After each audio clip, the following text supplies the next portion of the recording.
Raising consciousness and awakening mankind. This is End of Days Radio.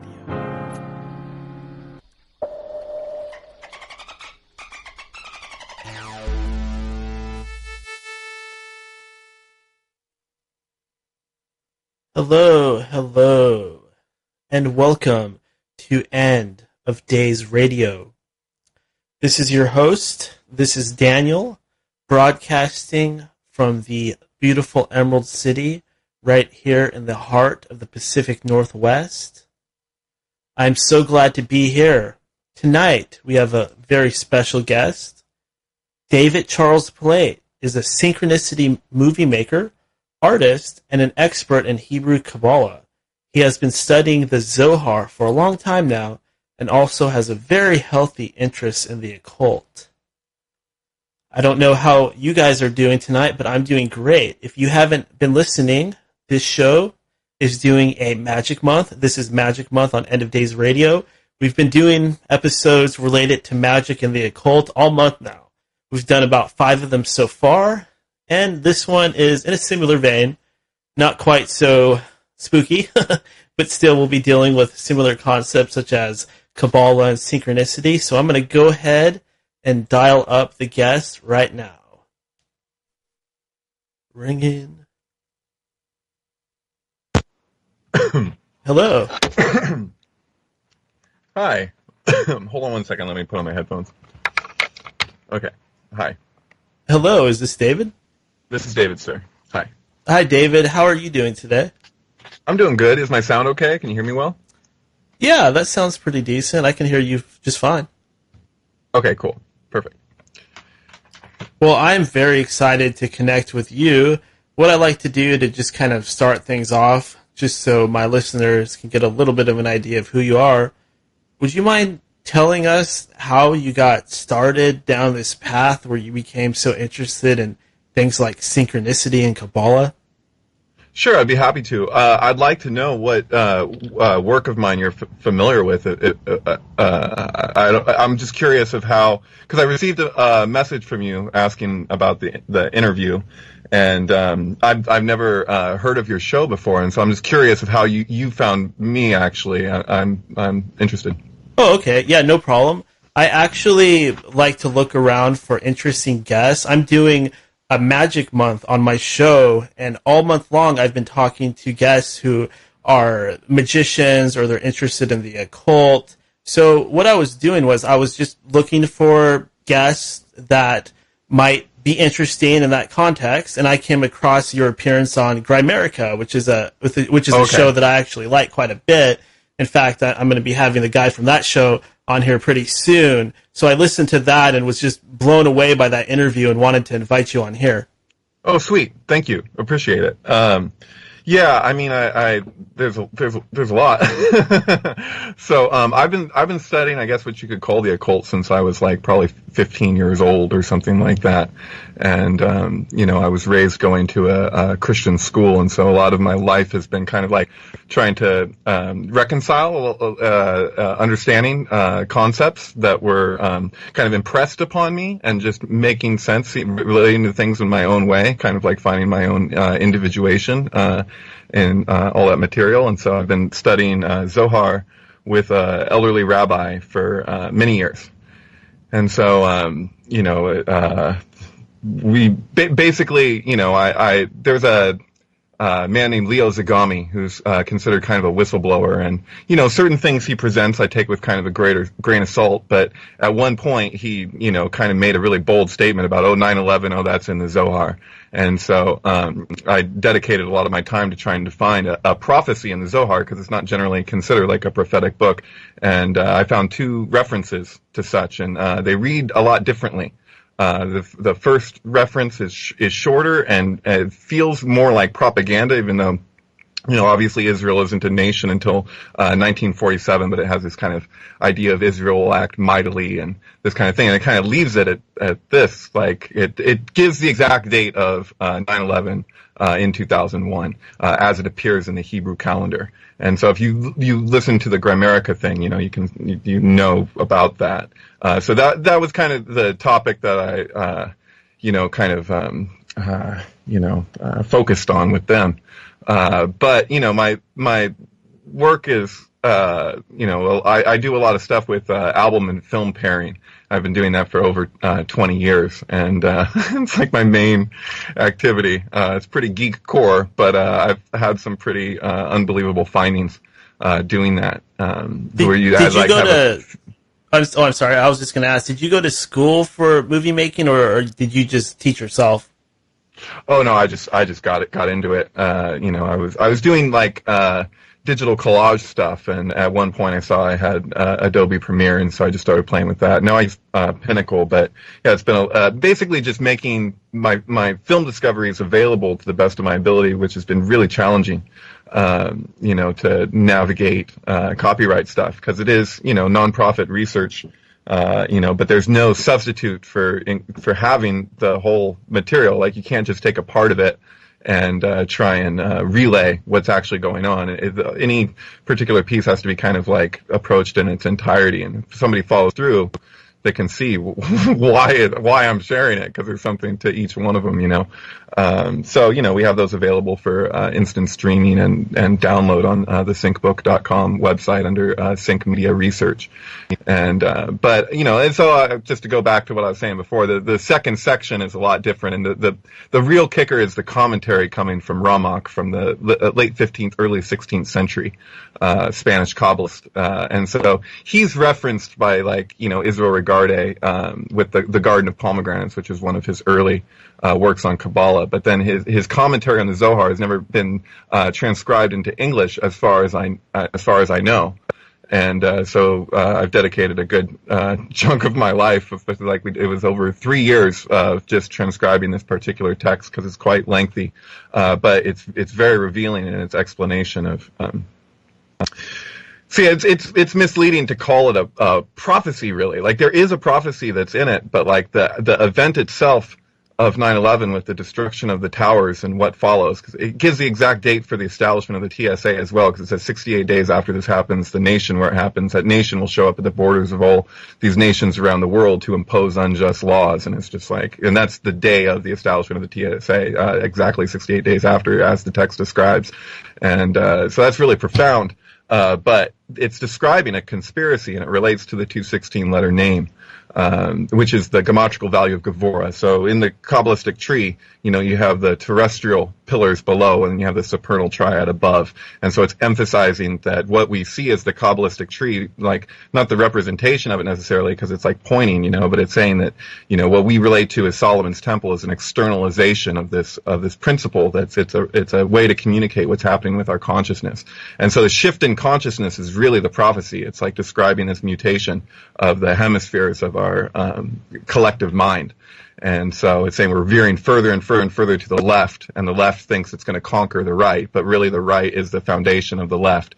And so when it goes to swallow, as the text reads, the way it communicates it, when the left goes to swallow the right, it itself gets swallowed. And so it's this principle that's really emphasized of how the two sides unify.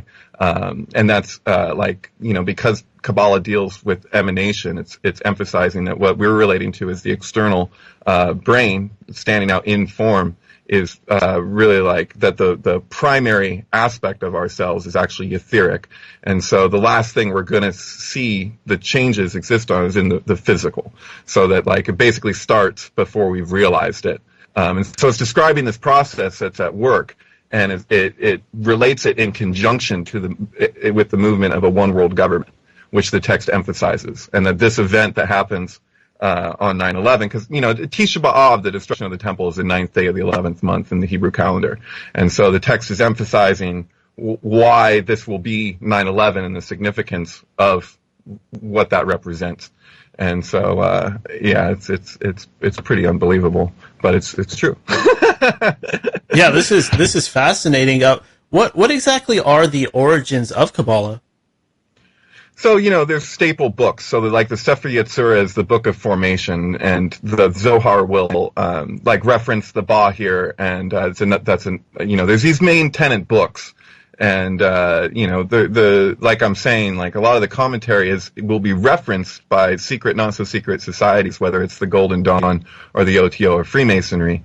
But it's not readily available for the public at large to look at what's actually said in those texts, So the commentary on the prophecy, there's certain things that are mathematical, and what I found is when it's saying to do certain things, if you use the Ari system or other more traditional systems in regard to the attributions or correspondences of the Kabbalistic tree, it doesn't work to the same degree in the same way as when you use the later associations. So the way that the 22 arcana, which correspond to the 22 Hebrew letters, the 22 main cards of a tarot deck, the trump cards. So if you're applying the pathways of the Kabbalistic tree, it'll say to do something, it'll be add up the diagonal pathways, which there are 12, and you'll see what the implications are, this whole thing that it's explaining.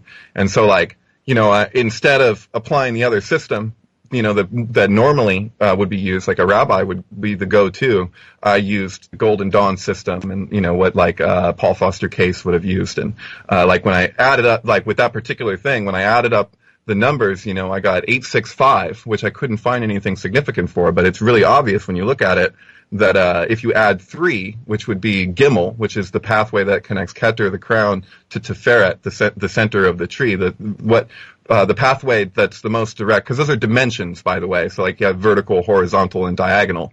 And so you have this vertical line. If you add that, then you get 868, which is the only one thing in Hebrew mysticism, in Hebrew language, that equals that same gematria, because every letter is a number. So it's not like a letter associated. It's like the roots of language. We were actually speaking in math, but we didn't have the same relationship to math. And so it's it's pretty incredible, but math meant something different for us. Like Sphirot, what makes up the Kabbalistic tree, the 10 Sphirot, actually mean numeration. And it's related to sapphire, but it's the way that things stand out in form. So the Hebrew word for create is the same word for to divide or to cut apart. And so this idea for something to split, to stand out in space, is emphasized in Zohar. So I see that it only equals one word, and it's from the first line of the Sefer Yetzirah, where it's the word for the mystical pathways of the Kabbalistic tree. And so I'm the probability of that is freaking out of control. There's no way. So it's affirmed, but you can't necessarily prove it. All you can do is acknowledge that the probability is just, out of this world. It's kind of HAL in 2001: Space Odyssey. HAL is each one letter removed from IBM. And so the probability for that happening on its own would be 6 cubed. So it's extremely unlikely. But then you see IBM emphasized in the film, and there's this kind of thing, so it's I once had a conversation with one of the writers for The Simpsons. Oddly enough, I walked into a comic store and there was nobody in there, and he was at a table with a book signing thing, but no one showed up, and I got to talk to this guy for over an hour. And a lot of our discussion was around the use of subliminals. And I wish I could have that conversation with him now, but this was a number of years ago.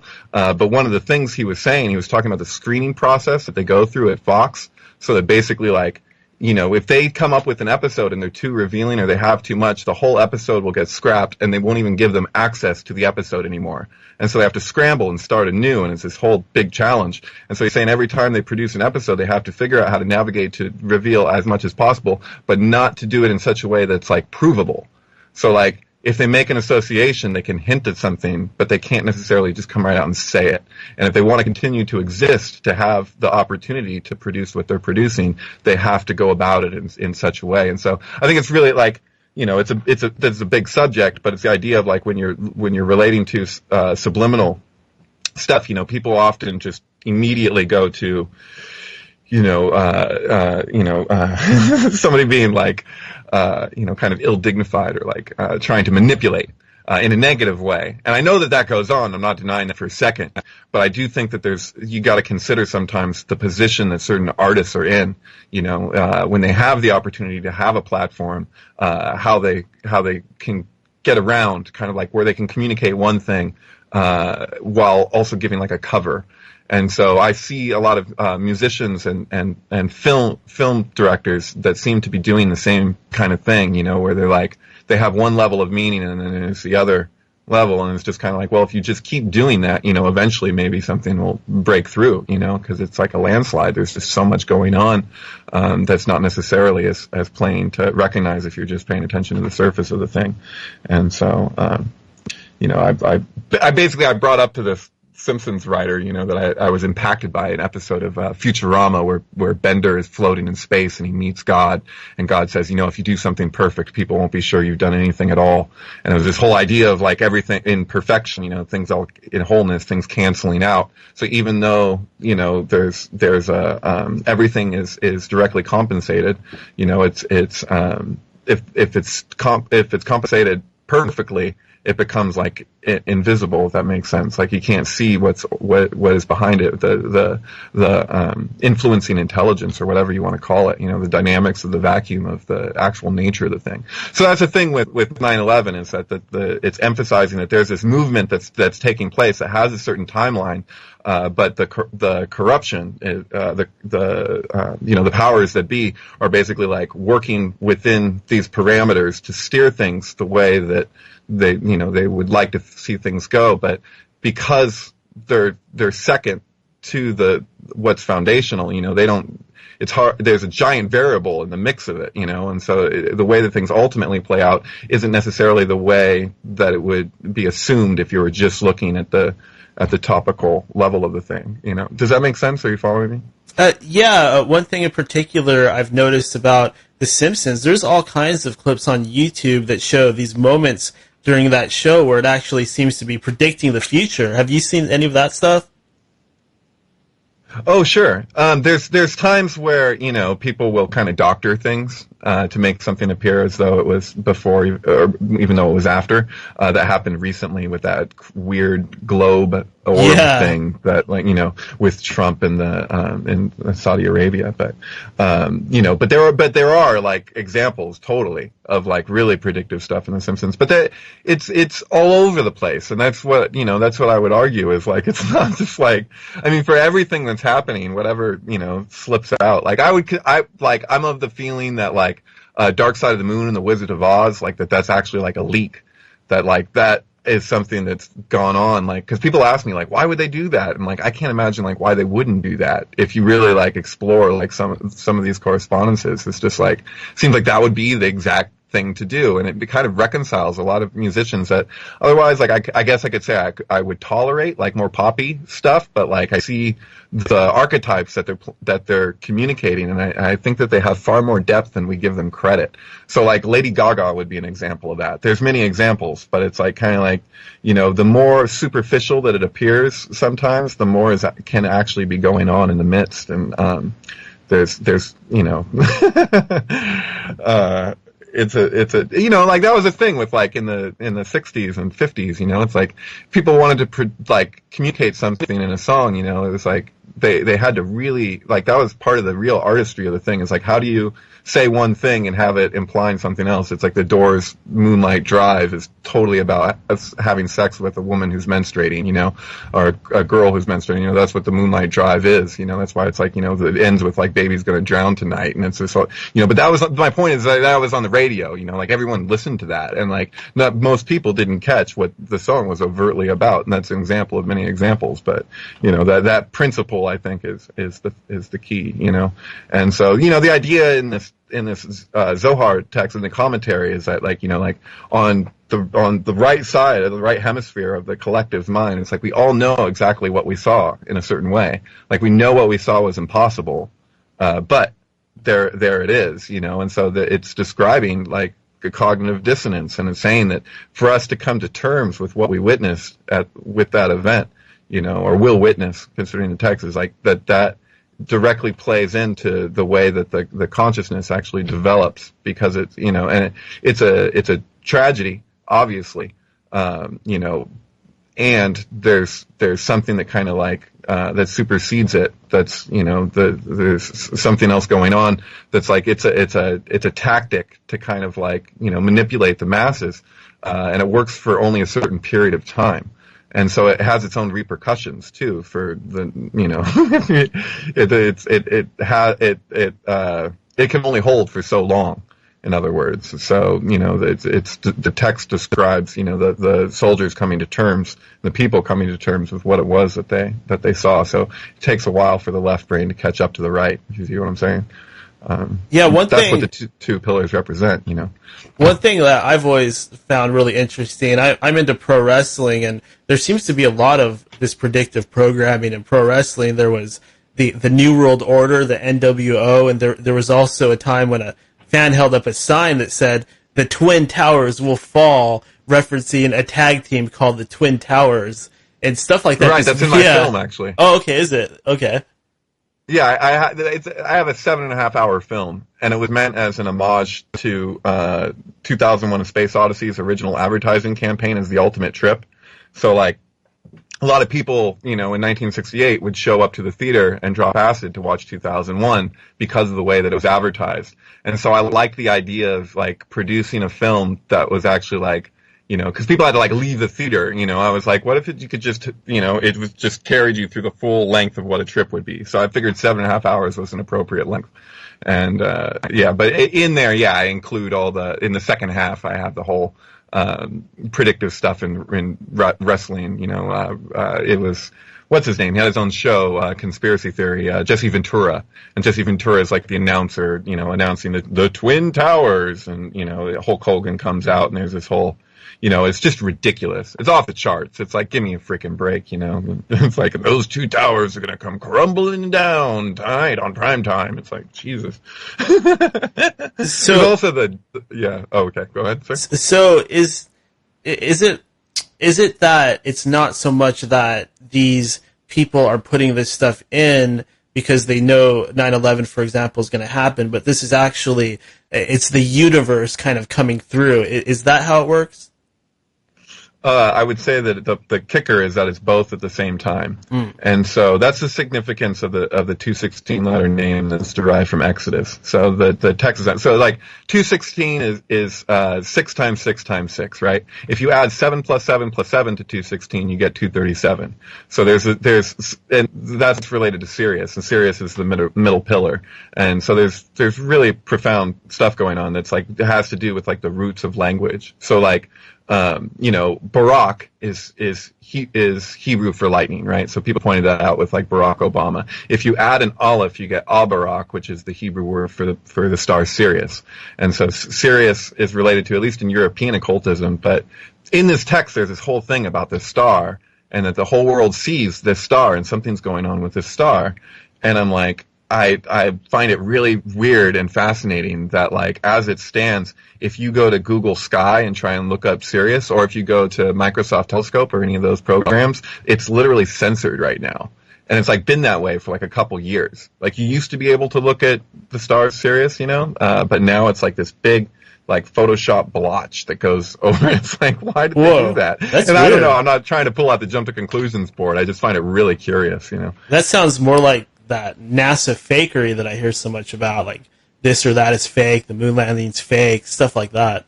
Right. Like, so, like, I could go on about Kubrick for fucking ever. Is it okay for me to say the F word?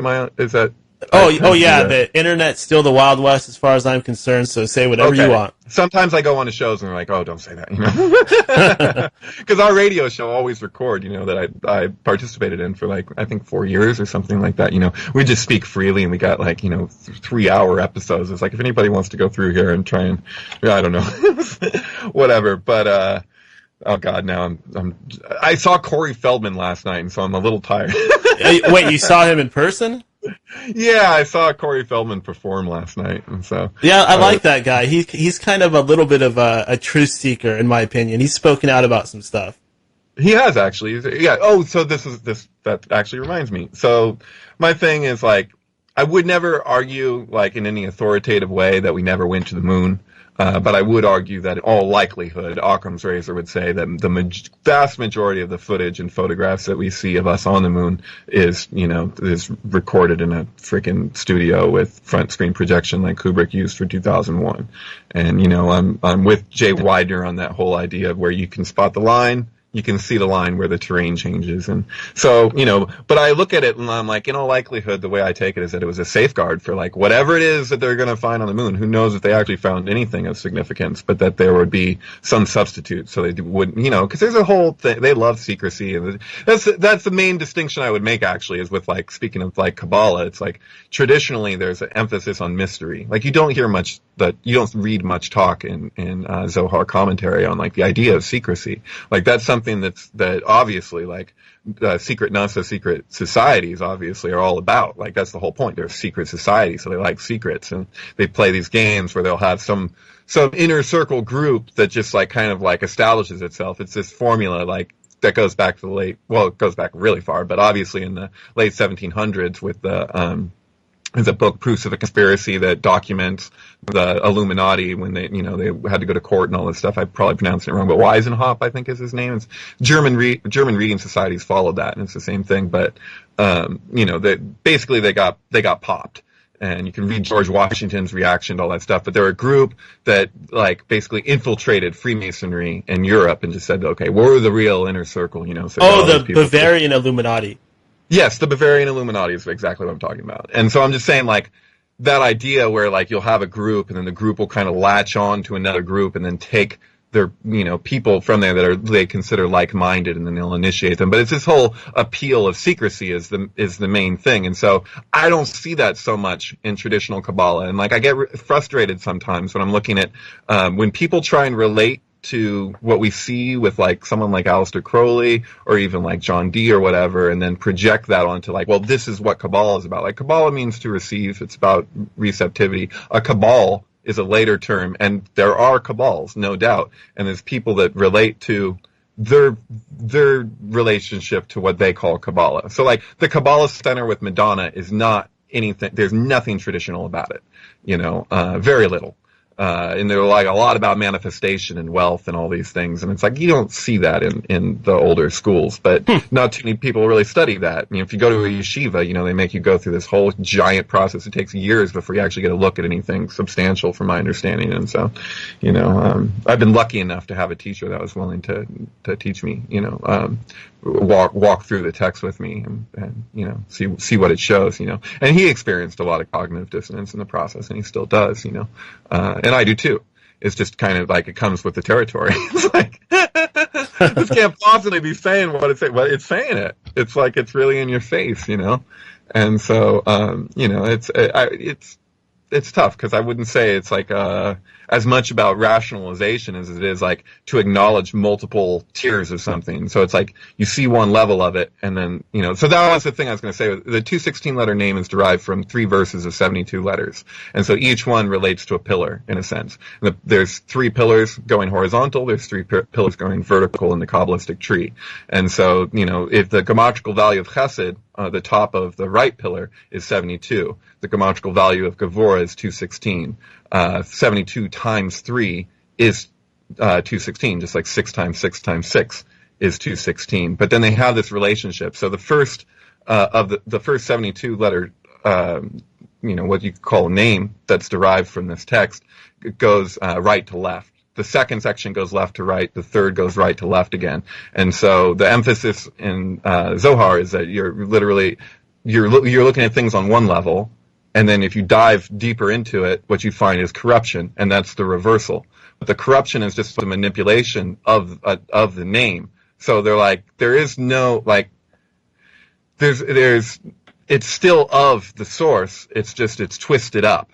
So, and this is emphasized as like worshiping another god. So it's like if you relate like the 216-letter name relating to Gevurah, and 666 is relating that, well, this is another god because it has to do with the arrangement of the 22 arcana as a Vesica Pisces. This is a little complicated, but it's it's actually really complicated. But if you do it normally and you just set up the letters straightforward, you have Aleph on one side and Lamed on the other, and that's the abbreviation for Elohim, right? And so, that would be the Fool and Justice, or what Crowley called adjustment. And so as far as I can tell, the reason why he's calling it adjustment, he doesn't say this in the Book of Thoth, but I take it that in all likelihood it has to do with his Sadi is not the star issue. Because in the Book of the Law, he says Sadi is not the star. Well, you're looking at attributions of the letters, how they correspond to the trump cards. And so when you do that, when you do what he said to do, and you rearrange the letters, you can see that, and if you follow through with the way that the Vesica would align, you end up with Tet on one side, which is strength or lust. It's Oz, 77. You have that on the right side. And then on the left, you have the sun. And so strength is Leo. Leo rules the sun. So you have the sun opposite Leo flanking the name. And so that, as far as I can tell, that's this whole thing with like the beast, because the beast is referencing the Babylonian sun square, right? We add up all the rows and you get these results. If you fold the Babylonian sun square into a tube and you follow diagonally, going like, I guess you'd say, northeast, right? So you end up with a spiral. The number is actually like, it's hard to explain, kind of, you have to represent it. But if you go in a diagonal direction, you can keep a spiral going where the numbers are actually in order. So if you're familiar with the Babylonian sun square, that's the earliest mathematics we know of on the planet, pretty much. It's quite old. Obviously, the I Ching is extremely old, but they actually relate to each other. There's this really there's some unbelievable things you can do, because if you add up any row, you get 111. Which is, you'd say, if you spell out Aleph, the letter Aleph, you get 111 as well. That's why, like, Crowley's like, my prophet is a fool with his 111, If you add those all up in the Babylonian sun square, you end up with a total of 666 for the row on both sides. And then on top of that, and you could do that in any direction, even if you do it diagonally, you still get 666. This is crazy. You get 111. And so, this is related to the left pillar. So it's emphasizing our relationship to mathematics. So like mathematics is foundational, yet we're relating to things in such a compartmentalized way that it's emphasizing that when something is the basis for something else, but all of our attention is going to what's a copy. So like our left we relate to as though it were the thing, but in fact it's just replicating what's on the other side. And so we don't really like we don't really have a true relationship to our right brain. I mean, it's there and it's doing what it's doing, but at the same time, like, we don't value it as much, because what is there to value? Like, there's nothing that you can represent in form that is actually that. So, like, the representations all belong to the left. And so we're, like, projecting onto the other side. It's a very strange thing to try and relay. There's a great talk from, what is her name? God, I can't remember her name, but there's a TED Talk of a woman who was a neuroscientist, and she had a stroke, and she describes what it was like to have her left brain basically shut down and the right brain to take over. And it's a very psychedelic explanation of things, but it's called Stroke of Insight if you wanted to look it up. But yeah, I'd recommend that because it's applicable to the two pillars and what they communicate. Well, one thing that you brought up earlier, it really struck a chord with me. I'm sure you're familiar with the whole Terence McKenna I Ching 2012 thing, right? Oh, of course. Yeah, well, that's a big deal. Like the way that Terence McKenna and Jose Arguelles came to the same date independently. David, I'm so sorry to cut you off. Would it be okay if we put a bookmark on that question I just asked you? Somebody just came in, would like to ask you a question. Would that be okay? Oh, of course. Yeah. Caller, are you there? Hello, Daniel. Hey there, Todd. I love your show tonight, but I didn't catch your guest's name because I missed the first part. That's Charles. That's David Charles Plate. David Charles Plate. Yes, sir. David, you have a infectious laugh. Thank you. Yeah, thank you. I was going to call Daniel tonight and ask him if he knew the language of the universe. Do you know the language of the universe, Daniel? No, but please direct your questions at the guest. It's laughter. Oh, okay. By enough. the way. But anyways, I love this show. On the Illuminati, the barbarian Illuminati, like you were saying, David. Yes, sir. At the turn of the century, just before the turn of the century, all the occult Western traditions, all their knowledge was built in and kind of formed around the Golden Dawn and those fraternities that had busted off of Madame Blavatsky, and they were all into gematria, like you're discussing. All of our society is wrapped around these numbers. Indeed. That these groups use, and all you have to do is look closely and then figure out the number, and then you realize that there's a pattern to this. So it's not a coincidence what's going on around us. Right. Yeah, yeah, go on. Oh, anyways, I love your guest tonight, Daniel, and then David, I was just going to ask you, how did it start? When did you realize that there was a deeper thing going on here with these groups? And, when did you find the magical thing? Well, I would say that when I was in high school, I got into some really strange reading, and so I've been I've been studying. I went to India to study with Baba Hari Das, the Yoga Sutras of Patanjali, at one point, and I was actually working at an orphanage, and I find that oddly, the system presented in Samkhya philosophy of the Yoga Sutras is really surprisingly resonant with what I find in Kabbalah. And so, Kabbalah ultimately has Egyptian origins, but does that mean that it's Egyptian? Does that, if we call it Jewish mysticism, it's really difficult because it's even if we call it Egyptian mysticism, because it's its own thing. And that's why, I was saying, with the I Ching, it's so relatable. You got 64 hexagrams, 6 straight lines and 6 broken lines formed in every possible combination of single six lines. Chessboard. Right, exactly. Chessboard, 64 squares, 64 codons of DNA, this kind of thing. But it takes 6 straight lines and 6 broken lines to form a 3-dimensional star tetrahedron, which I find really interesting because I Ching is made up of hexagrams, right? So there's these examples of things where you're that speaks for itself. I don't necessarily So I was saying about the 216 letter name. I was saying because you go to the second. Of the triplets of 72, you go to the second one and it goes right to left, or goes left to right, excuse me. But then the next one goes in the other direction again. So the way that they relate to this is that you're living in one reality, you peer under that, and then you find conspiracy and corruption. But it's emphasizing that if you keep digging, you see another order that trumps that order. And so it's but it doesn't. It's both. And that's the kicker. It's people really have this inclination. It's just a compulsion. It's just want things to be one thing or the other. And there comes a point where it has to break down. Right.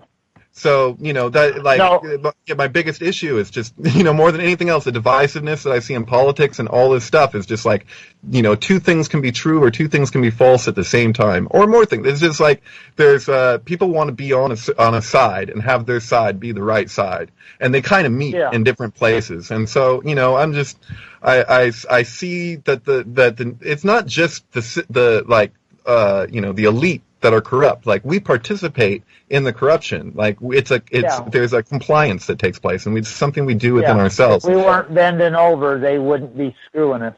Right, there you go. And so, it's at the same time, I wouldn't say, oftentimes when people relate New Agey stuff, they'll be if you were thinking different thoughts, if your thoughts were more positive, you wouldn't be having this reality and this and that. And yeah, it's ultimately true. But I don't look at an image or see somebody starving to death in Somalia and go, oh, well, if they were just thinking better thoughts, they wouldn't be found themselves, or that it's the karma from the previous. I can't go there. There's a layer. The problem I have, David, with this topic, because you can whittle it down to the deepest level of who's to blame for this situation. And those people are not to blame because when they have a when they have something sitting perched above their society that never lets them get up, and that's taking advantage of them in the third world. Right. And so whoever these elites are that are doing this worldwide, they're to blame, not the starving Africans that can't get the right. Yeah. Corporations won't let them have an air conditioning unit. Right. My wife and I were watching old creepy videos earlier, like creepy commercials from the 70s of like McDonald's. Uh-huh. Where with Donald Trump showing 70s, up in the 80s, actually, or 90s, I guess. It wasn't until then, but yeah, go on. But advertising agents seemed like they were mad because they ran commercials in the 60s and the 70s that you would never see today with creepy clowns selling you a hamburger. Oh, all kinds of stuff, yeah. Right. And you're like, whoa. So this shit goes back to now they're with advertising, they're refining it so sharp now that they're smoothing the edges. Right. So the trick is, hamburger. Right. They want you to look at an advertisement the way it's presented and give you the sense that you see what the manipulation is. So the more that you actually have a confidence in yourself and your lack of susceptibility to different forms of hypnosis, the more like you are actually susceptible to hypnosis. There's a whole Scientology thing around that. It's like, as far as I can tell in my extrapolation, one of the main things that Scientology does is it weeds through society to seek out the people who are most susceptible to hypnosis, so that they can be used for various psyops. And that's what I see happening there. And I could give you tons of examples. Get into Helter Skelter and shit. But yeah, that's been yeah. The most talent. I mean, the biggest marketing firms and sales agencies. This goes way back. They know how to teach people how to look for the openings to do the sale. What kind of person you're dealing with. They train their people. These are techniques that are old. They were called persuasion back in the day.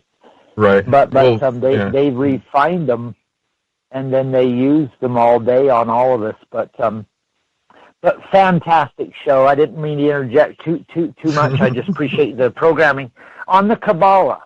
Yes, sir. When I found the Kabbalah, I was young. I was like in my mid-teens maybe, and I'm 50 now. And I sat and read books on it, and Crowley talks all about the Kabbalah. I've got my hand on the Book of Thoth right now as we're speaking, by the way. Uh-huh. Crowley's Book of Thoth. It's probably one of the best books on the tarot. Yeah. His card deck. Right.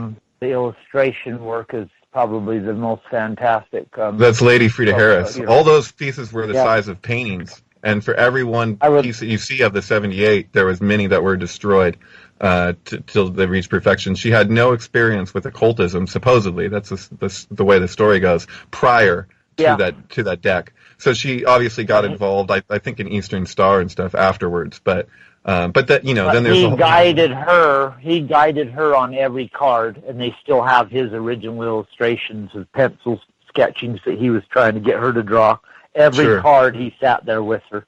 Sure. I would put those cards up in my house. I'd put those in painting. I'd frame them. I'd hang them if you right. Get so, so a recommendation, if you've looked at the Book of Thoth, I would say that his commentary on the Fool is some of the most revealing stuff you'll see in any English occult book, because of the emphasis on the Golden Bough. And I'd love to talk about that if I can go off for a bit. Yeah, go ahead. How about I jump offline, David, and you tell everybody about the Golden Bough by Fraser, because this story is incredible. Please go on, and thank you for the incredible programming. Oh, thank you. All right, thanks, Todd. Good evening. Thanks, Todd. Cool. So I'm gonna say some crazy stuff. I love it. Go ahead. Okay, so I don't know if you've ever looked at the Golden Bough before, but it's like a anthropological, authoritative. The thing is freaking huge. And Stanley Kubrick in the 1970s sent the head of Warner Brothers an unabridged set of the Golden Bough and bugged him every week to see if he'd gotten into reading it. And after a year, the executive basically told Kubrick, "I don't have time for mythology." To which Kubrick responded, "This isn't mythology. This is your life." And so I would say, like, if you're looking at what Crowley is arguing about the Golden Bough in the Book of Thoth, he's saying, that you basically this is also what the Golden Bough is this whole idea of like that a long time ago we used to exist with matriarchies across the world, and what that meant was, like somebody would be made into king based on bloodline. They're born into it. But every so often, they had to do this act, and it's very resonant with the meaning of the Jubilee. So for Jews, this is the way it's supposed to go, is every 50 years, all debts are forgiven and all slaves are released. Now in England, they do their version of the Jubilee, but we never see that happen. Right? But the principle is that you have somebody who's of the lowest class, who's a complete outsider, and he takes on the archetype of the fool, right? And what the fool represents is Aleph, what the meaning of the thing. And so, there's a reason why the Torah starts with Beit and not an Aleph, the second letter rather than the first, and it has to do with that's the first emanation on the Kabbalistic tree. So Aleph is between Keter and Bina.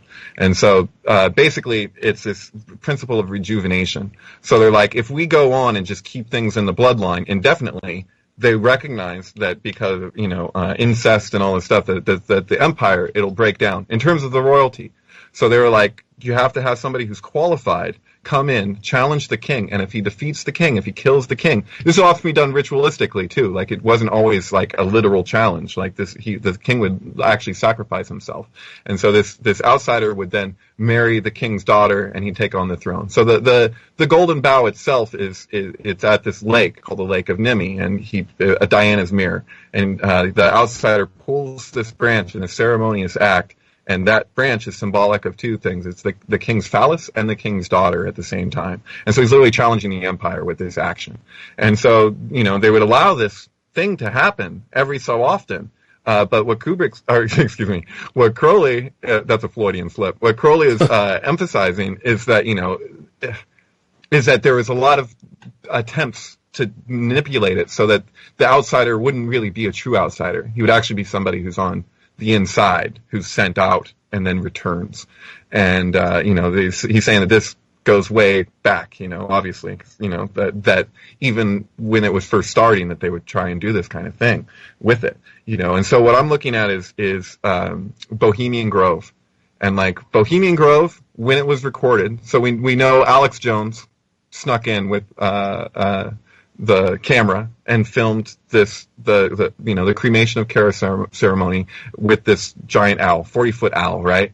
If you've seen it, you know what I'm talking about. And so, but what I see when I look at that Golden Bough ritual, I see the lake, and I see a representation, except everything's in reverse. So instead of killing the king, they're celebrating killing the outsider. So they're like, fools, fools. And they're like, midsummer sets us free, and this whole thing. I think they're celebrating that they're basically putting this thing on hold, and they're doing rituals to keep it the way that they think that they want it. But the whole point of the Golden Bough is that has a breaking point. You can't go on indefinitely doing that, and then that's like where the scapegoat comes in. And so it's very odd. Like Christianity is very odd because you have this notion of the scapegoat combined with the prophecy in the book of Isaiah. But there's no traditional relationship there. And every book that I've looked at with my rabbi, where we try and find, like, at one point we were looking at different examples of commentary on the scapegoat, and it was just filled with jokes. Like, no one took it seriously. This idea where you could have a red string, and you cut it in half, and you tie half of it to a goat, which you sacrifice, and half of it to the temple door. And if in 3 days' time the string turns white on the temple door, then it's taken your sins with it. And it's like this whole weird thing. But, like, that's where Christianity came from, is this whole idea with the scapegoat. But they have this whole thing of, like, that the king, basically, everyone would gang up. They'd pick somebody, and then they, tear him to shreds, and it satisfies all the repressions and all this, what's happening with the sublimation of the kingdom. Like this, you do this action, you kill this thing, and then it's supposed to set you free. And so, what I'm looking at in the world. So I should emphasize one thing: that day of the filming of the cremation of Kara ceremony at Bohemian Grove happened a year to the day of the release of Eyes Wide Shut. which was Kubrick's final request of his life. And the man whose project the Bohemian Grove thing wasn't Alex Jones, it was John Ronson. And John Ronson, who sent him in there with the camera, if you watch both documentaries, there's a John Ronson documentary and there's Alex Jones documentary, you can see that he's the one really leading the show. All the questions are directed towards him. He's the one with all the answers. That guy is the only man at the time who had complete access to all of Stanley Kubrick's archives that's known, because he did the documentary Kubrick's Boxes. So what in the hell are the chances that a year to the day, and then it's freaking him? He's the only one. So it's like, and then Kubrick has this whole Golden Bough obsession. And so for me, I'm like, this is an extrapolation. I'm not going to sit here and be like, this is what it is, absolutely. But I look at Occam's razor, and I'm like, Occam's razor, the probability of that is out of control. It's like the HAL IBM thing. It's like ever hard. Stanley Kubrick was born Stanley Kubrick died 666 days before 1101. So January 1st, 2001. Obviously, he did 2001: Space Odyssey. But anyway, Stanley Kubrick died 666 days after the first computer beat a man at chess. The computer that beat the man at chess was admittedly modeled after the monolith from 2001: A Space Odyssey, and it was built by IBM, and it was called Big Blue. Now you have blue and red, right? Like Sal in 2010, the year we made contact, which it's a Diamond Jubilee MGM production, you got the two, the Chesed and Gavor, you got the two pillars communicated. I could go on for days with it. 2001, if you add up the gematria of all the screen titles, so like Dawn of Man, Jupiter Mission 18 months later, Jupiter and Beyond the Infinite, if you add up the gematria of those titles, you end up with 777, which is the geometrical value of the lightning flash that extends down the tree in that zigzag. The lightning flash is representative of the formative order of creation in the Sphero. So we see the dynamics of the vacuum communicated there through the lightning flash. But there's a problem when you're looking at the supernal and the terrestrial and how they meet each other. Because like what I was saying about, like, you look at the diagonal pathways are supposed to be with how the Klipo, or the outside intelligences, are manipulating the consciousness. So if you're looking at the relationship between the sustaining order of the empire, which is communicated through the 216 letter name, versus the formative order of the Sphero with the 777 lightning flash, you can see that everything comes down to these particular pathways, and they actually form the Templar cross. So the High Priestess intersects as a cross with the Empress. So you have a sacrifice, and it's communicating the feminine. This whole thing is Shekinah in Zohar. It's one of the most unfortunate things of what happened with Kabbalah that's kind of left out, because they have this whole thing around the replication. You have the sacred feminine being sacrificed, and she is replaced by what Christians would call the Scarlet Woman, right? But it's a principle. In Jewish mysticism, it would be Lilith. And so you have Samael and Lilith are the equivalent of the beast and the Scarlet Woman. And they're communicated through the strength card. So like Crowley has this lust with the two characters. But that placement of that card on the Kabbalistic tree is the lower horizontal line of the Templar cross. It literally connects Chesed, mercy, and Gevurah, severity, the 72 and the 216. And so these communicate what's holding the empire together in our conception. And so it's showing that because of this repression, or the sacrifice of the Shekinah, which is related to Malkut at the base of the tree, that we've pushed this down, and then we've put this other thing in its place. And that placement of that card is literally the keystone of the archway of the temple. So Solomon's temple is an externalization of the Kabbalistic tree. And so what we see when it's communicating the deeper emanation of the thing, it's showing you, like, this is a verse from, the Tanakh, where it's like the stone that the builders rejected will be the keystone of the temple. And so Freemasons represent this with the cornerstone. But the keystone of an archway is the center stone of an archway, which is all the weight is resting upon of that arch. And so this is a golden arch degree, which is pretty bizarre that, I saw another thing from Leo Zagami where he was saying, in the initiation rites in Freemasonry, when you do the Royal Arch degree, that you're supposed to visualize the Yakin and Boaz, establishing strength, the two pillars crumbling behind you. And I'm like, wow, it seems like anybody that went through that looking at 9/11 would know what they're looking at. Yeah. But then I went to look it up, and actually what are the chances of this? It was a friend of mine, someone I don't know too well, but who is actually a lawyer in Santa Cruz that I met. He's one of the main people behind sacredtext.com. And so he made a lot of those things, fair use to look at. A lot of Freemasonic material, Manly P. Hall stuff, Secret Teachings of All Ages, all of that kind of stuff. Because it's much older and he's given an argument for it, and he did it in a legal way. And so I went to look up the ritual, and I find that the end of it is removed. And so I brought it to his attention that apparently when you got this from the Freemasons, you weren't given the full thing. And so I still don't know how true that is. But I do know that that point that Leo Zagami made about 9/11 and Zohar is absolutely non-debatable. It's really extensive. So I have it all written out in longhand. I have a friend helping me type it out right now. He's leaving the Hebrew letters blank so I can go back over and fill those in. Eventually, hopefully, if all goes according to plan, that'll be more available to people. Anybody that requests the longhand from me, I can give over to them. Though I got to say, it's it's not an ideal way to look at the text, but it's there. The translations are there. I just went on a tangent, I feel like, but yeah, no worries.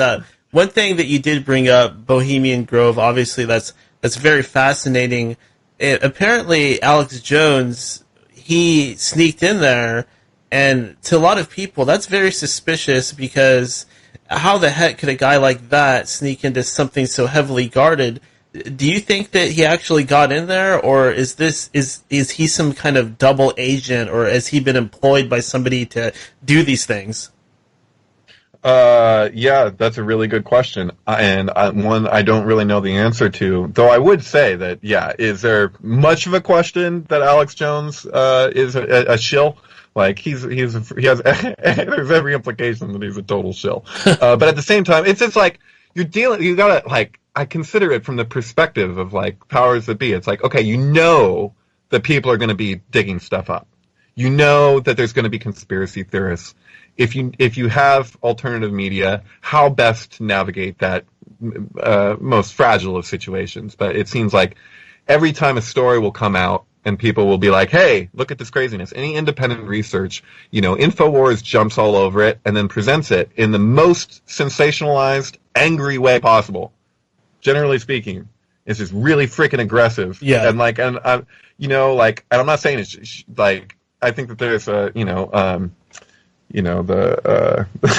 was thinking of the John Lennon thing. It's like, or by any means necessary, Malcolm X or whatever. It's like, you do what you can, and then at a certain point, it's like, okay, what the hell? But at the same time, like, I don't know. It feels really divisive to me what happens with Alex Jones. And so the fact that, yeah, he sneaks the camera in, whatever, yeah, it is mega suspicious. But the fact is, that's there. This is what goes on. That much I know. When you look at Eyes Wide Shut, you're looking at the closest representation of the upper OTO rituals in terms of sex magic stuff, and what's going on. And so I find it really interesting that you'd have, the pinnacle of representation of what happens at elite ritual parties being then demonstrated a real window, a year to the day in real life, an elite ritual party like that. And then it would be so, really relatable, resonant with the Golden Bough ritual, except in reverse. So it's like in Eyes Wide Shut, you have the Gnostic Mass in reverse. There's something incredible that fucking happens if you take Leonard Cohen's last album right before he died, You Want It Darker, and you play it with Eyes Wide Shut. I have that available on my website. But yeah, when the album repeats itself and you have the song You Want It Darker, you can actually turn up the volume and it'll align exactly to when the doors open for Tom Cruise when he goes in and has to remove his, or not remove his mask, that's later, but when he sees the beginning ritual with the Gnostic Mass backwards, that whole thing, it's like it actually forms another song. It's hard to describe. You'd have to see it for yourself. It's actually in my film too, my Cassandra film. So my film was called Sorry Cassandra, I Misunderstood Everything Predicts 9/11. And so my friend produced a film called Back to the Future Predicts 9/11 while he was here in Santa Cruz. He's a basketball player. And he produced this film, and he actually got me a computer so I could produce its sequel. And so I didn't share it on YouTube because there's so much copyright stuff. It's not worth dealing with for his account. And so I have it up on Vimeo right now. But yeah, I demonstrate that whole eyes wide shut thing. There's strange things going on there. Just to backtrack a little bit, before our caller came on, I did ask you about Terence McKenna, the I Ching in 2012. Do you have any thoughts on that whole thing? Oh, absolutely. Yeah, the thing is like with both of those guys, like that whole thing was based on a synchronicity where Terence McKenna and Jose Arguelles came to the same date, supposedly independently. And they each had their interpretation of it, but there's places where the interpretations meet, as far as I can tell. And so I'm no expert on either, but I've looked at their stuff a bit at different times in my life. And what I gather from it is that, Terence McKenna's thing of novelty has to do with a lot to do with telecommunications being an externalized communication of a psychic link that actually is primary and primordial, and that it's more primary than what we're taking to be the connection. So we basically the quicker that we can communicate an idea, like he's talking about novelty, he's using a term, but he's presenting his own interpretation of it, Terence McKenna. So it's like he's describing this crescendo in communication where something can be understood beyond language. So it's like, he talked about the archaic revival or whatever. It's not so much a revival as much as it is like a renewal, because it's not that we're going back to what was, but we're taking an aspect of what was and acknowledging it because it's ultimately here in the midst anyway. And so there's a transmutation that's being pointed to in regards to that date, but neither of those people ever related it to it as the end of anything. All they were emphasizing was here's a zenith crescendo point where there's basically like a movement that can't be changed. So it's a gravity thing. It's actually very relatable to what's communicated in Patanjali's Yoga Sutras in regards to the state of samadhis. So like, you have Viveka Kyakti in Sanskrit is like the discriminative intellect. So you have Purush and Prakriti, spirit and matter, but opposites exist within matter. So Prakriti contains the opposite. So if you're representing that traditionally, you'd represent it as a hexagram. And then the upward triangle communicates spirit, the downward matter. But that those two triangles are not actually opposites. The opposites are the three gunas, Rajas, Tamas, and Sattva, that exist as a three-strand rope within Prakriti. They're the points of Prakriti. And so it's pretty trippy because they have this whole thing where when this discernment between Purush, which can only be inferred, and what stands out in space. So they basically like the main method for advancing in that's presented by Patanjali in yogic philosophy is, you'd say in Sanskrit, neti neti. So it's a path of negation. Not necessarily in the psychoanalytic sense, the way that negation is often related to there, but in its own way. It's like that basically anything that stands out in form, you recognize that can't be the source. And so that is applied on every level. That's true in Jewish mysticism as well. It's also very true in esoteric Buddhism, where there's this idea that if we are an emanation, all those schools emphasize emanation. So it's like if you're coming from etheric to gross, how anything that stands out in space can never be the source because of the very nature of like what we are in extension. And so the path of liberation is one of recognizing that even if it's a thought projection, whatever it is, that this cannot be that. So it's not this, it's neti neti. And so I relate Dharma Meg Samadhi as the point at which the discriminative intellect, Viveka Kyakti, gets established firmly. It takes on a gravity of its own. And so it becomes a futile movement to escape from. And so my feeling is like when we're looking at something in the external, obviously the temple in this case, as the two towers, is in its most degraded expression, which is what this text emphasizes. It's relating to money. So you have like basically the temple in its lowest form. And so when we see that destroyed, we see the fragility of the projection that's basically being held together through our consensus belief. And so we're all in agreement that this is the thing, this is what it is. And so like when I look at the symbolism of Trump and even Hillary, like, as like, I don't know if you know, like Jack Parsons, predicted, like, he had this whole thing around Hilarion is the name of the Scarlet Woman. So, like, basically that gets the beast into power, as far as I can tell, is like the communication. So it's like, if it wasn't for Hillary in this case, this is wild extrapolation, but I'm totally happy to go there. Total speculative stuff, but it's really interesting. It's like Trump became president on 70th year, 7th month, 7th day of his life.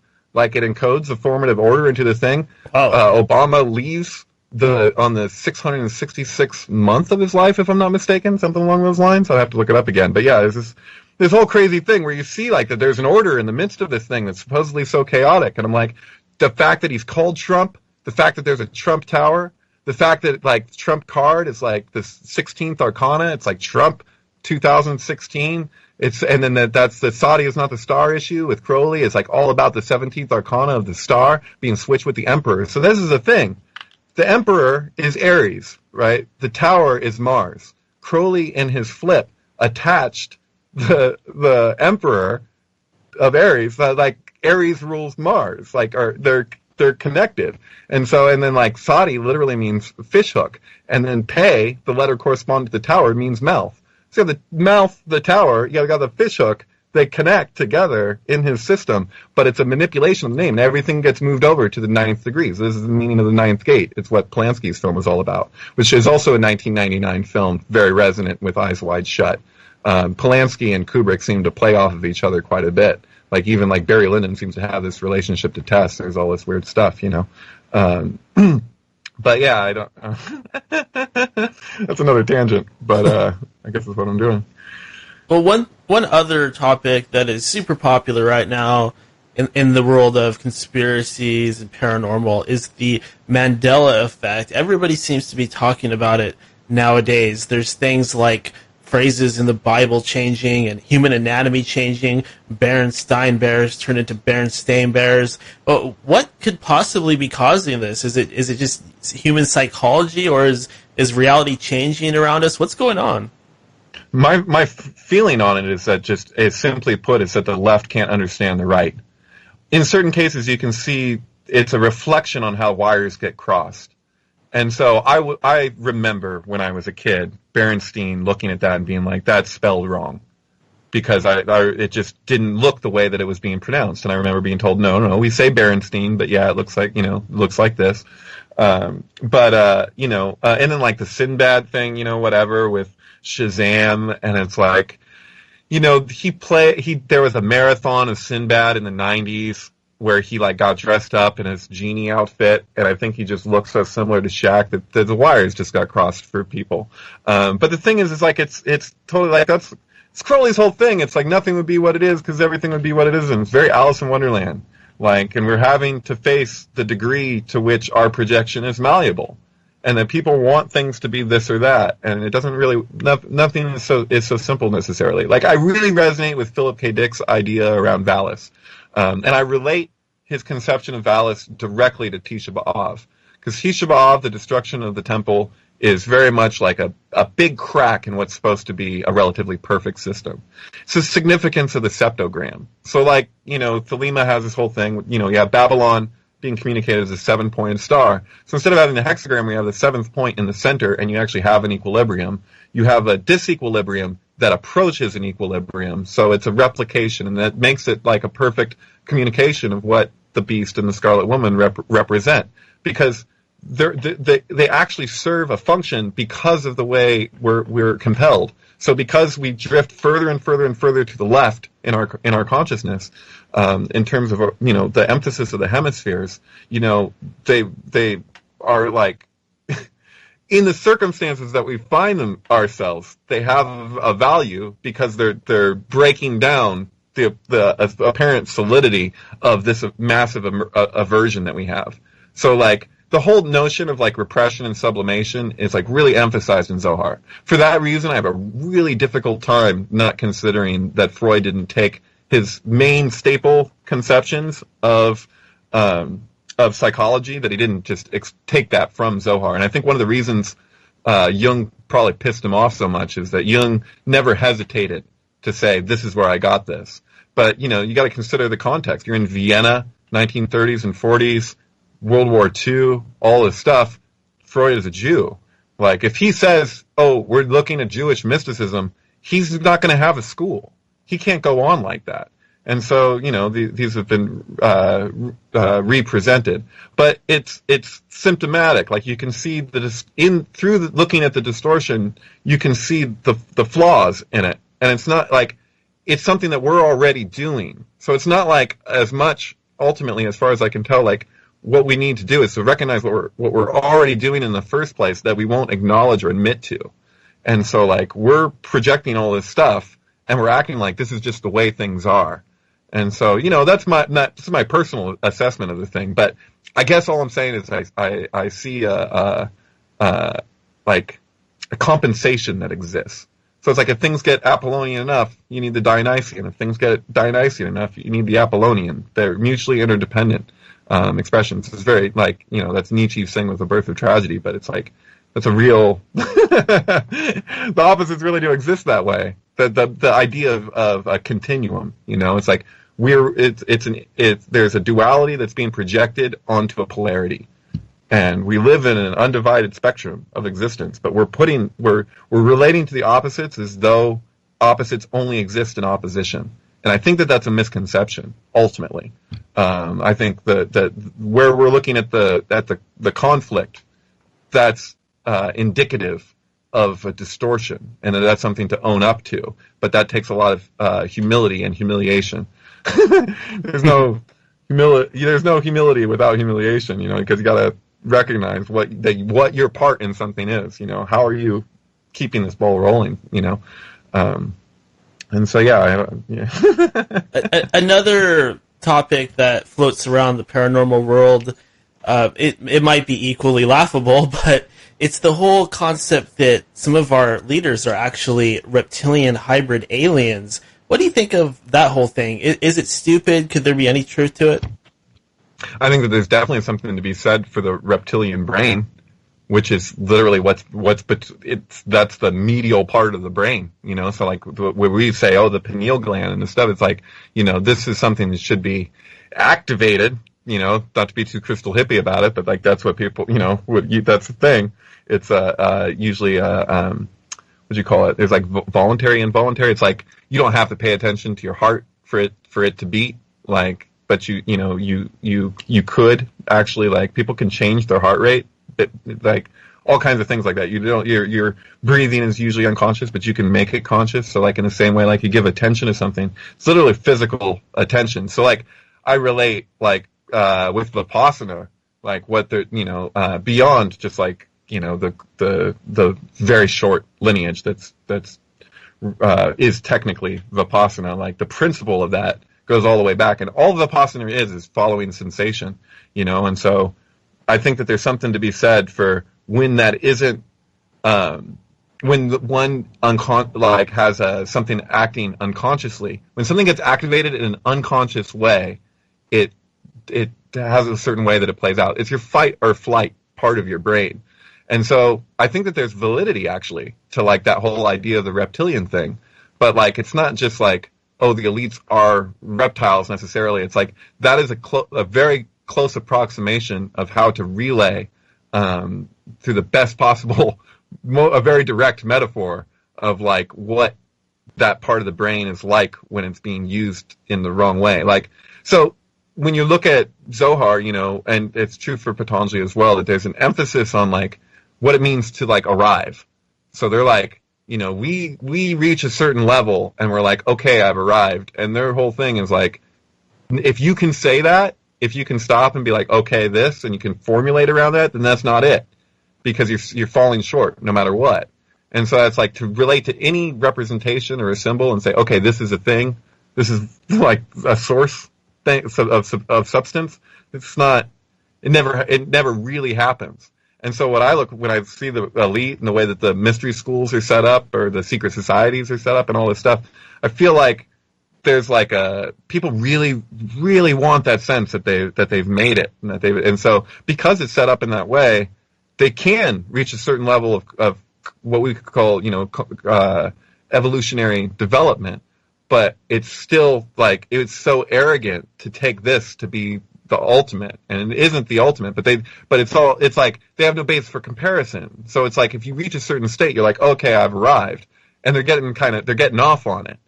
And so it's like, yeah, I'd say that they're in that sense, reptilian brain, fight or flight, what is really going on there psychologically, and then relating that to the elite, sure, yeah, there's truth to it, just not necessarily in the way David Icke communicates it necessarily.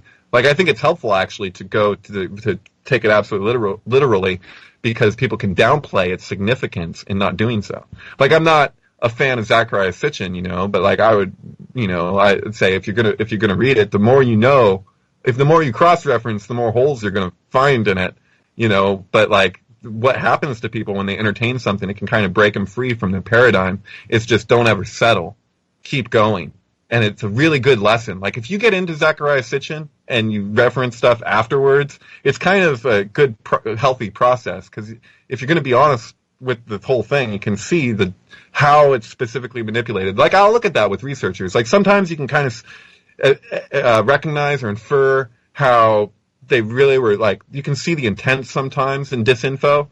Like, sometimes the disinfo isn't necessarily, like, altogether untrue. Like, it's like you can see why they extrapolated that from said information, but then there's other times where you can see, they're literally stretching to make it work the way it's like, like Kenneth Grant would do that, like where you're looking at his Kabbalistic stuff and it's just like, you just fudged the math to make that mean what you wanted it to mean, and you changed certain letters, you did something, and that's manipulative, and I don't really care for that. So I always like, when looking at any researcher, I'm always like, well, is it an intentional manipulation, or is it just you tried but you made a mistake?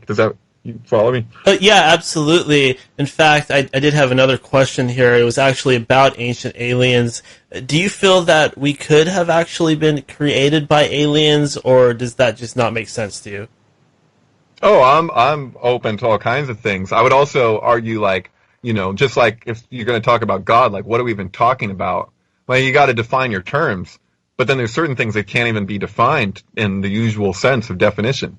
So it's like, ancient aliens, I don't know, like, what are the intelligences? Like, the Klipot are related to as, outside intelligences for all intents and purposes. It's intents and purposes.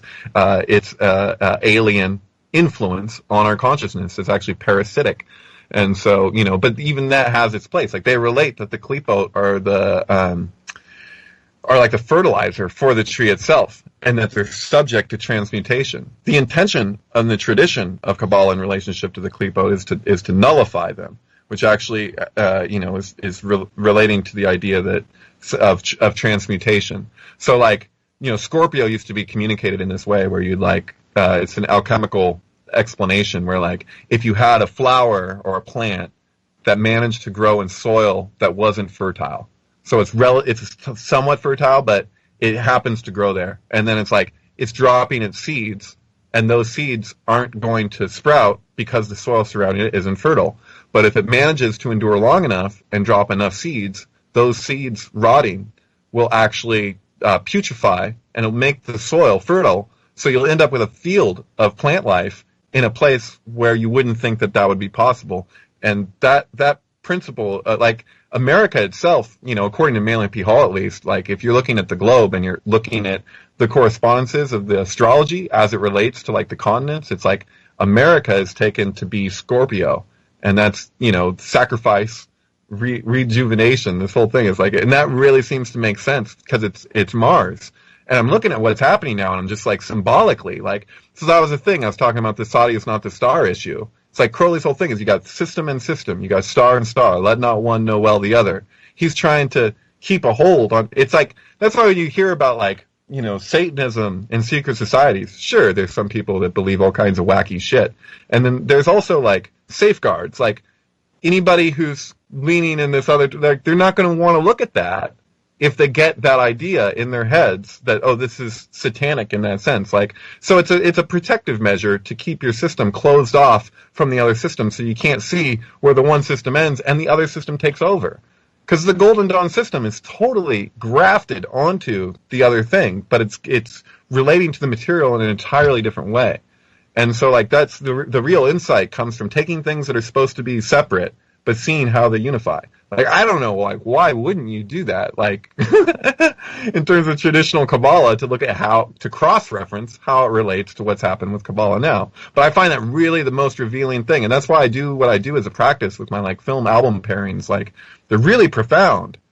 But, like, it's the whole thing of, like, you can, if you follow it through, you can see, like, even like a lot of them, there's backstory and there's this stuff. Like, I'll run an experiment over and over again. This will happen with a lot of my films where I'm like, okay, I set it up, I'm looking at the film, I take the album, I try and see how it aligns, and it'll be like, that. Wait a minute, if I start the album at the exact second that the film starts, that album will, like, either go 2, 3, or even 4 times, and will, like, end on the second that the film ends.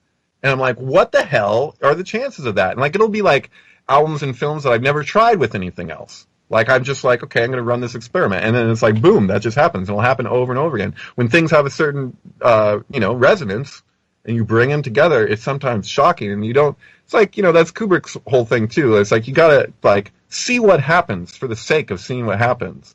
Like, I will step out on limbs, and I used to feel a lot crazier when I would really get into a rabbit hole like that, But these days, I'm pretty comfortable with gray area. I think it's really a good thing to not have to know what's what and then lean in that direction. Like, this is what it is. Like, it's good to stay open and just see the way that things play out on their own, see both sides. Oh, yeah, I totally agree. I think one of the big problems that we have is a lot of people feel ashamed to just think outside the box, and the concept of that is ridiculous. Yeah. It's something, and it doesn't mean like I can entertain something, but just like, it's amazing what happens if you don't settle for the jump to conclusions board where you first land. It's like, there's a compulsion that people have. So it's like when on my radio show, I always record, like, with my co-hosts, we kind of set up this intention where it's like, you know what, to the best of our ability, let's not, like, settle for one interpretation of explanation. Just to see what happens if we just remain open.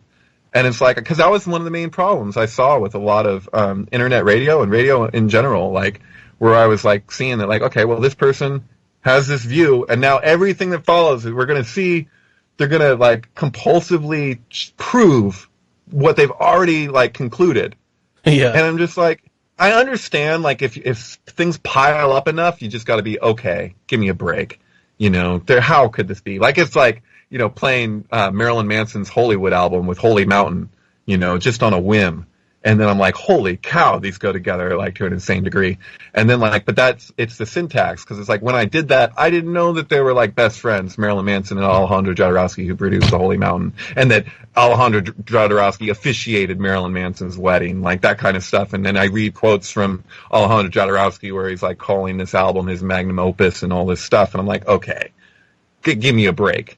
Yeah, and, like, I'm still open to the possibility that there is no intention there. That's just the freaking cosmos. But then I'm like, okay, what's the Occam's razor, Yeah, like, that's really, interesting about Marilyn Manson, because he seems to be kind of into spooky sort of hidden things. I've seen pictures of him actually wearing a Masonic ring. Oh, sure. He's has Freemasonic connections. I don't know exactly where he's at, but yeah, he is Anton LaVey friend, like, that's Hollywood underground kind of stuff. And, like, yeah, that gets really crazy. Like, when you start, like, I mean, I don't know how familiar you are with the Satanic Church and all that, but it's laughable. It's a joke. But at the same time, there's really peculiar, suspicious elements, like Susan Atkins, who killed Sharon Tate. Like, she was a member of the Satanic Church. That's a matter of fact. That was never mentioned in the trial, for lack of a better word. I did not even know that. I did not know that. That's crazy. Yeah, so, like, wow. I would never, like, argue that, like, Manson was like a good person. He's not a good person. Definitely not. Just to emphasize the point, because I don't want to be misunderstood here. Now, let me ask you about that. Oh, sorry if I cut you off, but I did want to. You're fine. Yeah, I did want to ask you about Manson. Like, what the heck was going on there? Was that some kind of mind control stuff? Could that have been like an MKUltra thing? Was he sent out there to kill these people, or was he just a crazy hippie or beatnik?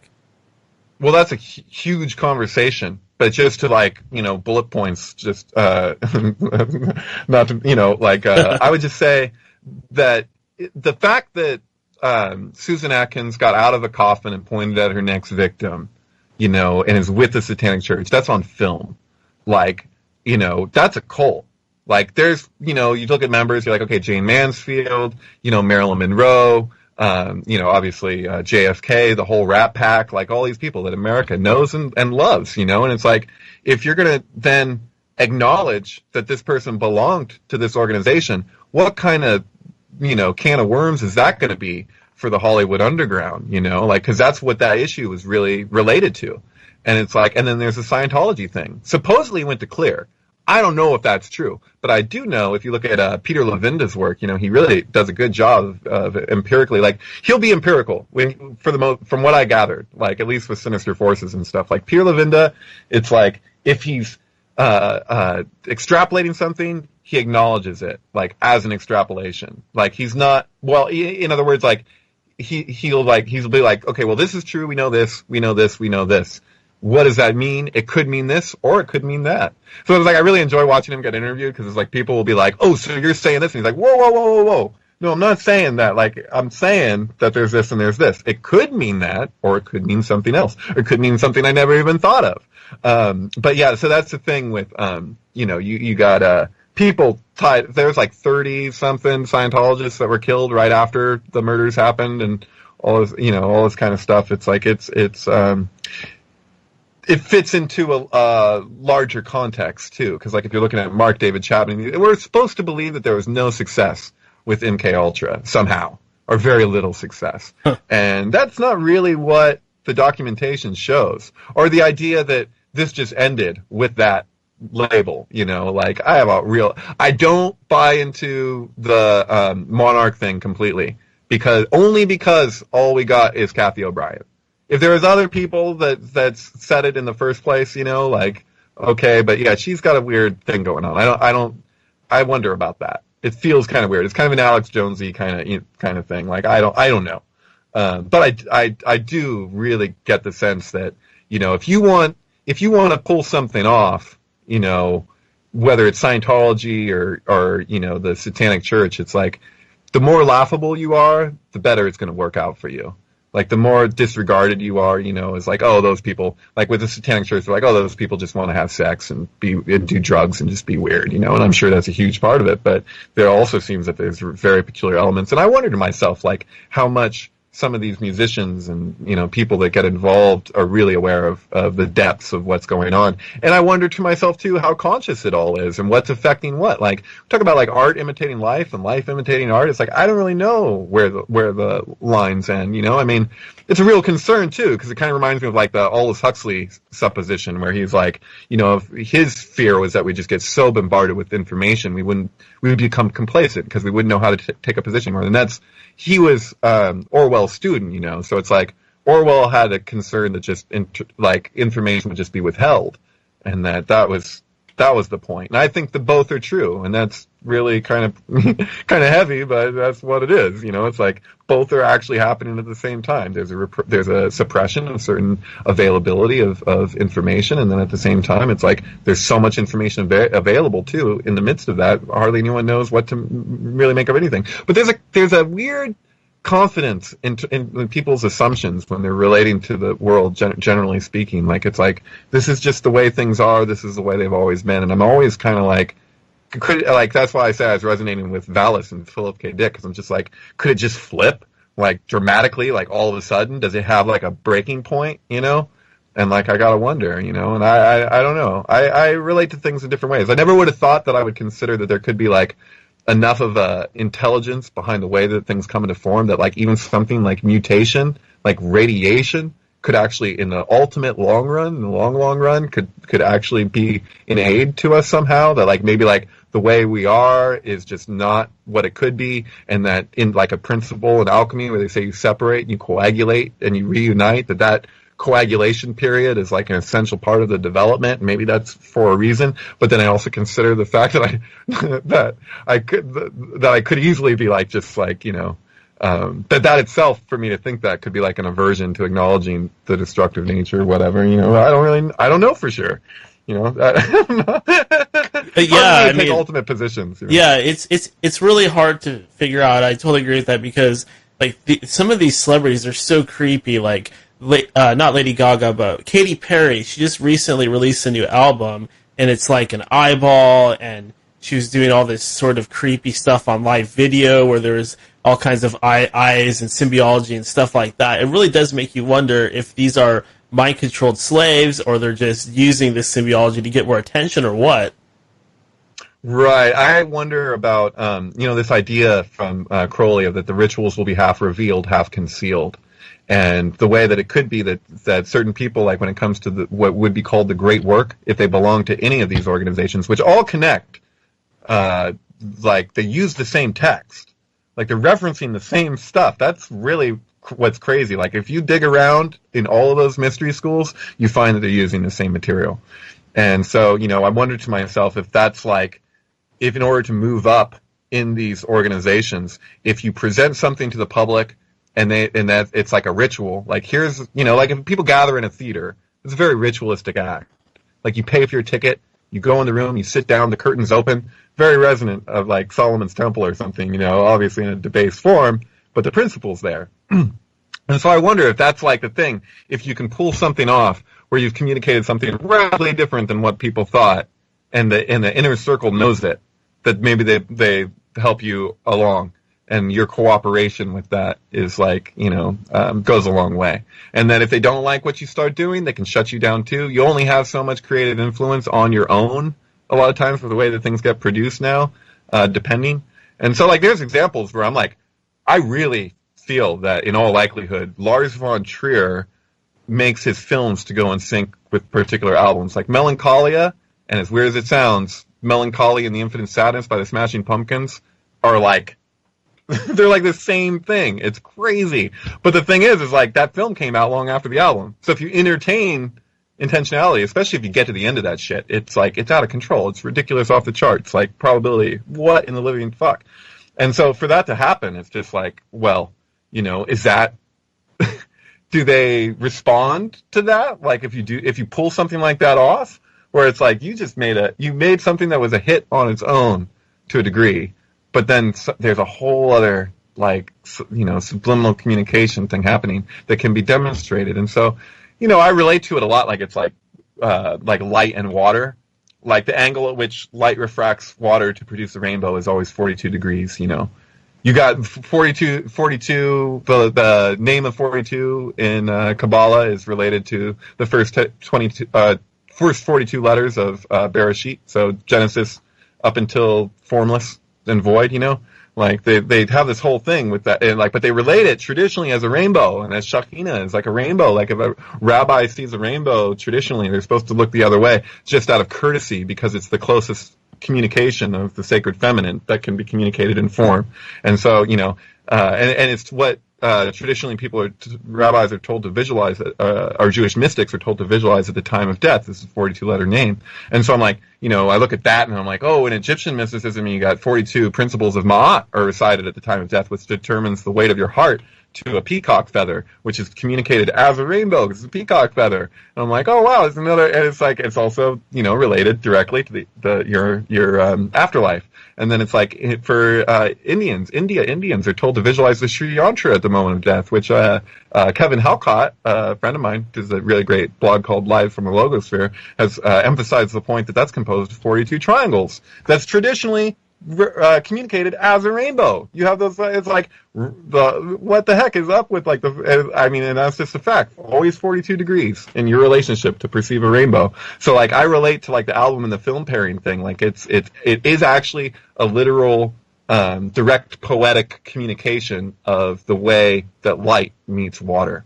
It's kind of a difficult thing to try and put into words, but I feel like they speak for themselves. If you follow them through, you start to see that. Yeah. Awesome. I don't know if I answered any question that you asked, or if there even was a question. I'm just kind of going with it. But yeah. Well, how about this one? Since we've been spending a little bit of time back in the 60s and 70s, the assassination of John F. Kennedy, was he killed by the government, or who do you think killed him? I watched that documentary called "Everything Is a Rich Man's Trick," JFK to 9/11, and they presented something there, and I cross-referenced it, and I cannot deny it. The sewer drain 15 feet away Everyone's saying grassy knoll, grassy knoll. You can see the angle came from below. I've always saw that. Even in school, they're like back and to the left. I'm like, how did the shot come from below? Well, the Zapruder film, it's facing the other way. If you look at it, so apparently, according to that documentary, and it was well backed, is the idea that in all likelihood there was actually 8 shooters, and they shot simultaneously, and they did it twice, and then they still didn't get the headshot, and the headshot was actually the next. So they did it twice. Didn't make it, and then the next shot came from 15 feet away from a sewer drain. The man was actually arrested that day at a car dealership that he worked at, covered in shit, and they were like, the president's just been shot, this guy's showing up, he's vomiting, he's covered in shit, very suspicious, he was arrested and released. Can't tell you the guy's name, you'd have to watch the documentary, but I've looked at a lot of stuff on JFK for years, obviously, but that was a kicker. I think it's really funny. Maybe not funny as the operative, but I think it's really interesting that freaking Woody Harrelson was in Natural Born Killers, which was directed by Oliver Stone. Oliver Stone also directed JFK, but Woody Harrelson's dad confessed to being involved in the JFK assassination, which is like, that's a really weird one. It's like, did Oliver Stone just intentionally cast freaking Woody Harrelson? And that's Lana Del Rey's album, what is it? Paradise. Had 2. There was like a edition of the Born to Die. If you play that with Natural Born Killers, it's pretty incredible. Oh wow, I'm gonna have to try that. Well, it's all this stuff. Like, I got like 80 videos available, and this is years and years and years and years and years and years of a lot of work. And this man Guillaume in France has helped me to make that available for people. So any of these syncs, if you want to check them out, they're all like instant streaming. If for some reason you're like, it works fine on my computer, it works well for a lot of people's computers, but they're very high quality films. So it's like there's the option to download. So I'm just saying, whatever, be technical, but there's a lot of them. And each one of them is just like, I can't even tell you. I can't relay if you're just looking at the image that if you click on it'll go to, like, just how much went into each one of those. Like, I'm talking like thousands upon thousands upon thousands upon thousands of hours, just forever, So I'm kind of crazy in that way, but it's how I navigate the world. So yeah, I mean, I've always been aware of the thing with Dark Side of the Moon and the Wizard of Oz, but I had no idea that there was all these tons of other ones. I'm definitely gonna have to try some of these out. This sounds really cool. Yeah, my feeling on it, from all the ones that I've looked at, the oldest one is actually Revolver and Bluebird. There's a film, Bluebird, that's actually the basis for the inspiration for L. Frank Baum's The Wizard of Oz. So he's a theosophist, Our caller mentioned Blavatsky, so but that's more Alice Bailey's school at that time, which is an offshoot of the Theosophical Society, the Lucis Trust, But there's this really weird Russian film that's like, so America and Russia have like gone back and forth making Bluebird over time, and Bluebird is about the Bluebird of Happiness. It's the original name of MKUltra, is Project Bluebird, right? Oh, okay. Which came from this story. That's why, and it's why in The Wizard of Oz, in the song that Judy Garland sings, it's like somewhere over the rainbow bluebirds fly and all this. There's something significant too about the man who wrote that song, but I'm not going to do it justice at this moment. But the point is like, that's the earliest one that I found, and it's really hard for me to not like feel that like that the Beatles freaking did that. Like, that Revolver is actually like a whole statement on communism versus capitalism, which is what has happened with Bluebird over time, because they're both different ideas around what brings happiness. So it's like there's the Russian idea, and then there's the Western idea. Like, we have these different America and Russia going back and forth with Bluebird. Even in 1976, I think, there's a version of it that was filmed in Russia in the middle. So that's the middle of the Cold War, with like not Jodie Foster. What's her name? Is it Jodie Foster? Yeah. No. Derp. God, who the hell is that? Judy Garland. No. It was, I can't remember who was in it. But wait, are you talking about Bluebird? Yeah, I'm talking about that. There's a version of Bluebird. Is that was Shirley Temple in that one? There's a Shirley Temple one that's an American one. So then there's like an American one that was filmed in Russia that I wasn't even like intended to like be mass produced. Oh, weird. Like, it was just like, they just made it. Like, you can find it. But yeah, it's Bridget Fonda. Bridget Fonda's in it, but it's just this. It's like it's just a statement of like this ongoing discrepancy or this ongoing conflict between us and Russia, and then the Beatles totally played on it. It's like there's weird shit with the Beatles forever. I mean, that is a synchronicity gold mine. Anything Beatles related, and the whole Paul is dead thing. Like the people that I've met that are the most serious about it, who have been up on that like since the '60s, who are much older, they're all generally in consensus that Paul never died. Like, but they generally agree that there's at least more than one, and only for certain periods. So like, because when they look at all of the photographs and they do all of that work, they all generally come to the same assessment in what I've seen in the study groups that I've come across, where it's basically like, you know, it's that the changes stay consistent. So if you're looking at the photos, you're like, he has the same chin here, here, and here, and here. He has the same eyebrows here, here, and here, and knows everything. And then you're like, okay, but then you look at other pictures at different times, and it's like it's specific the way that it goes back and forth. And it was after he had his hiatus for a year or whatever it was, and people were concerned that the Beatles broke up. And it's like, you know, I find that's crazy. It's like, okay, so all these people jump on board with the Paul's dead thing. There's every indication that was like the Beatles themselves pushing that rumor. There's a lot to suggest that it was probably Ira Levin started it.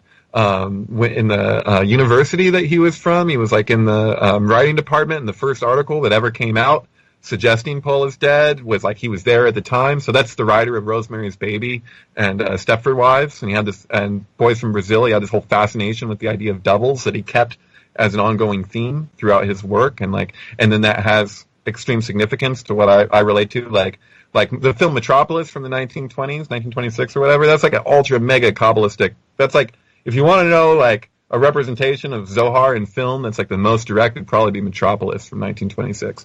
And that's Lady Gaga's whole thing. So she's named after it, really. That's the joke. Because it's like, she's named after the Queen song, Radio Gaga. But if you look at the original music video for Queen's Radio Gaga, it's all Metropolis. So her album, The Fame Monster, goes with Metropolis like crazy. You have to wait until, like, the song Teeth for it to really, like, take off. It does this whole thing. Which is kind of like a protective shell. Like, I've noticed that with a lot of these pairings where it's like, it doesn't always, like, kick off right away. It's like, you gotta wait, like, for the album to go through for a ways before it just becomes what it becomes, you know? It's like the valley obscured by clouds. Like, that's the thing with Pink Floyd, man. It's like Pink Floyd, like, they started doing soundtracks. Like, that's what they did. Like, Moore and the Valley, like, obscured by clouds, and the film Le Valet or whatever, the French film, like, they go together. Like, they were always doing soundtracks, like, from the get-go. And, like, so so the second one, I can't remember if it's maybe Summer of '42 and Adam Hart Mother is in there. Like there's the Beatles Magical Mystery Tour, the film. If you play that with the Rolling Stones, Her Majesty's Satanic Request, is just crazy. Like, and that was the anniversary in reverse of John Lennon's death. It's actually my birthday. December 8th is it's a holy day in Catholicism. That's the Feast of the Immaculate Conception. So it's the day for the virgin birth. And so you're like, okay, so John Lennon is killed on the day for the virgin birth in front of the Dakota from Rosemary's Baby. In the film Rosemary's Baby, he dies right near the same spot where a Volkswagen Beetle gets covered in blood. If you look at all the different shots from that scene, you can actually see that there's 4 Beetles, and one of them gets covered in blood from the woman who was Playmate of the Year that year. In real life, she's playing the character in the movie that they actually give her, like, her Playboy name, as I recall. Like, in the movie, they, like, say it, but she, like, had the worst accident that year in Playboy history, like, falling off of a hammock. She was, like, in the centerfold, the woman from Rosemary's Baby, she's, like, on a hammock, and she broke, like, 4 ribs or something, like, in the photo shoot. It was, like, the worst accident in photo shoot history, and she's, like, the girl who fell in Rosemary's Baby. She's the first death, and it's in the exact spot where John Lennon's killed on the day for the virgin birth. That movie's about the virgin birth, but, like, a Clephotic version of it or whatever. It's just so freaking weird. Yeah. John Lennon's death day is Jim Morrison's birthday. It's like strange days indeed. It's so weird. Yeah, that's interesting, the whole Paul and Saul thing, because another popular conspiracy is the idea that Alex Jones is Bill Hicks, or Jonathan Brandis, or I'm sorry, what's the guy? That's the most optimistic thing I've ever considered. Like, if you say that Alex Jones is Bill Hicks, and then freaking Andy Kaufman as Donald Trump, that would be like the ultimate, like that would be the most hysterical joke of all time. But I can only pray.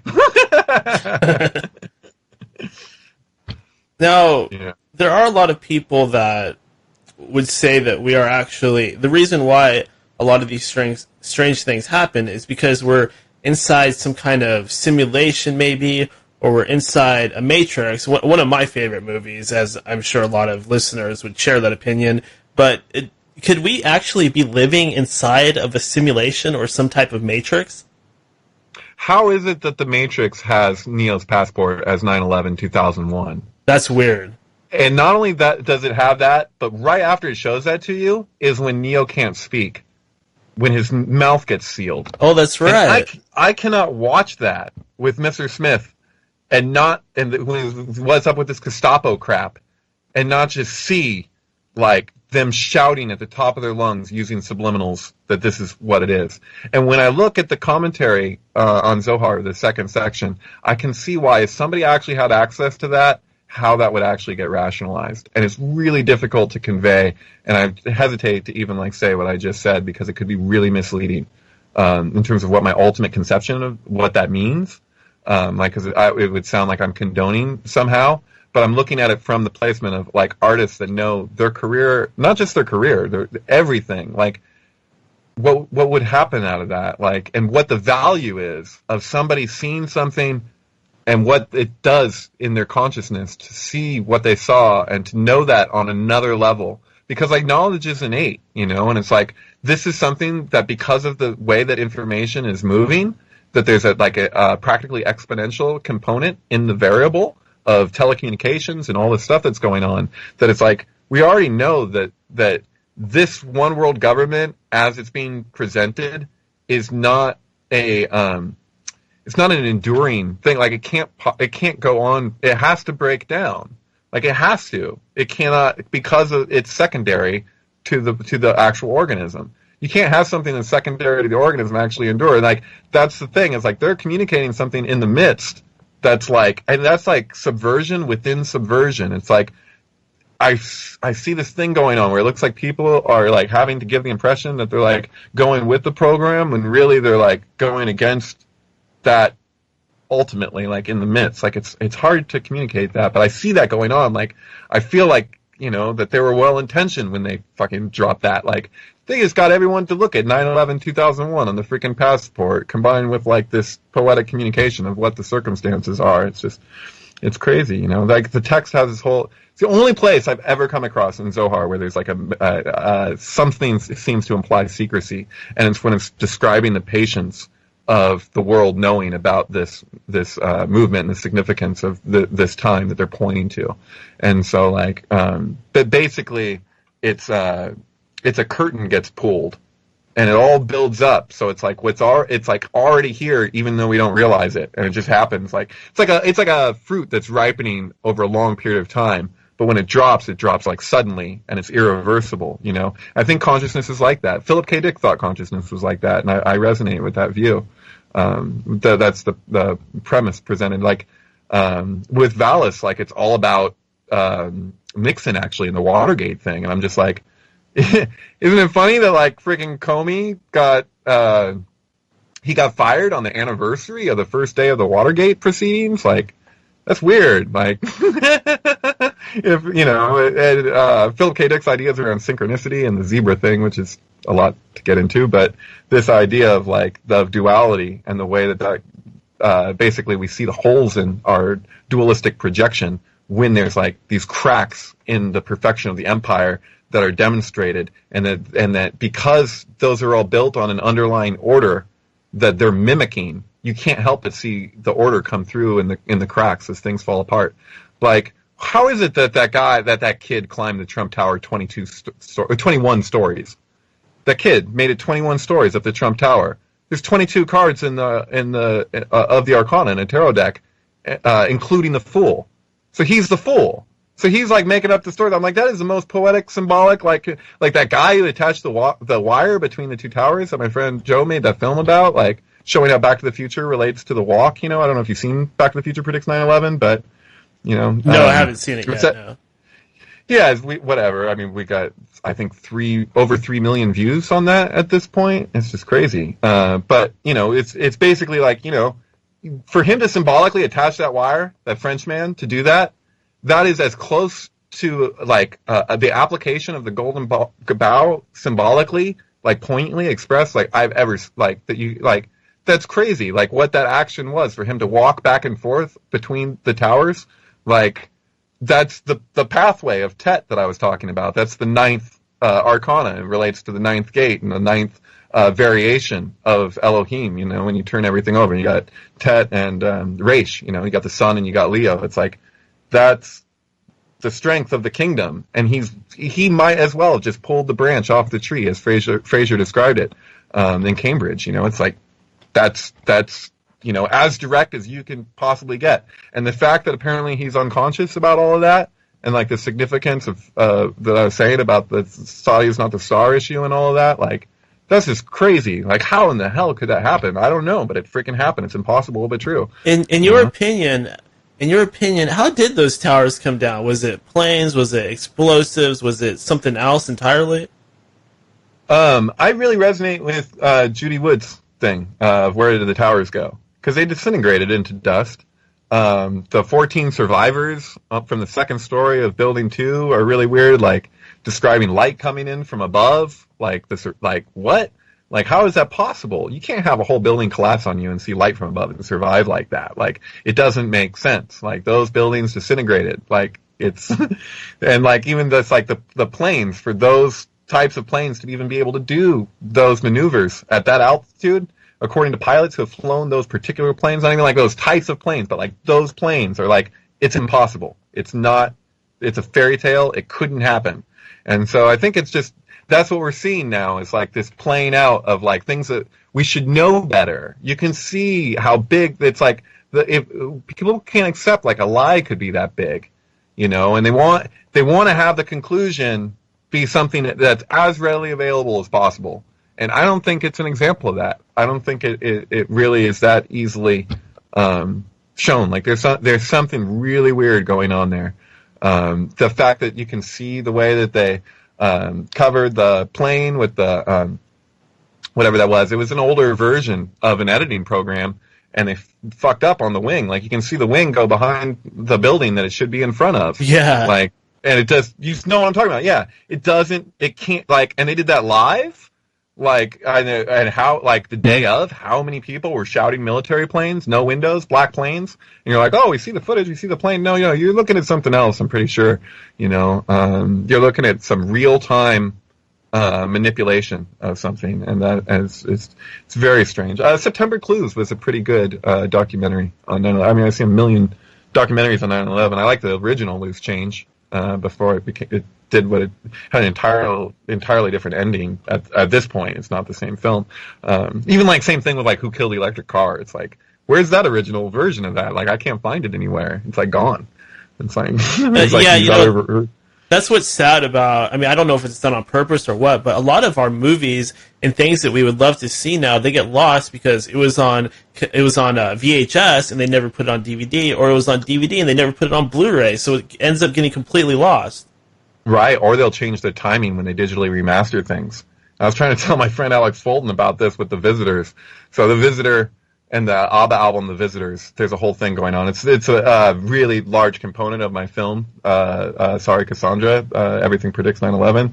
There's this whole thing going on where it's like, I pair this album and this film. So there's an album called The Visitors that came out shortly after The Visitor. The Visitor was released the day and year of the MGM Grand Fire in Paradise, Nevada. So it's Vegas, this giant Mayan pyramid caught on fire, and the alarm system was knocked out, which they said on the news and all this kind of stuff. And it's like, it's super suspicious, but then there's like this whole relationship to the first biggest hotel fire that happened in Atlanta, Georgia, which is where the movie takes place that came out the day and year of the second biggest fire. And it's like, the probability for all these doing what they do is just fucking out of control. But I had this whole thing where I was like looking at the digital remastering of the film, and it's like, it's literally, they time stretched it by like 20 minutes, and I can take the original version and I can take the new version. And he talks in interviews, this is what my friend got all weirded out about, is that he talks in interviews about scenes that were taken out. And this is the version that includes those scenes. He doesn't say what those scenes are, but you can see when you push them together and then you align it with transparency, you know, you like put 50-50 transparency, you can see that it's this exact same film, just time stretched. And you would never know because it's so digitally mastered that they were able to cover it up. And I'm like, wow, that's a straight up lie. I caught that guy in a lie, you know, but that has gone on. That's happened a few times. I found that happened with the film Napoleon that Kubrick probably wrote. So Kubrick was supposed to do Napoleon, and he went to MGM, and he was asking them if, you know, he shows them the screenplay, and he gets denied. 4 months, and so he leaves MGM over it. Within 4 months of that incident, production begins for a Russian-Italian version of Napoleon. I look up the writer for that movie. His name is Hal Craig, capital H, capital A, capital L, you know, abbreviate, and it's like, and this guy, I can't prove his existence. There's no pictures of him anywhere on the internet. I have looked and looked and looked. There's no pictures of any member of his family. So all I could find was an IMDb, a Wikipedia page, and a obituary. And I don't think he freaking existed. I'm looking at what the other things that he's done. Like so he did Waterloo. If you take ABBA's album Waterloo and play it with this freaking, whatever it is, 1979, I think, version of Waterloo, it's like, it's uncanny. It's like, how the hell? Like, it's crazy. And so it sounds like Kubrick had a lot of side projects, man, and I really feel like this was one of them. I feel like there's a really strong argument for it. So this guy, the other movie he did was called The Message. And there's 149 hostages, I think was the number, in Washington, D.C. that were taken to stop the release of this film because it was related to the birth of Islam, and it's written by this guy, Hal Craig, that I can't prove his existence. And I'm wondering if this is like the thing. It's like if they wanted to, you know, have a cover, you know, like if it's like, where are you going to point your finger and accuse somebody if the person doesn't freaking exist? I don't know. So I wouldn't say that everything Hal Craig did was necessarily Stanley Kubrick, but I would say my Occam's razor, after everything I've seen, in all likelihood, for Waterloo was written by Napoleon. I mean, it was written by Kubrick, who identified with Napoleon. Sorry, another Freudian slip. I'm pretty sure I've seen that. That's a pretty good movie. Yeah, there's subtext in that movie that you catch with the ABBA thing, so I recommend it. ABBA's Hebrew for father, by the way. I've gone on this. I mean, it's obviously the band members. It's a acronym, but it has a Hebrew meaning. It's significant. It's related to Chokhmah and the Kabbalistic trees. You have the father and the mother. Bina is the mother. Chokhmah is the father. Wisdom and understanding, right? So there's something going on there, big time, with ABBA. So if you take ABBA's album that they released called ABBA the Album, which came out the year of this movie, The Message, and you start ABBA's ABBA the Album at the second that The Message begins, they'll end. It'll do 4 rounds to the second. So when it fades out, you're actually looking at the bars of the film, and you align the album. They land on top of each other completely. Oh, wow. And so I'm just, yeah, that's the thing. That's what I'm saying. There's a lot of examples of that. So like if you take the film Private Lessons, which is kind of like a erotic 70s movie. If you take that and you play it with Hotel California, if you start Hotel California the second that Private Lessons begins, it'll loop through twice and it'll end on the second. The same thing is true if you take Olivia Newton-John's album Physical, the Let's Get Physical is on, and you play it with The Heretic, The Exorcist 2, so Exorcist, Physical. If you take that album, it's the same thing. It's 2 rounds to the second, from the moment that the film starts to the moment that the film ends. The 2 films, Under the Skin and Ex Machina. Under the Skin with Scarlett Johansson and the film Ex Machina. Those 2 films, if you start them on the exact second, will cut black to the credits at the exact same split second, which is just unbelievable. I don't know how that, this is the thing I'm going to say a lot if I'm having this kind of conversation. It's like, I don't know how this happens, but it does. So, Now, Aleister Crowley must have been really understood this. It's my understanding, I know I read it somewhere, that he actually went through and he learned the entire Hebrew language or something like that so he could understand this stuff. Is that true? Well, Crowley's not relating to the Hebrew language in the same way. So it's like, there's that old Gnostic story where, Jesus has the teacher and he asks, the teacher is saying, okay, this is Aleph, this is Beit. And then Jesus is like, wait, what is it? What is Aleph? And he's like, what do you mean, what is it? It's the first letter. He's like, well, what does it mean? And it's like, Crowley's kind of like that. He's like, he doesn't really know Hebrew, but he knows the letters and their meanings pictographically and mathematically. And so, and then he has a certain working knowledge, but he's not Jewish. So he's just not, he's immersed in the material, but in a different way. And so, same with Israel Regardie, same with Paul Foster Case, same with a lot of these people. I mean, Hebrew wasn't a spoken language until, it didn't start until the Reformation, which was really recently.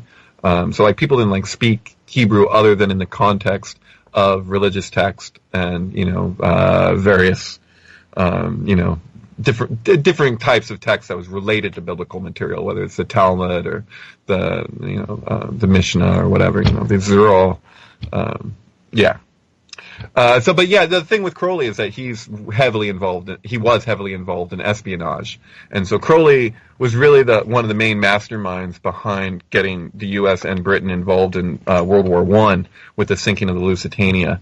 And there's a really great empirical book called Secret Agent 666 that demonstrates that. And the guy was just looking at disclosed documents having to do with the false flag event of the Lusitania, and he kept on coming up against this name Crowley. And this guy who wrote this book did not have much knowledge around like what Crowley had really done. And so what I did, and I haven't heard anyone else point out yet, but if you do a thing and you take that book, Secret Agent 666, and you compare where he's going for espionage, it corresponds exactly with Aleister Crowley's autohagiography called Confessions of Aleister Crowley. So if you go through there, if you go to the trouble, you can see that places where he's going for magical working are directly related to places that he's going for espionage. But what I take to be the significant thing there is that it's actually true. Like, he doesn't distinguish between these two things. Like, they are more than just related. They are actually the same thing. So he's actually telling you what's going on, but it's so fucking out there that like most people would never be able to accept it because of cognitive dissonance. Yeah, that's really interesting. It does seem like in a lot of these tales of where Crowley is going and what he's doing, some of them sound almost nonsensical. Not that I would really be able to interpret all of those magical secrets and things like that, but I could definitely see that. Maybe he was in that time and place for a totally different reason.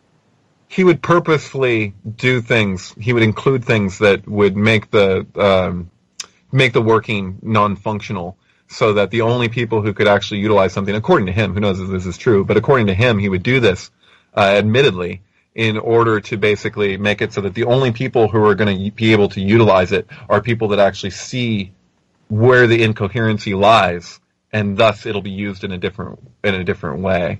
And so I don't consider Aleister Crowley like evil necessarily. I see him as constantly looking way further ahead to like what will the ultimate result be in the long run of these events happening. Like, he's more like sacrifice, acknowledging a sacrifice.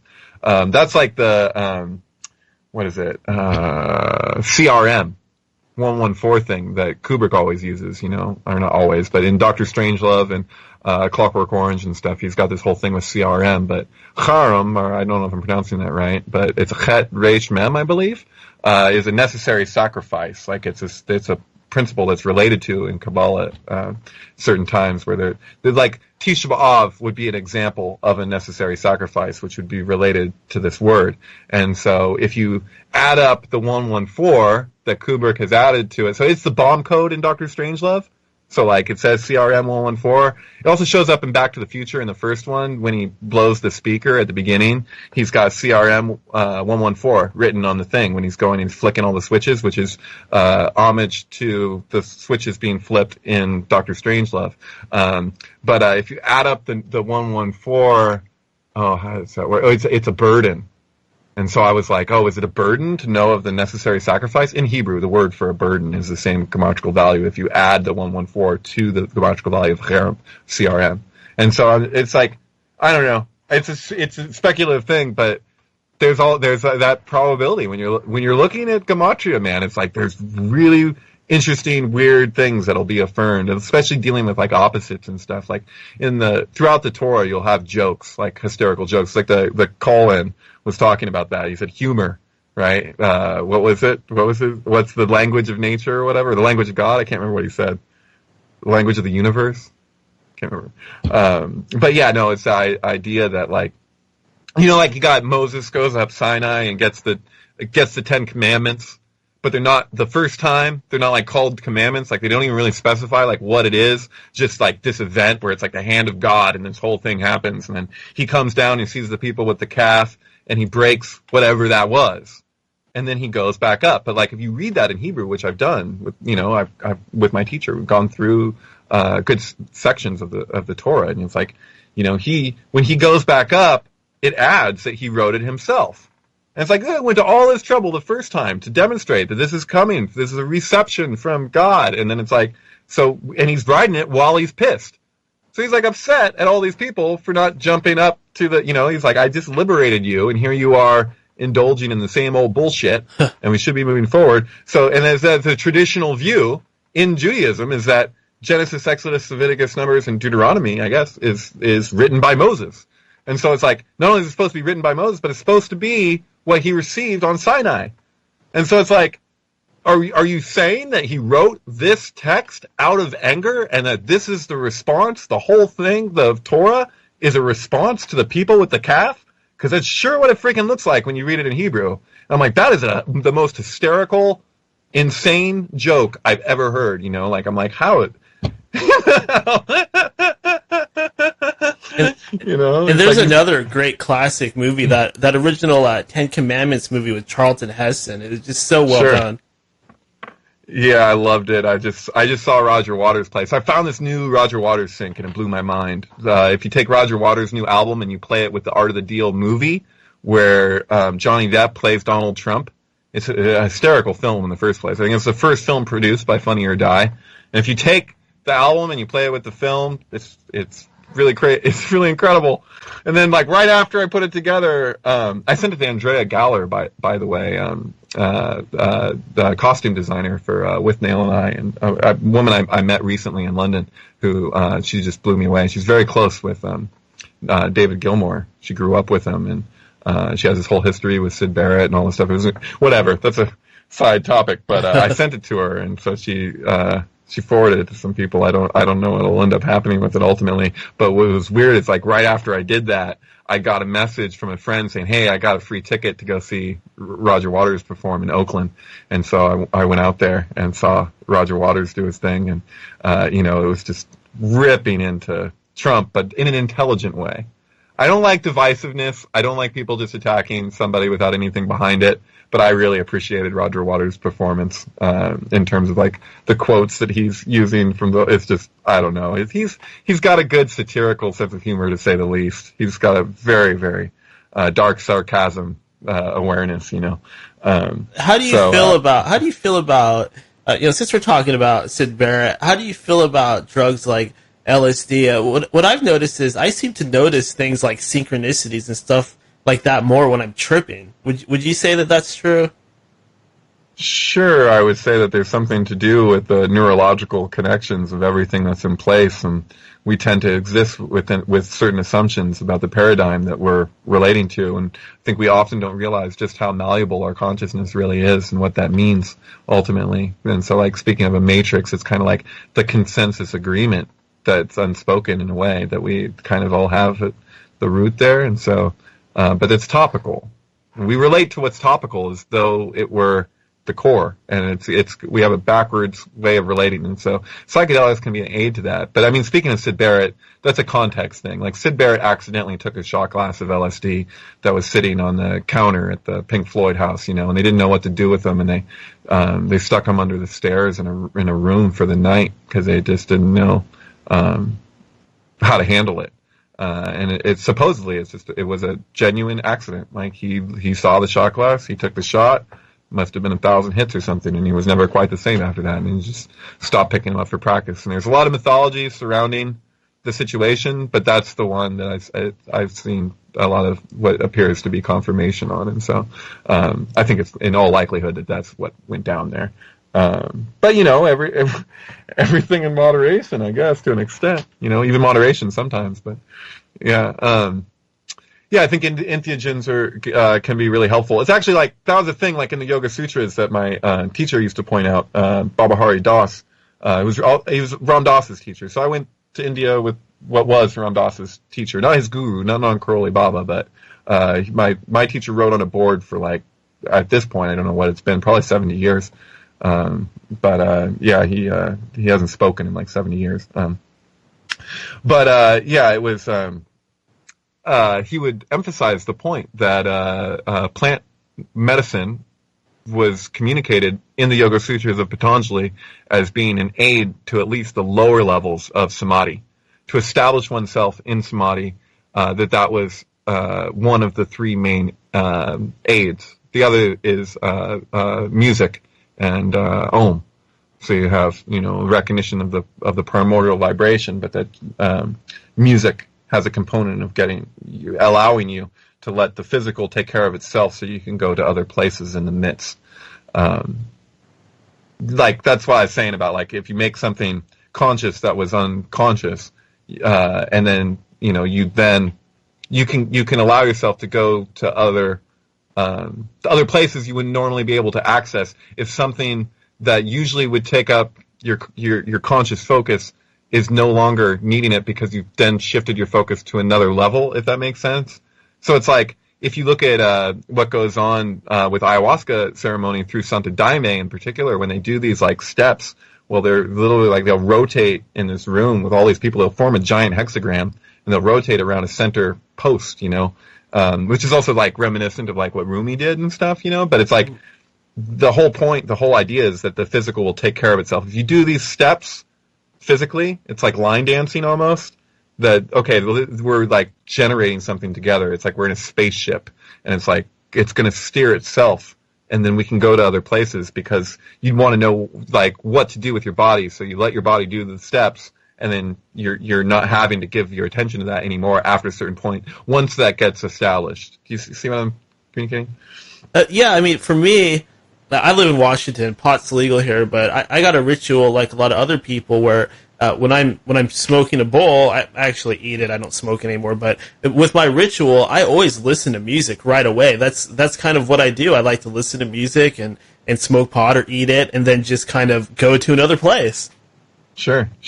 Well, there's different kinds of going to other places, right? So there's like you can check out. I mean, mysticism really like at least was it Colin Wilson who did The Outsider. He in that book he gives this whole analysis. I don't find this etymology elsewhere, but he has this whole thing that like mysticism means to shut the eyes, etymologically, I guess from some source.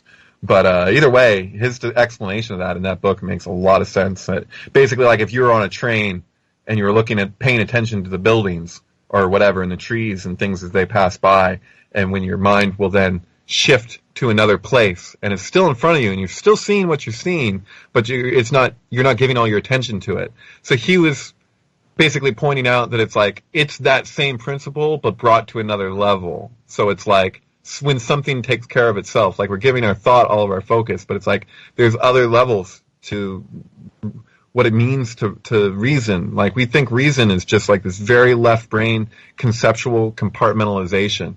And, I guess you could say that mysticism acknowledges that there's another level, even like maturity, like what we settle for a level of maturity. We're like, okay, now we've made it. So it's like, once you go through certain things, we relate that's the initiation, right? Or whatever, like what puberty is, what like developmentally, like we go through our lives and we're like, okay, now we're this, now you're an adult.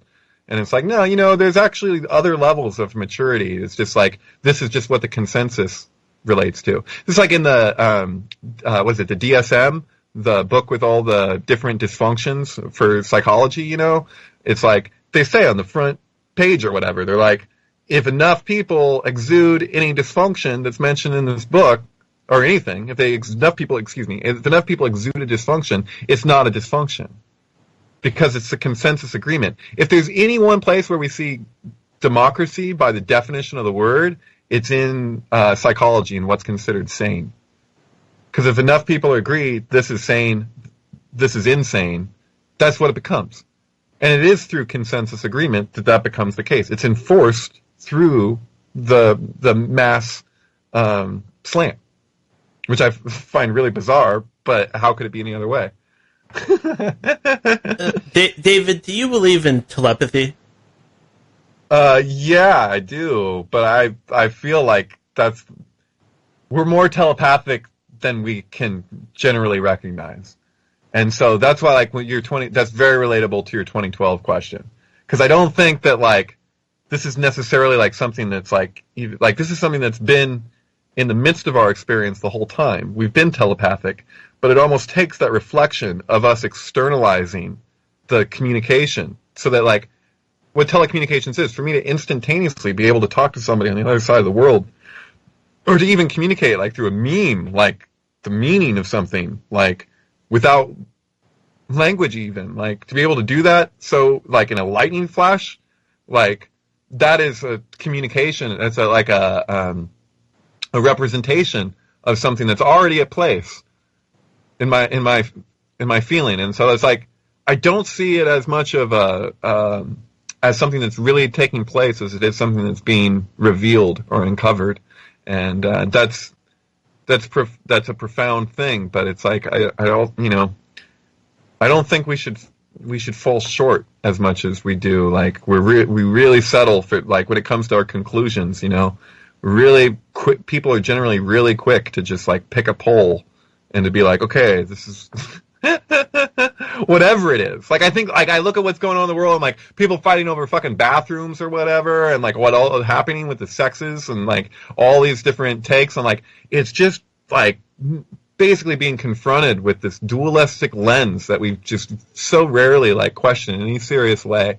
And, like, you can't go on like that forever. Like, if you never question duality, things are going to start to show themselves, like, what is the nature of what we're actually existing within. And so I look at what's happening with Donald Trump, and I just see, like, yes, he is that archetype of the fool, the outsider that would challenge the king and marry the king's daughter and rejuvenate the whole thing. But because it's been restrained for so long, this thing that was supposed to happen so long ago and hasn't been allowed to, that they don't, because the powers that be have been resisting it so heavily, we just end up with this deformed version of it, which isn't really it. It's just, like, this twisted, manipulated, like, it's just masquerading as though it were the actual thing. So we're like, here it comes, we're getting it, it's like, that's what's so weird. Like, if you look into any of these assassinations, like, not any of them, but, like, Martin Luther King, like, Mahatma Gandhi, like, sorry to say, but, like, John Lennon, whatever, like, you look at these things and, like, it's like they have all these components of this archetype of the fool that would challenge, that would be like the people's representative, and it's like, he doesn't fill the qualifications that are described in the Golden Bough, Mr. Trump, he's like, but he's supposed to, like, it's like he's supposed to be not a political guy, but he's there is no outsider. Like, Alf would be an outsider. Like, I'm serious, like, Alf, the character from the show, like, that's, like, Alf spelled out, it's Aleph spelled out, so Aleph Lamed Pei equals 111. He's the outsider. Like, that was such a Jewish, brilliant show. Like, cause everyone's trying to tell Alf, why he needs to fit in. He's describing, like, on Melmac, when somebody dies, we celebrate it. We put out, we put out the balloons or whatever. It's like, and they, like, have to explain to Alf, no, Alf, like, this is the way things are here. And it's like, it's just because it's a joke, because where are you going to find that outsider now? There is no outside. All the lines are in the freaking sand at this point, It's like, they're not real lines. And so, of course, someone's going to come forward and be like, we got to build a wall. Because that's, like, the ultimate, like, as consolidated, like, what the issue is. Like, that's why Pink Floyd, The Wall. Like, for real. Like, this, like, it's like a final plea, or maybe not final, who knows, but it's like this, like, demand that, like, yes, these divisions are real, like of what the left brain does, like this compulsion of Gavora. It's like, we're going to prove it by building it and making it, and you'll see, and it's like no amount of that is ever going to prove you can't do that by force. You can't prove something that doesn't have ultimate meaning true through, by making that representation as big and as powerful as possible. And so that's why the thing with the Zohar I find is so interesting. They're describing Gavora basically accumulating, it's building itself up so that it thinks that it can, it's going to go try and get the other side. So it's like the left brain literally thinks it's going to conquer the right brain. If you want to put the issue that's what's happening in consciousness, like in a nutshell, that's the best I think you could say it. It's like it thinks that it can have the upper hand, and that if it gets strong enough that it can do it. So of course we're going to see examples of like where it's like literally taken like in physical form, we're going to make this real. Like that's what the two towers were. Like it was like we're gonna if we build this up big enough and we do this thing, it'll actualize it. And the crazy thing is that if it's not foundational, it can't. So like I take Aleister Crowley's "Love is the Law, Love Under Will," that is actually like one of the most profound. This is the most profound thing he ever said, pretty much, and he said a lot. I've read a lot, But I was like, that premise is like love is the law. The thing that's under is the law, but like people think that if something's under something, we assume that it's not.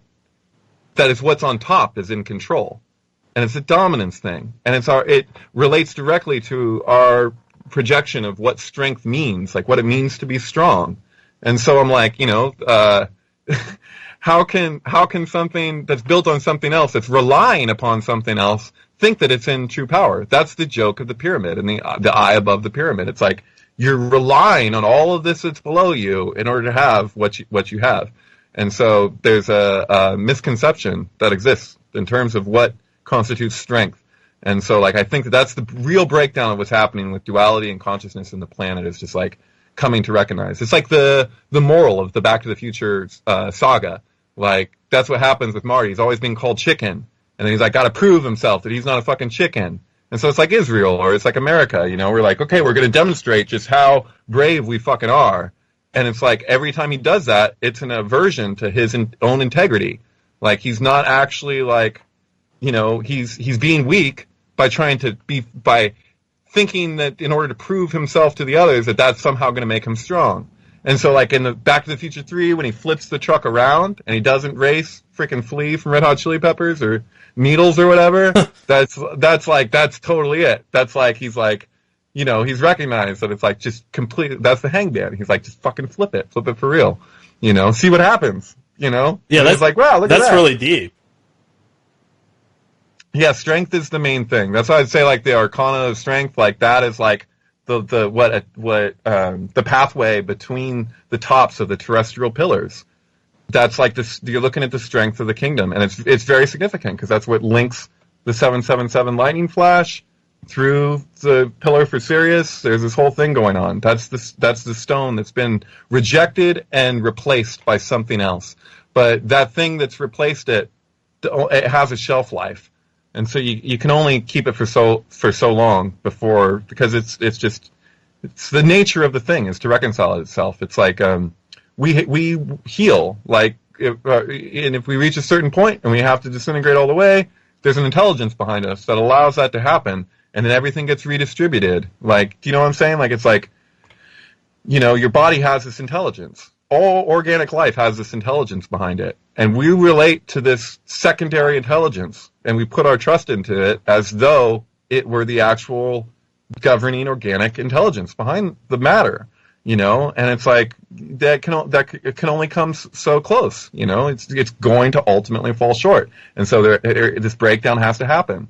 And so, yeah, like of course it's going to express itself in the most archetypally acute way possible. And so, of course, what's happening politically, it's like red, blue, Chesed Gevurah, Democrat, Republican, like the way, like in America, like the way that the duality is expressed is so pronounced. It's just crazy. How about the whole Pizzagate thing? These allegations about these people being involved with children, all of that. What do you think about that whole thing? Is that some kind of odd synchronicity? Could there be truth there, or is it just all bullshit? What do you think of that?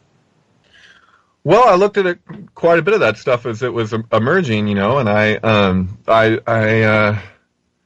I mean, that's a larger conversation. I do feel that there is some extreme high weirdness going on with what people are up to, and it's really crazy how like both sides are like pointing their finger and being like, "Oh, what you're doing?" It's like, "Well, look what you're fucking doing." It's like, dude, you're both doing fucked up stuff. It's like America trying to tell anybody what they're doing wrong, and it's like, look at what you're doing. Everyone's fucking hypocrites everywhere. And so, you know, but like, I don't know. I saw what's her name? God, I don't know why I'm spacing on it. I saw the, in Sweden, God, she's the woman that everyone, Maria Abramovich. So everyone was pointing at her as being like the whole, where they were drawing blood and writing on the walls and doing this kind of stuff, you know. Uh-huh. And, I really enjoyed her exhibit. I thought it was really dark and fucked up or whatever, and I can see what the appeal is for some of these people. I'm like, you know what? She's like freaking, I don't know this for sure, but like with the sense that I got is she reminded me of like a lot of Yoko Ono in terms of performance art stuff.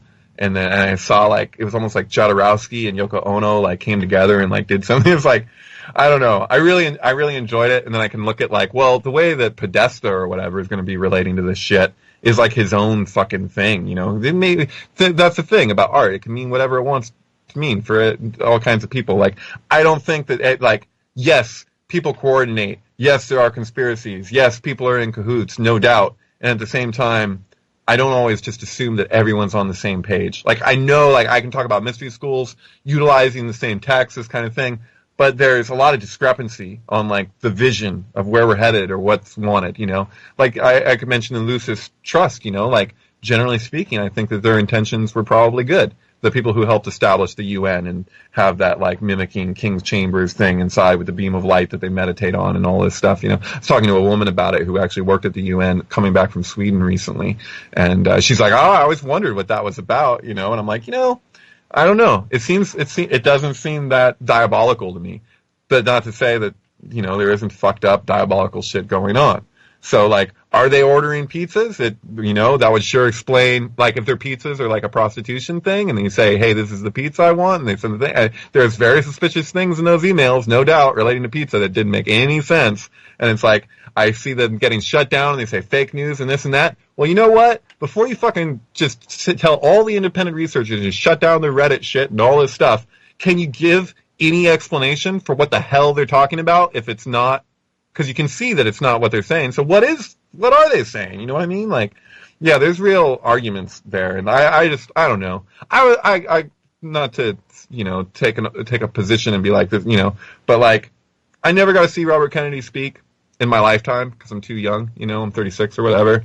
But like, I got the idea of like that he was somebody that actually like really like from my understanding, for the most part, he actually spoke for people like in a really direct way for the lower classes and all kinds of stuff, you know, talking, you know, and like Bernie Sanders, like when I first heard him speak, long before he ever announced that he was running for president, I was really impressed by him. And I really couldn't believe that somebody was getting away with saying some of that stuff, you know, from Vermont, what he was doing. And when I found out he was running, I was just like, holy shit, you gotta be kidding me. That guy is running for president? Give me a break. And like, I went to try and see him here, you know, in Santa Cruz where I'm from, and it was like a 2-mile line, like outside of the arena that's filled. And I'm like, my God, like this is huge. And I'm like, you know what? Hillary wasn't getting that. She wasn't getting those type of crowds. She had fucking Jay-Z and whatever, you know, showing up for her big event at the end. It was an empty space. I saw the camera people trying to figure out how to navigate that a free event was like less than a quarter full. Like an auditorium. It was like they could see Jay-Z for free and they don't even want to go. And it's like, you know, when the polls first started, there was like Harvard polls that went up and it was like on the news, like, and I took screenshots because I was like, okay, they say these are the results. I go to the Harvard website, I cross-analyze them, I see that they flipped the results. They did it repeatedly. They literally, every news station, Fox, CNN, all of them, they had Bernie and Hillary's results flipped. And you could see it. All you had to do was go to the Harvard website, and you could see it. There was no question that that was what was happening. And I was like, wow, that is a bold-faced lie. And so I'm just like, you know what? Bernie got freaking cheated. He probably knew it from the beginning, but he went along with it anyway, because he's just like, oh, you're giving me the opportunity to say this shit into a microphone for this many people, and then you're going to have me drop out? Fuck it. You know, or he just got threatened. I don't know. Yeah, he did kind of bow out a little bit too peacefully. I mean, if it was me, I would have been getting behind a microphone and just raging. I think it was understood that that was what he was supposed to do, and that that's the way that things were most likely set up. It was just like, you're here to just fucking sheepdog it. And he was like, all right, well, it's better than nothing, because people know what's what. And, you know, I think he had some other idea in mind. You know, he knew that they wouldn't allow for him to do that. But at the same time, there's not a complete control there from the elite, like all of those people. Like, it's very flimsy. Like, if you like talking about like JFK and shit and 9/11, if you look into that stuff deeply enough, like the conspiratorial side of shit, really seriously, like investigate it in a real way, not just like YouTube education, but you look at that shit, you see how like fragile the whole thing is. Like, you're like, dude, they barely made it by the fucking skin of their teeth, and they just scrambled to do whatever they could do. Like 9/11, oh yeah, we found the fucking passport.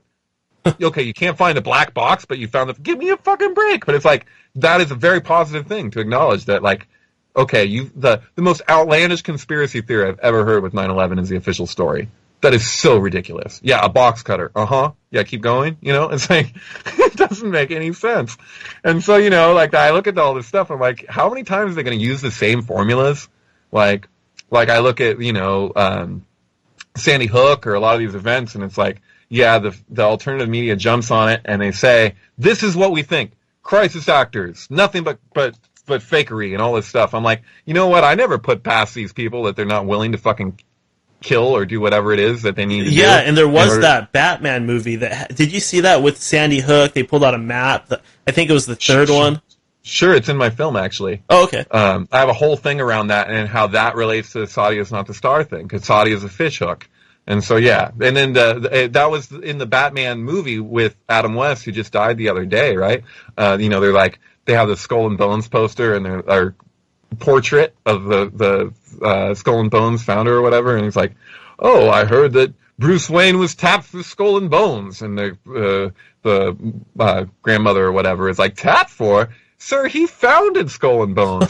Bruce Wayne's grandfather, yeah, heard that he was tapped for Skull and Bones. She's like, oh, and so like, you're like, watch the new Batman, it's like, you know, in the stadium part with the football players or whatever, when there's that big explosion and the whole field falls apart, and like zooms in on that window with the guys overseeing the game, and it says 322 right there, the number of Skull and Bones. It's just like, oh god, how could that be? And it's like, yeah, that it's Sandy Hook is on the map, you know. And then you could try and argue, people try to argue, oh yeah, well, it's supposed to be New York, and there's a Sandy Hook in New York. There's no other names on the map relating to New York. So what the heck, you know?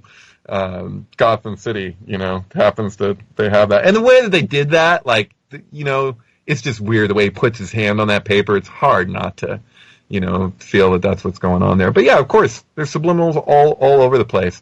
And, you know, there's very suspicious elements, especially if you watch that presentation that James Holmes did, like, when he got that grant to study how to manipulate people's sense of time. So, like, James Holmes, the shooter, like, you know, got a huge grant. And his teacher that he names, Mr. whatever, Jacobson or whatever his name is, he had ties to an umbrella project of MKUltra. But, I mean, MKUltra had a lot of different umbrella projects. Like, even like A Course in Miracles and shit was MKUltra related ultimately. Like, the guy who was helping the woman. I met a woman who actually was a professor at Berkeley. And I met her in the desert. My friend had a grandmother, a community of grandmothers that built mud huts in the desert, and I went out and I stayed there. And one of them was very close with the woman who wrote A Course in Miracles, which was supposed to be a channeled book to help people reconcile Christian fundamentalism and stuff. But yeah, she was like, you know, the woman wrote this, but she hated it the whole time. She's like, where is this even coming from? And it was like, you know, it's this guy that has crazy ties to MKUltra and shit. But like, that's the thing, is like, even you say CIA or whatever, I don't feel necessarily that everybody in the CIA was ill-intended. Like, it's just assumed that all these are evil sons of bitches because there's people doing really fucked up stuff. But there's a lot of different side projects that don't always get acknowledged that you got to wonder if they actually had some other rationale behind them than just to do terror. You know what I mean? Like, it's hard to imagine completely evil people. I mean, I'm sure there are some to an extent, but you know, and not everyone's people aren't on the same page. There's a lot of discord. There's discord within Freemasonry, not just between like Scottish Rite Freemasonry and elsewhere, but like across, like within any particular lodge, there's all kinds of discrepancies around not just what things mean, but what the intentions are. And so, like, Freemasonry is supposed to be like, we're going to enlighten humanity. Like, this is our aim. Like, it's supposed to be a very well-intentioned thing. And so, you know, I think that that's really how it works, is you get enough people with enough integrity behind them, and then you manipulate the fuck out of them because they're so, you know, they really want the best. And so then that's really misleading, because then you're going to point your finger at Freemasonry and say, you people are fucking doing this and that. And like, so many Freemasons are like, what? No, I just, you know, we build our own houses and we build your government buildings and stuff, you know.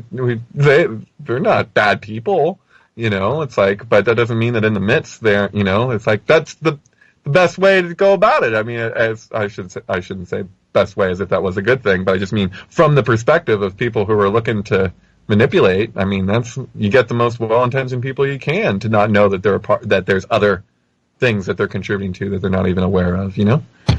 Yeah, absolutely. And I did want to ask this question. I like to save this one for the end because it's my favorite. Now, David, do you believe, is it possible that we are in an end of day scenario or some type of revelation scenario? Yeah, I would say we always are. That's like, you know,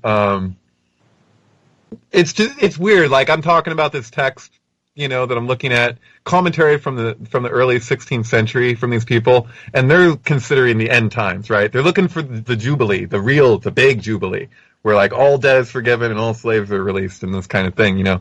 And they're like, surely we've reached the end of it. How could it get any more extreme than it is now? And that's like what they're arguing. You're like, oh my God, I'm reading something from the early 16th century of them feeling like surely this is at hand, you know?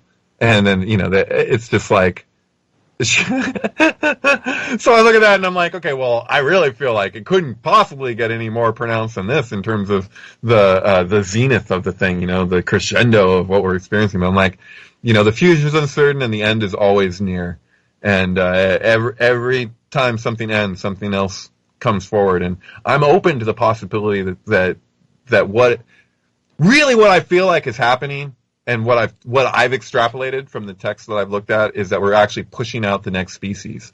And that it shouldn't have to be a painful process, but because of our compulsions and the way that we're oriented, and the fact that everything has been leaning to the left in the way that it has, in terms of consciousness. I don't want that to be taken as a political thing. I'm saying the left, talking about left brain, left hemisphere, like everything is emphasized that like, you know, that basically, because we've done it in that way, it pushes for this to be a painful process, unfortunately. So it's like what would be called the bitter judgments. Like, the judgments don't have to be bitter, but because there's so much greed and there's so much going on, and there's just this tendency for us to be so fixated on this one side, and not acknowledge the other, that, you know, that this literally like that pathway between Gavor and Chesed of strength that I'm talking about, like Oz, like the strength of the kingdom, like that is like a birth canal.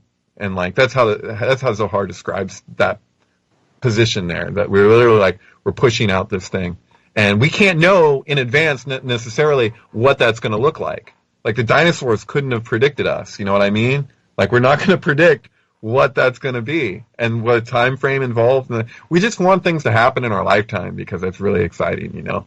And it's like, you know, as if our lifetime wasn't like the whole of the thing, which it really is. You know, we're just aspects of this much larger organism. And, you know, I shouldn't say just, like that downplays what we are, but, you know, we are facets of this undernetting of existence. You know, we're all connected, not in any conceptual way, but like in a direct, profound way. And so the idea of an end, I don't even necessarily believe in. I don't, you know what I mean? Like, with the bookends of this, like, there's no point where we end and our environment begins. Like, when we die, just as when we're born, there's really no point where you can actually say, okay, here's the end of the thing. Like, it doesn't, it disperses, it transmutes, it transforms. Like, okay, so yeah, that's what I got for that. All right, awesome. I wanted to go ahead, since we're approaching the end of the interview, or we're at the end, I wanted to go ahead and just open things up and let you have the floor. If you want to get on the soapbox and just say one more thing, or if you'd like to talk to my listeners just one more time, feel free to do that. And then also follow that up with any plugs that you might have, anything that you want to promote, any upcoming talks or anything like that. The floor is completely yours as of now, David. I'm really excited about some of the things that my community has been producing. So I'm a contributor at thesyncbook.com. And we've done, we've published books. We got, multiple radio shows. My videos, I'm really stoked that I have a place with a platform to be able to share that stuff. So I like to communicate verbally and share all these things that I'm tripping out on and all this stuff. But I don't know. I feel like art is a really poetic, direct way. I like to communicate non-verbally as well. And so that stuff is available there, and not just from me, but from all over the place. I think people are doing really, really interesting things right now. And so the obviously, when you put this interview up, I assume you're going to have links to my work and whatnot. If somebody wants to look me up and ask me for what I have in longhand, or if you want to me to let somebody know when my the text is finally typed out in type form. I have some of it typed out. If you're interested in the 9/11 Zohar prophecy stuff. I don't know. I guess more than anything, I just like to plug my films and my magnum opus called Sorry Cassandra, I Misunderstood, Everything Predicts 9/11.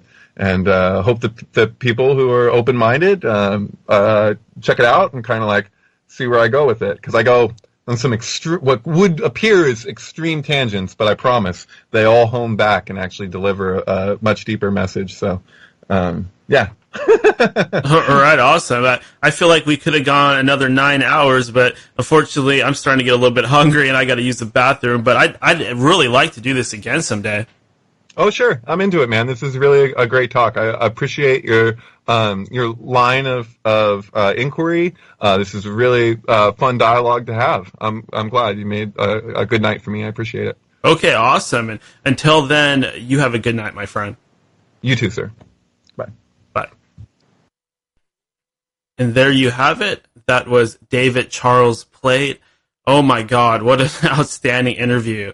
I might have just set a new record, or at least a new personal record for length of interview at least. I usually don't go that long, but the information was good, and it stayed really intriguing and entertaining the whole way through, even though, like I said, I really need to eat something and use the bathroom. I was hanging in there. I was being a soldier, but I couldn't push it anymore.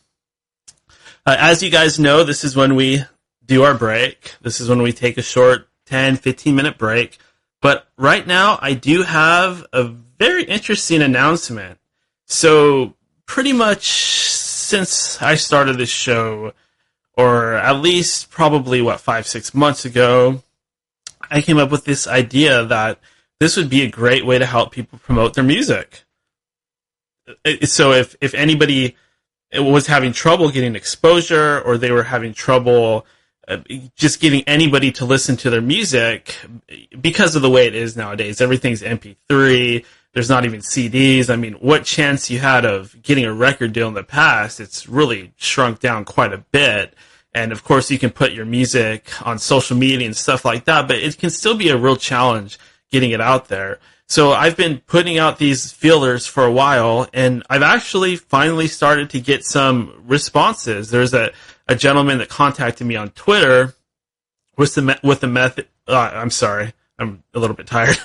With a message, a DM, explaining to me he has some interesting music that he'd like to get played, and unfortunately, his message got buried. And I tried to look for it today because I wanted to play it, and I could not find it. So, fella, I forgot your name. If you're still listening to the show, if you still listen, please resend me that DM, that direct message, because I'd really like to go ahead and check out your music and play it. I apologize for losing your message, but unfortunately these things can happen sometimes when you get super busy with things.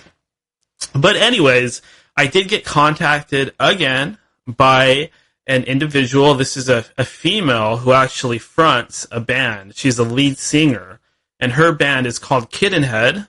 This is a band. Well, why don't I just go ahead and read this? So, Kittenhead was started in May 2012, and it's based in California. After a summer of songwriting, Kittenhead played its first live shows in September 2012 in the Pacific Northwest, with a headlining slot at the Comet in Seattle. Awesome, they played in Seattle, that's where I live, so that's kind of cool. Since then, the band has played all of the major cities on the West Coast, with fans requesting to return to flowing from every show. And they've actually had some success so far. So one of their songs, let's see, what is it called? Derby Girl.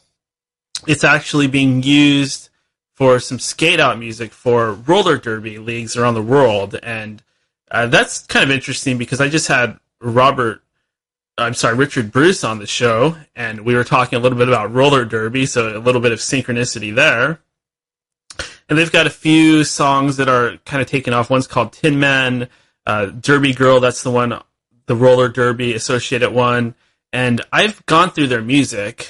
This woman, Kiwi, she sent me a link and said, hey, check out this music. I listened to it. I was like, okay, this is good. I want to play this on my show. So I'm going to go ahead and play this for you. I'll go ahead and just play some songs, and then I'll tell you what they were after the break. So this is Kittenhead. Actually, the first song is, I really like this one. This is called Dreamland. So this is Dreamland from Kittenhead.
Whoops. All right, that song was Dreamland. The band is Kittenhead. We're going to play another song of theirs right now. This one's called Tin Man.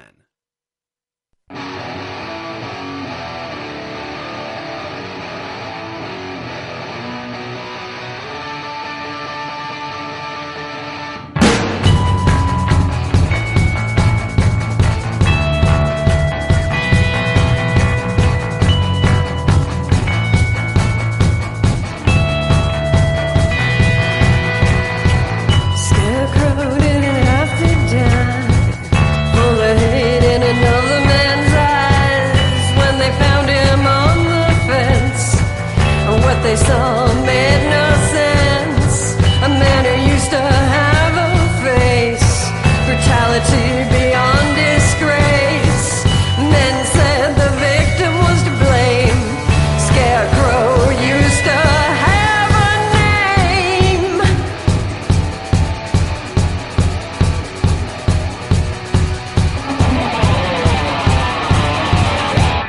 How you gonna feel? What you gonna see?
Hey everybody, you got one more song to play for you.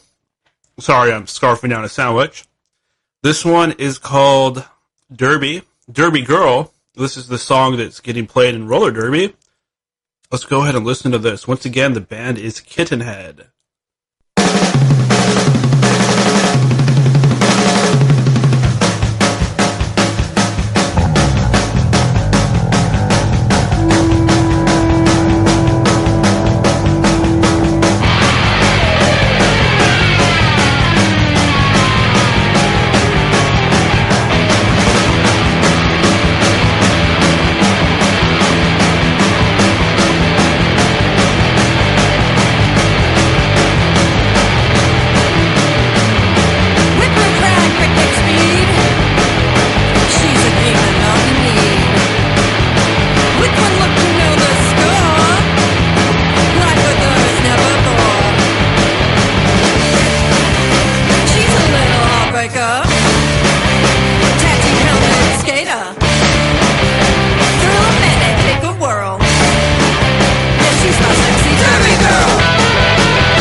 Hello and welcome back to End of Days Radio. What you heard just now was Kittenhead, very cool band coming out of California. The lead singer contacted me and requested I play some of their jams, and I like it. I really like this band. It kind of has a little bit of a retro feel to it, just a little bit. It reminds me of some of those 70s, 60s, 70s stoner rock bands, just a little bit. They definitely got their own sound, but I'm excited because here we have some unique music to play, and it's actually good. And if you would like me to play your music on End of Days Radio, contact me at daniel@endofdaysradio@gmail.com, and I'll give it a listen, and if it's good, I'll play it. I mean, I can't guarantee them I'll play everything. I gotta listen to it, so if I turn you down, don't hate me, please. It just might not be a good fit for this show. But please send me your stuff. Like, let me listen, and I will give it a fair chance, and I might play it. So please do that. That's Daniel, endofdaysradio@gmail.com. And also shout out to Al, his band Circle A Enterprises. He was actually the first artist that we featured on this program. I forgot to mention that, so shout out to him as well. And back to the show. Yes. We have very many things to talk about. And we've already been on air for over 3 hours. Holy crap. Oh well, let's just keep it moving. Let's start off with a news article. This is the wrap-up portion of the show. As you know, this is a segment of the show where you can call in and we talk about news stories, we chit-chat, I read your fan mail, or your letters, your listener letters. Fan mail. What's wrong with saying fan mail? I mean, give me a break. You can't say people are fans. That's ridiculous. Life is getting too PC.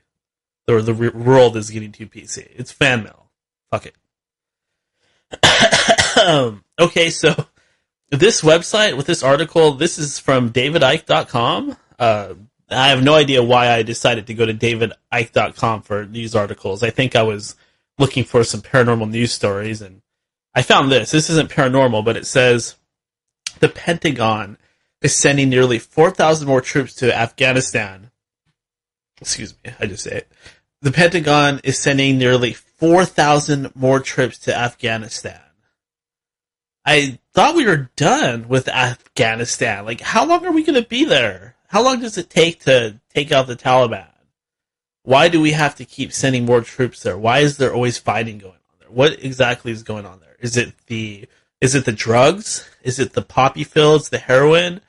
Is there some other reason why we are there? Are there stargates there or something like that? What's going on? 4,000 additional troops. How many are already there? I know Trump said he wanted to beef up the military, but when are we going to get done with this freaking Afghanistan thing? It's been going on for years and years. Didn't we originally go in there after 9/11 and we're still trying to accomplish something? It's starting to feel like Vietnam. Why are we even there? Just let them sort things out. It's their people, it's their culture, it's their religion, it's their society. Let them sort it out. It's their right to police themselves. Why do we have to get involved? Why do we have to have any interest in any of that? And when they say that it's all about freedom and democracy, come on, I don't buy that. Then why aren't we going in and going after North Korea? Right? If it's all about freedom and democracy, why don't we go into North Korea? It doesn't make any sense. I say let's pull out of Taliban. Let's pull out of Afghanistan and just forget about the whole thing. Let them sort it out. They're no danger to us. They don't have any nuclear weapons or anything like that. Just let them sort it out. Let the Taliban or whatever rule, and if they get tired of the Taliban, those people can have a revolution and they can take care of things. We should leave them alone and let them govern themselves, because the last thing these people want is a bunch of Christians from the West coming in and telling them what to do. I guarantee that, at least. So leave them alone. Pull out of Afghanistan, bring all the troops back, leave the vehicles over there if it costs too damn much to fly them back, and just forget about it. There's nothing to accomplish there. Unless there's something going on that I don't know about, which is most likely the case. Don't people understand that the fighting creates more fighting? Is that really what we want to be doing? There's this funny picture on the article. It says, Taliban back in power in Afghanistan. And it says at the bottom, that went well then. And it shows some guys holding machine guns. Yeah, it did not go well. It went about as good as when Russia tried to invade Afghanistan. Dumb. I don't get it. How much does that cost? How much money is going to all that? How many homeless people are walking around Seattle right now? Disgusting. Education. Can't we give some kids some scholarships? Some young, poor children that live in the ghetto and don't have money for shoes. Can't we give them scholarships? Can't we build stuff instead of always destroying each other and breaking things down? Getting up on my soapbox here. Somebody please think of the children, please. Stop killing the children. Seriously, stop killing kids. Who really suffers in these wars? Is it the hardened grown man that has already lived most of his life and experienced things and has already decided his path, or is it the innocent children that suffer in the fallout and the crossfire? Exactly. Okay. Let's move on. Click the little X. Okay, that story's gone. I have a lot to talk about. I'm going to have to save some of this stuff. I'm so sorry, but I'm going to. Okay, so I wanted to talk about our British fans. British fans of the show. At some point, I started to realize that there is a strangely high amount of fans of the show in Britain, in England. There seems to be tons of them there, and I do not know why. I have no idea why. But maybe people in that area are more open to ideas like this. Maybe it is a cultural thing. Maybe, I don't know. I know David Icke is from England. He's a Brit.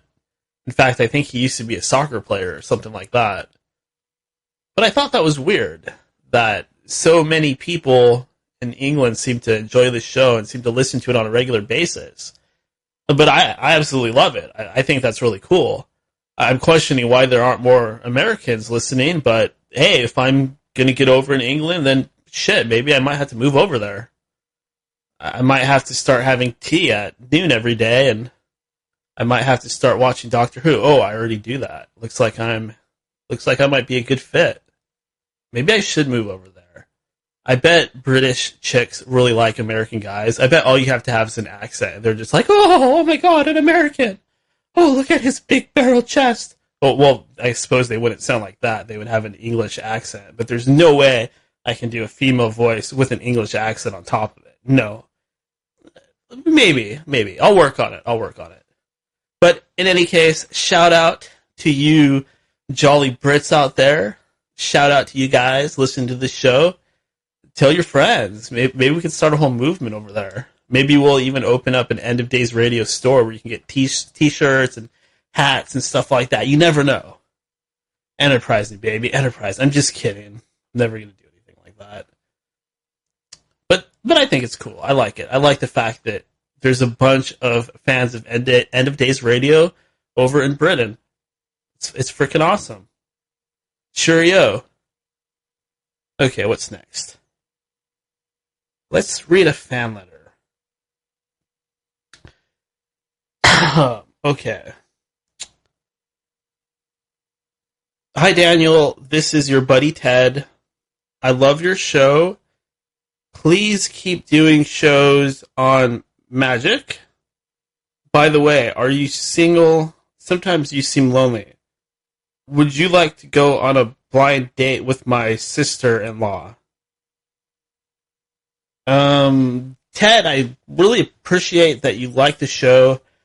I appreciate that you listen, and I really appreciate that you're enjoying this month dedicated to magic and the occult. This is Magic Month on End of Days Radio, and I appreciate you. However, I am not the type to blind date. I tried it before, and it just never seems to work. not knowing what the person looks like is kind of a big thing.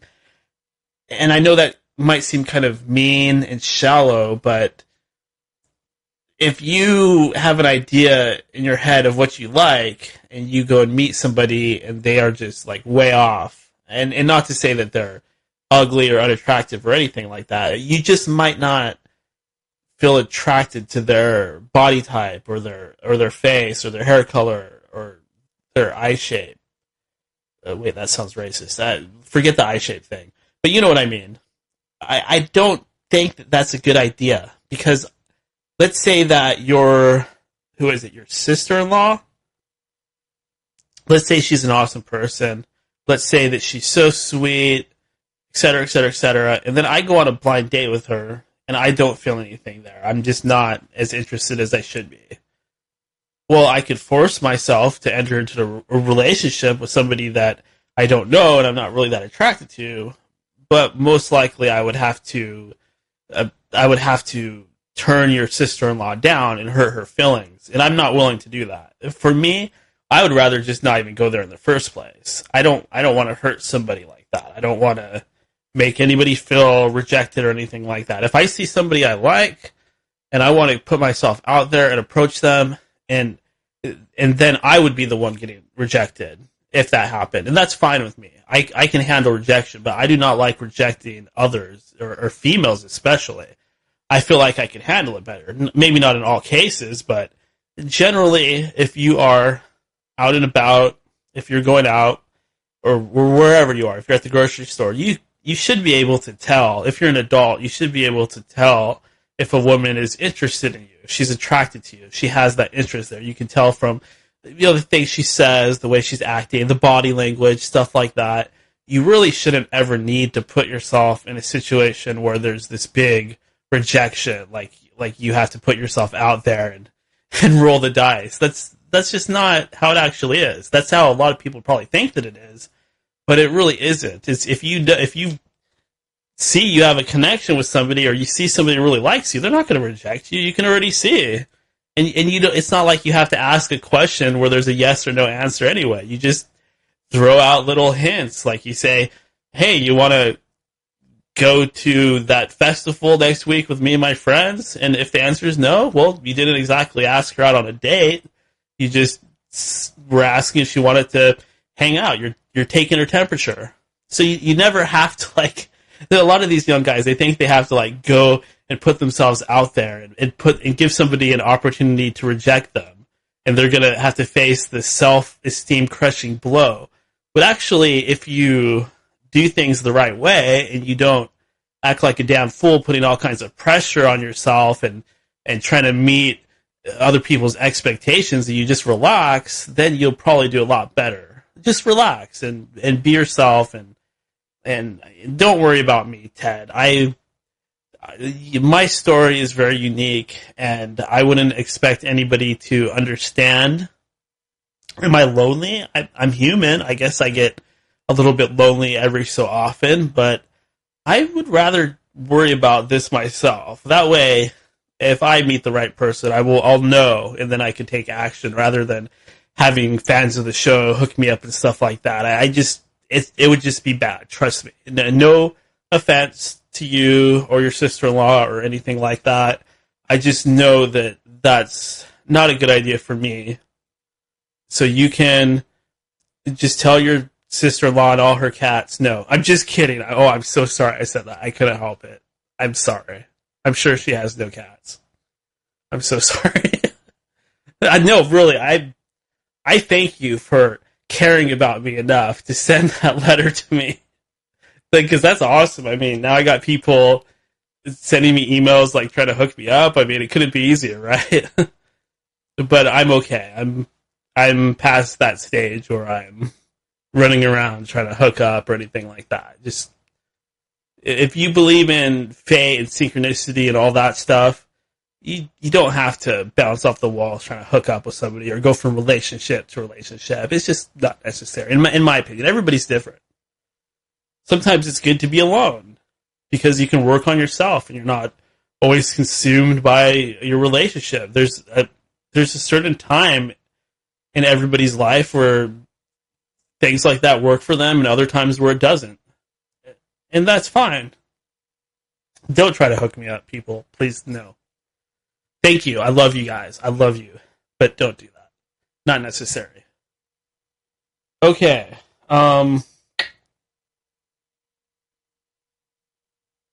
So, let's see. Where do I want to go here? I got so much stuff to cover. It's just ridiculous.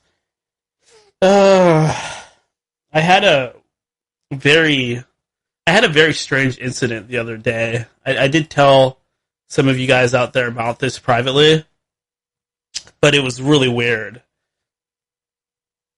As many of you probably heard, I did have some kind of weird haunting experience a couple weeks ago where a chip bag was moving around and I was hearing some big footsteps and things were creaking around in a weird way. My cat was getting agitated. I don't know if any of you remember that, but I'm not going to retell that story.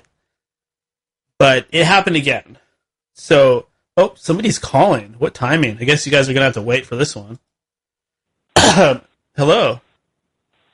Hello. Hey there, buddy. What's going on, Daniel? Not much. Just shooting the shit. You said to call in and round table. Here I am. Here he is. Rock him like a hurricane.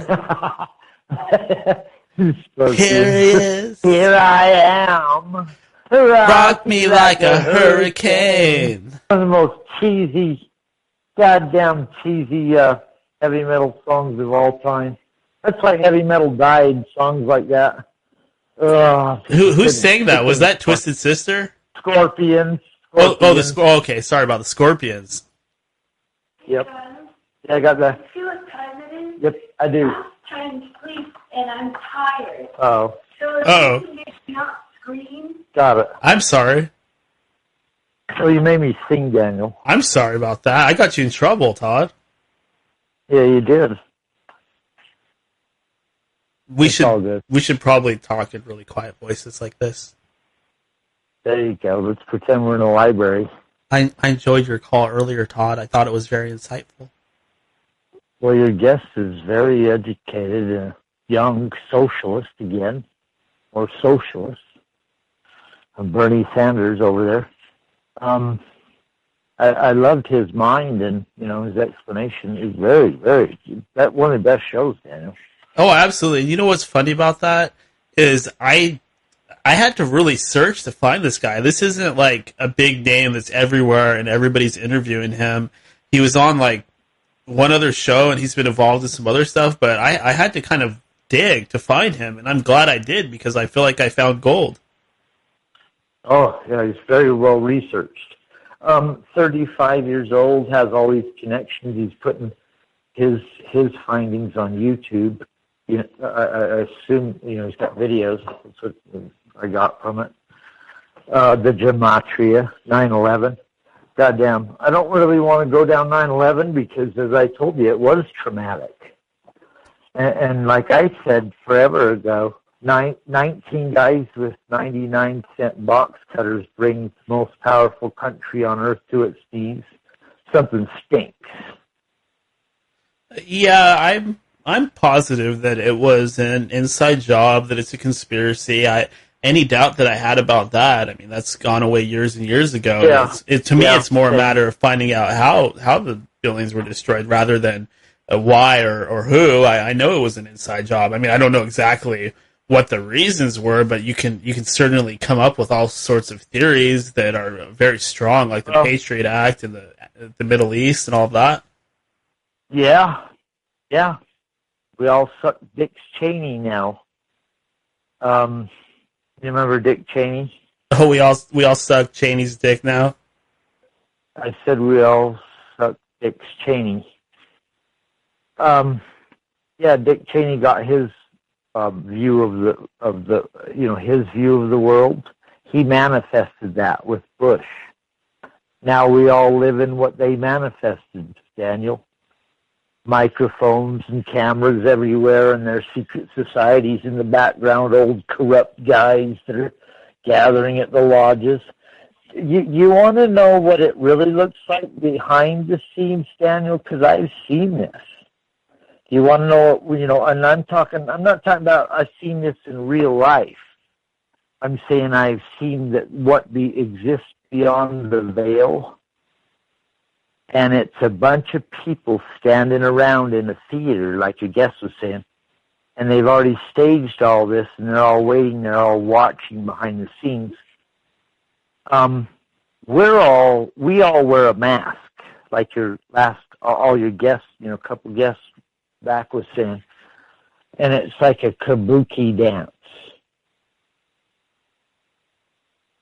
Yeah, there does seem to be something like that going on. I really find it very troubling. Well, one person that I brought up when I was talking to him was Katy Perry. And I'm not sure if you've seen any of this stuff, but oh my God, this woman, I used to think that she was just the most beautiful thing in the world, and now I think she is just creepy as hell, and a little bit gross, because I seen all this strange symbolism that she's trying to show off. This latest album that she came out with, I forget what it's even called. It's pure just symbolism. It's so obvious in this case. And then she was doing this live feed from her bedroom, right? And a bunch of creepy fans of hers were watching her 24/7, like watching her sleep. And then she wakes up and she's in this room with all this crazy Illuminati symbolism. Wow. What's that song? What's the video? Oh, let me Google this really quick. Let's see. Katy Perry, latest album. Luckily, I have a computer here. Okay, it's called Witness, and she's got both of her eyes covered, and she has a freaking eyeball in her mouth. Whoa. Yeah. Yeah. Eyes, eyeballs, they're all Illuminati symbolism. We're surrounded, Daniel. We've talked about this.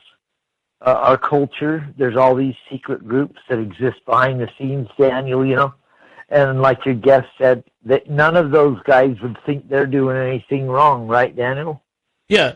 They're just members of secret lodges that exist, and there's about 600 in your neighborhood, and they're just all happy, fraternal people. Yeah, the thing is with that, Todd, I mean, this is my opinion on it. I usually, when I have a guest on, I obviously let them speak rather than cut in with my own self-centered opinions all the time, but my opinion on this is that, yeah, of course, people, they believe that they're doing the right thing, but the thing is that sometimes you can be thinking that you're doing the right thing, but actually you're doing a horrible thing if you're not taking all the consequences into account, if you're coming from a very biased perspective, and if you yourself have undergone a lot of brainwashing, a lot of times you're going to think the wrong thing is the right thing. Well, peer pressure, Daniel, works. Get a group of guys together, and then 16 of them, and then look down upon another guy's view. Like have 15 guys look down on one guy's view. Peer pressure, like when we went to high school. Yeah, exactly. Peer pressure is a big one because, like, let's say you are in high school and there's only 5 other cool dudes in your school, or however it's set up. Let's say you go to a small school. If you don't get in with these 5 guys, you're going to be a dork. You're going to be a nerd. You're not going to fit in with anybody because these 5 popular dudes, they control all the social stuff. So if you don't get on their good side, you're going to be screwed. Yeah, you'll be an outcast, like Rush song. Rush did a song about outcasts back in the 80s. But anyways, that band, Kittenhead. Uh-huh. Right on. Yeah, I really like their sound. Pretty cool. I like the first 2. Out of Los Angeles, they should talk to. No, maybe Al and them shouldn't talk. Al knows a lot about the LA music scene, but that was back in the 80s when it was heavy metal. any way that I can network and help people out, I definitely want to do it. I really feel like music is important. I myself am a musician. I might be a crappy one, but I certainly love to make music. And I really feel like music and art is a form of magic. And that goes right along with what this show is about, because music can actually change your consciousness. You know, one of the things that's so cool about your show, Daniel? Everything. That, and one thing in particular is you let people get on a soapbox and you give them the floor for a minute to tell their thing, you know.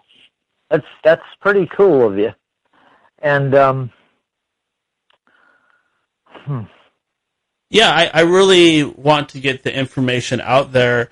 A lot of shows, they want to have fun, or they want to have a different type of show. I'm all about the information. I just want to create some amazing interviews where you sit there and your mind is blown, because I used to listen to like old Coast to Coast with the Art Bell, and I'd smoke a joint or smoke a bowl out of a pipe or smoke out of a bong. Oh yeah. And oh my God. Yeah, that's one of my favorite things to do, is to sit there and smoke a bowl and listen to old Art Bell, listen to some of those mind-blowing interviews, and just feel your consciousness actually changing as you listen. I mean, I want to create magic like that. That's what I want to do.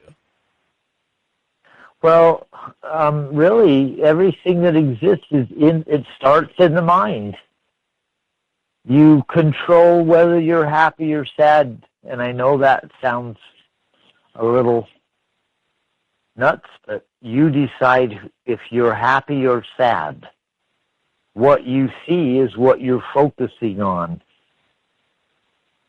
I totally agree. Everybody's got... Go ahead.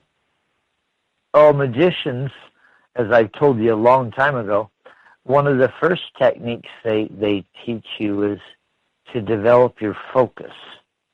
And they tell you to stare at a point on a wall. It could be anything. It could be a candle flame in the darkness. But see how long you can hold that point on the wall before you can't stop. You know, you can't do it anymore. Stay perfectly still. You know?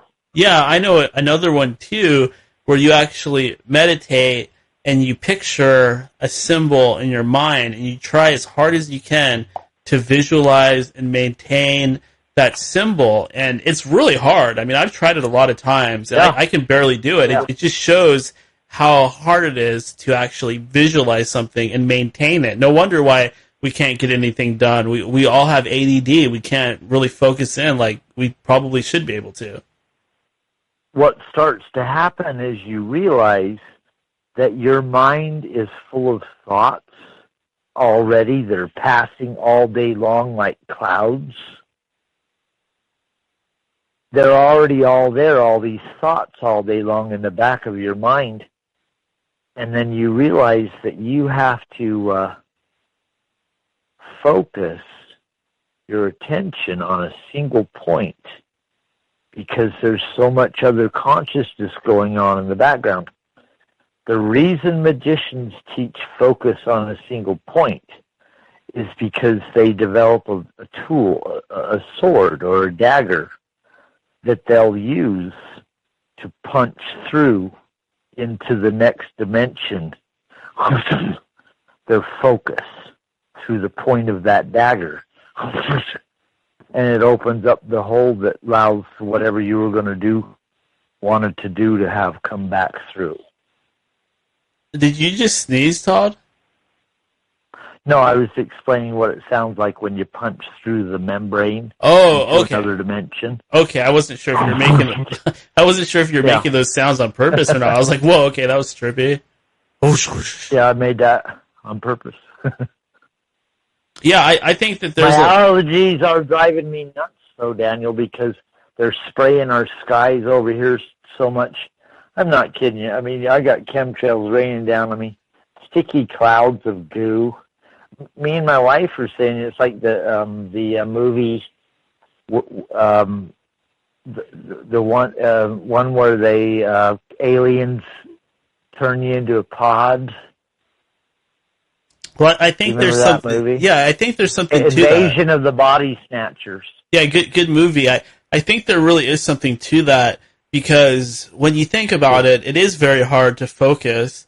And if you look at what we're bombarded with all the time, it's flashy advertisements, this thing, that thing, the next thing, got to make money, can't pay my bills. We're always being pushed into this delirious panic sort of state where our focus has to go this thing. Okay, now you're in grade 6. Now you're in grade 7. Let's change the topics. Let's change this. Let's change that. You're always being bombarded with constantly changing things. And a lot of kids nowadays have that ADD. It makes you wonder, is it society? Is it some kind of mind control that's screwing up our focus and creating all this cognitive dissonance? Daniel, what it is they have all these councils that have existed since the 50s of old corrupt men that have sat around and decided that they knew society was going to wake up as the technologies come in. And they couldn't let man get off his knees. They had to maintain their corrupt system that pays them all off, right? Yeah, absolutely. Drive around in their yachts. But they wrote about this in the 50s, and, all these councils of men. I got this book report from Iron Mountain. Our tax dollars, Daniel, again, going to build shit that is going to, stewing us in. Isn't it funny that we pay for this thing that's wrecking us? Yeah, of course. That's something that happens quite a bit. Politicians and leaders, they move money around, they fund things that are just frivolous and ridiculous.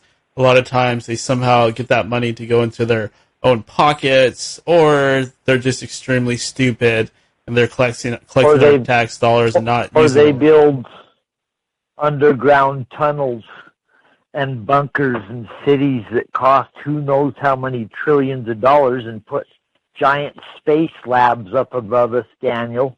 Well, yeah. What it is, Todd.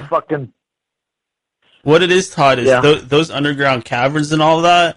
What you're seeing is an interconnecting hive of tunnels that they go around the world. The ones that are in this country, they go all the way to Tibet and to other locations. And this actually connects the surface world with the reptilian underworld, where the reptilian aliens actually, they either live there or they just have their bases down there and they stay down there for long periods of time. And our military and our government, or at least our black budget programs, they're down there and they're tied up with that same race, that reptilian race that is behind a lot of conspiracies and things like that.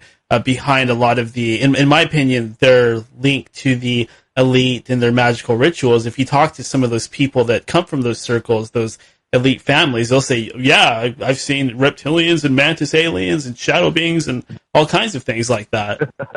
Yeah, it's weird. I hear you. You know what my question is where's Elizabeth April? Oh, yeah, what happened to her? Did she get taken? So she's sitting on a mountaintop watching UFOs flying in and out of the atmosphere. She can sit on my lap. Oh my God! I can't believe I said that. God, I'm sorry. No, Daniel, don't. I'm sorry. No. I'm sorry. She's never coming back on here. Beautiful girl, and blew my mind how she's talking about the aliens. You can see them. I'll give her something to She's blow. on the mountain.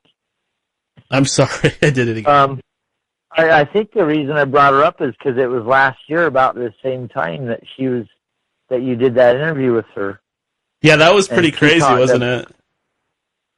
Yeah, she talked about seeing the aliens and the mantis and getting to know them.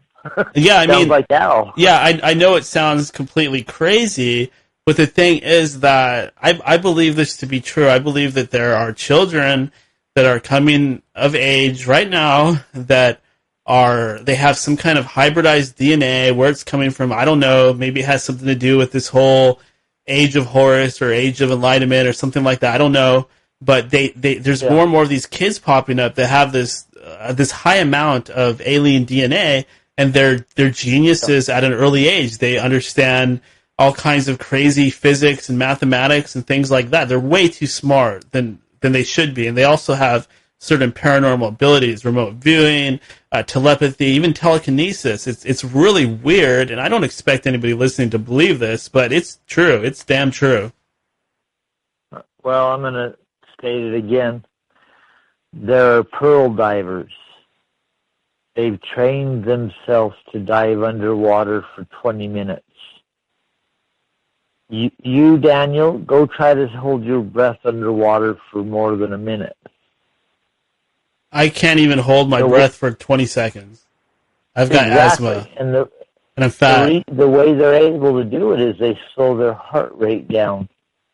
Toot, toot, toot, toot, and they get into a slower state where they start to see that the mind is more than you realize.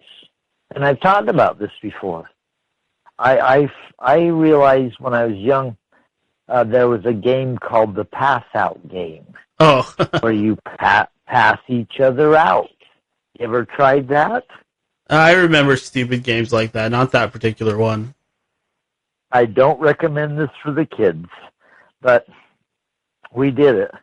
And on one of those pictures, and I've already told you this story, as I passed out, when I woke back up, I went, how long was I out for? And they said 3 seconds. But the vision that I had in that time frame that I was under was like 2-3 weeks of time, space, as a kid. At the time that I was coming across Crowley and considering concepts of magic, I was finding it early, where most people would never even find it, Daniel. Wait, what was that last statement? You found what? Magic and mysticism. The book that he mentioned by Colin Wilson, I read that at 12 or 13. It's incredible. You know what I'm starting to realize? You know what I'm starting to realize, Todd? Like, yeah. My guest earlier, David, he mentioned that he knows the guy that started that website, Sacred Text, and that's where a lot of stuff on the internet actually comes from, that website. If that guy did not exist and wasn't doing what he was doing, a lot of secrets would still be completely hidden, and it makes you wonder how much stuff is still completely hidden. Maybe most of it isn't even on the internet yet. Well, Daniel, one of the most profound things that he was trying to explain, with the Golden Bough, was the sacrifice of the king. There's this system, it's corrupt. They bring forth a night to slay the evil king so the people can all feel like they've been justified, Yeah. After the corruption gets to a certain level, they put on an act, a sacrifice to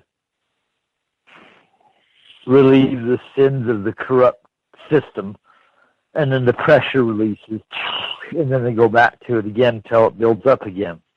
But it's repeated itself over time through history, this system.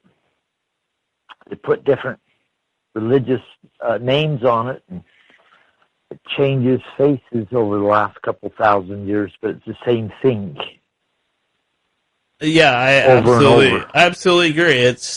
It's something that goes back to the ancient times with the Hebrews and the Babylonians and all of them, and keeps going back to history that's so far back we have no record of it, because anything that would exist that would be a record of it was either destroyed in a flood or something like that, or it just decayed, and we would have to dig very deep, and if we found something and we carbon dated it, nobody would even believe it, because it would just be too old and it would be in too weird of a place, and that's what goes on. Yeah, it's insane. But I gotta mention Alex Jones, because you was asking him about Alex Jones and Bohemian Grove.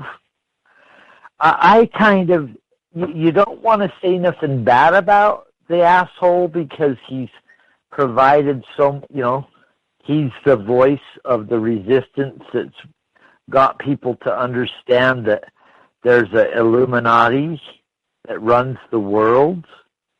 But I'm suspicious, too, of all of them. I'm suspicious, Daniel. Yeah, of course. PSYOP coming out of Texas. Yeah, I don't introduce you to the conspiracy. It's real, yep.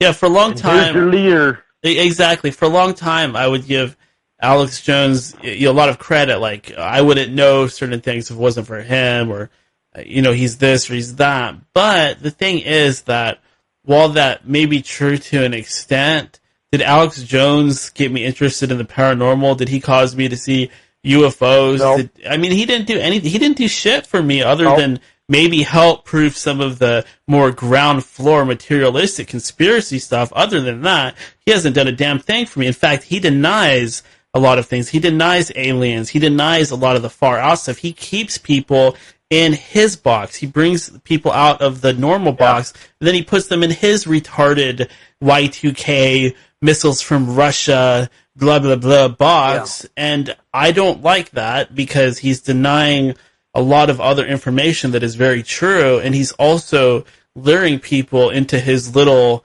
club. And one of these days he's going to agendas. Exactly. He's got a list of names, or somebody does, and one of these days he's going to turn over that list and he's going to say, you know what, you guys, you're all stupid. I got your names. I'm handing it right over to my handlers, and you're all going in the FEMA camps that I warned you all about. And they come in to get you. Yep. Yeah, come in to get us. Turn you right over. Exactly. Yep. Oh no, but okay, I'm with you. But listen, now that you mentioned all that, I realize he's kind of like an encyclopedia of stuff that you and I and other people could know, and he's able to spout it out real good and then get angry about it. Do you remember that movie Network from the 1970s? No, you told me to watch. You told me to watch that. I still haven't done it yet. Yeah, it's so good, dude. One of the best directors of all time made that show, Network. Yeah, I'm gonna watch it. Just a news guy breaks down, and he starts telling everybody, "I'm mad as hell, and I'm not gonna take this shit anymore." Yeah, you hear that? You hear that quote played on a lot of paranormal conspiracy shows. Yeah, and it sounds just like Alex Jones. And then Faye Dunaway. Do you remember her? She's an actress. I know that name. I can't always place that. She was beautiful in the 70s. She's probably a corpse now. I'm not sure. No, sorry, Faye.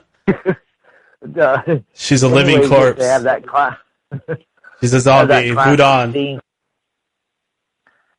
But what's funny is the news guy breaks down and he tells everybody out there to get up and get mad and yell out the window, And then everybody does it, and they get the highest ratings and all this shit.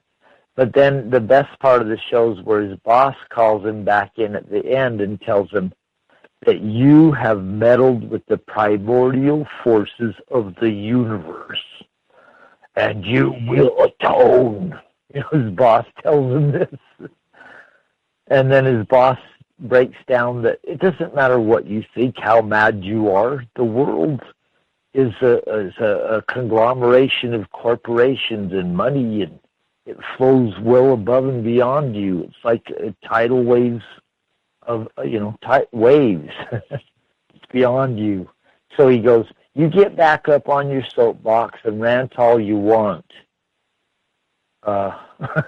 It's a great movie.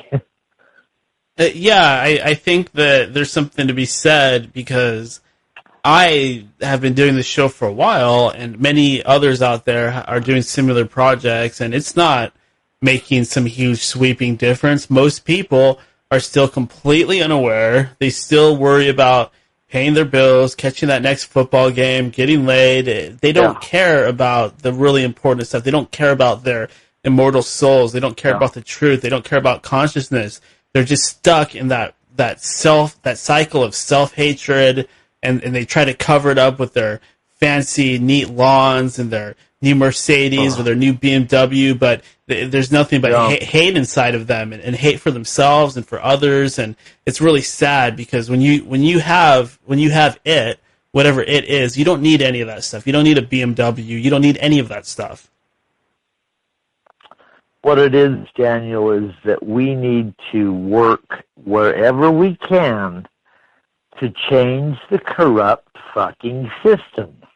And you do that by understanding that there's corrupt parts that you can't deny, and you have to say it.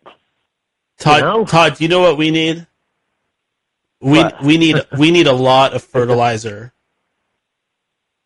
You don't, Daniel. I shouldn't talk like that. Of, I shouldn't talk like that. I like the idea of us going and trying to find the entrances to Area 51 because there's a lot of those around here. Yeah, we'll get ourselves shot. Bigfoots too, Daniel. You got Bigfoots up there, and we got Bigfoots down here. We got the man-eating rapist Bigfoots up here. Well, that sounds good. Some old spooky. And then we could find the underground tunnel entrances. I've seen these. I've seen, Daniel, I've lived in Salt Lake a long time. I accidentally went down underneath and seen some of the ones that sit below the city. The whole city's connected by fully finished hallways that run and connect every building that the public can't access. Yeah, it was in a newspaper. They've got direct tunnels. You know how in that movie the one with the virus that breaks out, and the company's developing it. The most famous zombie virus. Well, they have a hotel in Washington D.C. and it's on top of one of these old underground bases, and the place is just huge. It's just miles and miles, and it has generators and all of that. In fact, I believe there are a few places like that you can actually buy if you have enough money. There's people that have abandoned underground bases that they're selling because whatever was going on down there, it's no longer going on, and now it's just a property with a huge underground base there. You can actually, I forgot how I came across these things, but I just saw them like a week ago. They're selling these in military industrialized bunkers to people that can afford them, the ones that are remnants. Yeah, exactly. And even beyond that, where they're just actual underground bases, where there's a property and there's just a huge base under there made out of concrete, and it's huge, and it's not even that expensive. It's crazy. I want one. Well, I don't mean to sidetrack here, but there's been disturbing news, confirmed, as if we don't already know that this is going on, that during the Olympics, Daniel, remember the Winter Olympics when they came to Salt Lake City? I don't really pay attention, but I think so. That was pretty stupid. It was the first time that Utah, a really boring place, had the whole world come here to Salt Lake City in the winter. Because we do get some really horrible weather here, and that's great for skiers and people in the Olympics. No good for if you live here. But anyways, they were spying on us the whole time because George Bush came to town for the Olympics, and it was illegal. And they've admitted it. It was what? They were spying on us, officially, the whole city, recording everything, taking it in, analyzing it, because George Bush was coming to town. This is like 2001 or something, Daniel. That's a lot of hoopla for somebody that's not very smart. No, they put up a net where they were capturing everything everyone was saying. Oh, okay, yeah, like Project Echelon, but newer stuff like NSA stuff, where they, whatever they were doing with Project Echelon nowadays, it works a million times better. Totally illegal, because you know how these guys are. Totally illegal. Salt Lake, 99. Utah's a weird place, Daniel. All these underground tunnels and secret bases and testing grounds. Lots of people tested on here. That's because it's all Mormons there, and they're all tied in with the Black Ops and the secret societies and all Masons. that. Yeah, they're all tied together. Yep. The Mormons, the Masons, all of them, they're all tied together. They have people that are members of their organizations and also members of the other ones, just like the Bavarian Illuminati that we talked about earlier. Do you know the number one group in the world that the CIA recruits? It's the Mormons. Oh, I didn't know that. That's Because- interesting. Yeah, because their missionary program is worldwide and they're in every country. Yeah, And Mormons get so devoted to their work that they learn languages just to go over there and teach the natives. What Joseph Smith said. hey, Todd, you want to do a news story? Yeah, I want to do a news story. All right. So, okay, this one's coming from foxnews.com, and I don't really have to go too much into this because most people that pay attention to the news are going to know what I'm talking about. This is the story about this kid, Otto Warmbier. I hope I'm saying that right, but he went over to, I talked about this kid on this program a few times before, but he went over to North Korea, and he stole a poster off a wall because he was trying to impress one of these fancy skull and bones sorority fraternities, whatever they are. It was called like the 21st Boys or something like that. Century 21 Boys. It's one of those. I apologize for not remember the name of that particular secret society or fraternity, but he was trying to get into it. And if you get into that society, that skull and bones type of fraternity, you're a shoo-in for all these highfalutin corporate positions and things in the government and stuff like that. So he went over there to try to impress this fraternity so that they would take him in, and then he ended up getting arrested by the freaking North Koreans. He goes into prison, and it hasn't even been that long, and his brains have already been bashed in, and they sent him home, and his brains are just jelly now because the North Koreans beat his head to jello.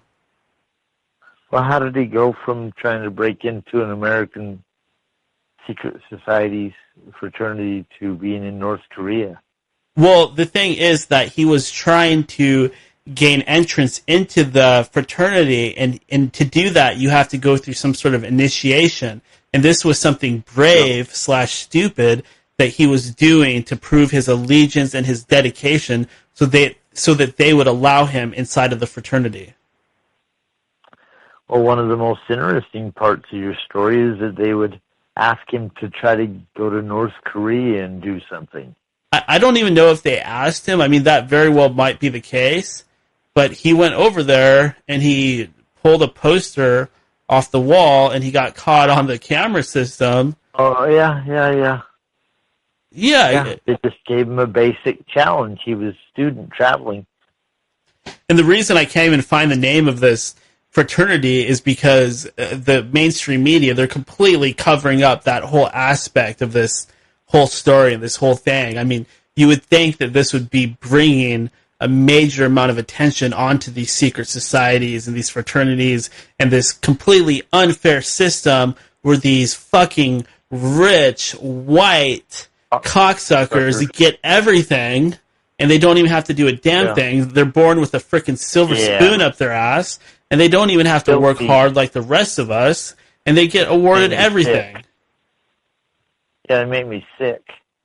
Like George W. Bush. It's okay. Yeah. Yep. Disgusting. And then he sit and smile at you, and you can look at his face, that smirk, and that fucking smirk is that silver spoon, right? I had everything my whole life. You can see it on his face. Yeah, that's true. Ugh. Yeah, it's completely ridiculous, and nobody seems to really care. I mean, you have all these people, they're protesting this or that. Why don't we deal with the main issue? Why don't we deal with the fact that our society is completely unfair, and college and education and opportunity should be equal and free for everybody, like in Europe, some places. I'm going to explain this. You know, my opinion. Your last guess is right. I have a hard time with Alex Jones, too. Like he said, as much as you want to believe that he's the resistance, man, these guys are old. They've been doing this 150 years. They don't let a big, giant radio show go out unless it's probably controlled by them. And Bill Cooper never liked Alex Jones. He's like, this guy's a phony. And then they killed Bill Cooper. And so that always tripped me. You can get on YouTube and see Bill Cooper go, and Alex Jones, he's phony. Yeah, exactly. That is exactly the type of stuff that I'm talking about. I know what you're talking about. You can look at that stuff on YouTube, and Bill Cooper absolutely despised Alex Jones, and he called out quite a few other people too. A lot of these so-called UFO researchers that are so respected in the UFO community. Everybody wants to kiss their butts. I want to kiss up to Stanton Friedman or let him mold in hell. Yeah, there's all kinds of ass kissery going on, and it very well might be the case that these people are actually disinfo agents that are out there disseminating information. They're getting it all from Black Ops or the government or some secret society or something like that. Yeah, we're trying to find the truth, and they're spraying fog machines. We're searching for real details and facts, trying to get to the bottom, and there's these people spraying a fog machine. Yep.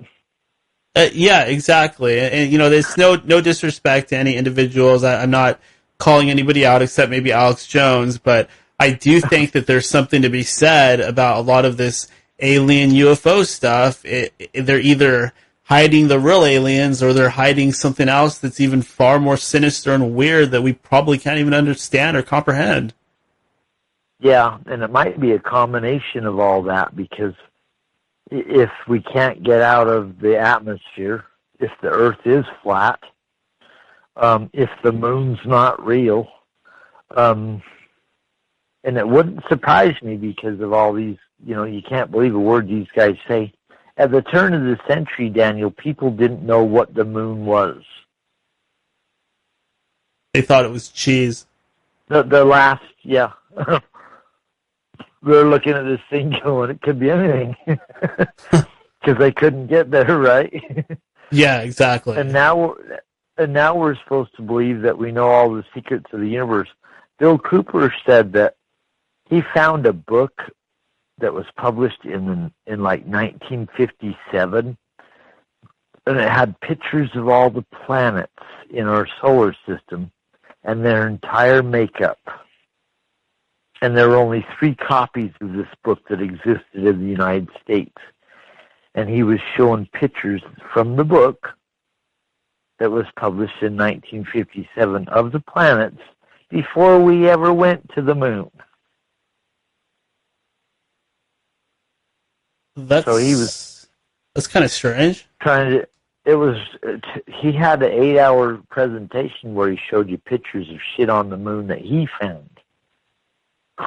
It looked like wreck yards from World War II with B-52 bombers littered on the surface of the moon, and you're like, why would they put the old planes from World War II on the moon?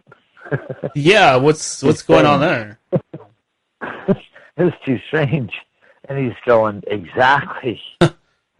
Yeah, that's the problem. A lot of this stuff, it's too strange, and once you start going down the rabbit hole, you start to get to a point where there's that part of you that is getting scared, that's kind of losing control, and you realize you are, by even viewing certain material, you're causing a lot of internal combustion and things going on internally, because your whole world view is being shaken up and completely turned around. I mean, that type of stuff, it can really rock you. It can jar you. I went through a period where I felt like I was going insane because I was starting to, get into some of this conspiracy stuff, and it led into the occult stuff and all of that. It was too much knowledge and information at once, and I just could not handle it. I was acting kind of crazy. I probably still am.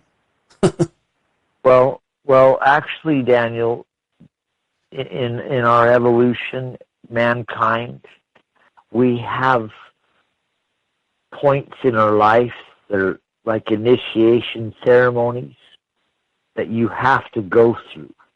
Even if you don't understand how this works, we all have these thresholds we have to pass and cross. Everyone has their problems, right? Of course, yeah. It's like initiations. Tribal systems used to use a certain age as that you're going to go through the initiation now, and they still do that, Daniel, take the young ones. Yeah, Oh, or secret societies. God. Secret societies do something similar, but in a secret society like the Freemasons, there's like 50 billion different rites and levels and things that you have to memorize and all sorts of stuff like that. It's ridiculous. I can't imagine even getting into that because you'd spend half your time studying and trying to memorize things. I just don't have time for that. Well, that's how they get them, the members that would be willing to do that, because you'd have to be an idiot if it's not giving you any higher level of purpose. Right, Daniel? Yeah, exactly. But Todd, we've been talking for quite a while now. I'm gonna go ahead and move things along. But thanks for giving me a call tonight. Thanks for calling in with a guest, and I'll talk to you later. Yeah, you have a good evening, my man. All right. Goodbye, buddy. All right, and that was Todd the Bod. He likes to call in, and we like to talk to him. Oh, so much going on in the world. So many odd things going on this spinning planet, this round Earth. Is it a planet? Is it spinning? Is it round? Perhaps we will never know. It always comes back to flat Earth, right? We always end up talking about flat Earth. I didn't ask the guest tonight about flat Earth. I just didn't feel like going into it. I think that a lot of people just don't really want to talk about it because it sounds too absurd, but it does seem to always come back, no matter how hard you try to get rid of it. The idea that maybe the Earth isn't round. Maybe we have no idea our situation. Maybe what we think it is, maybe it's just the inventions of sci-fi writers 50 to 100 years ago that have somehow become our reality. Who knows? I hope that's not the case. I actually hope that the Earth is round and there's other planets out there, because that means we have a whole universe to explore. And I suppose even if it's flat, there might be more flat Earth to explore. Like, it might just go on. Can you imagine that? Can you imagine if that was reality, where we live on a flat plane and it just goes on forever and the sky goes on? That would seem pretty impossible, right? But let's say you just keep going and eventually you get to some kind of ice wall and you climb over it and you find yourself in some completely different land. Like, you find yourself in the land of Conan the Barbarian or something like that. Who knows? It could be possible. Oh, Lordy. But that North Korea thing, that really pisses me off, because I know that kid is an idiot and he should not have been doing that, and he probably, he's only suffering the consequences of his own actions, but that's an American citizen. And for that little fat fuck, that little douchebag with a weird haircut, a little psychopath, power-tripping little psychopath, for him to just be so arrogant and think that he can do things like that to our citizens, it pisses me off. Why can't we do something about him? Seriously. Why can't we have a sniper shoot him?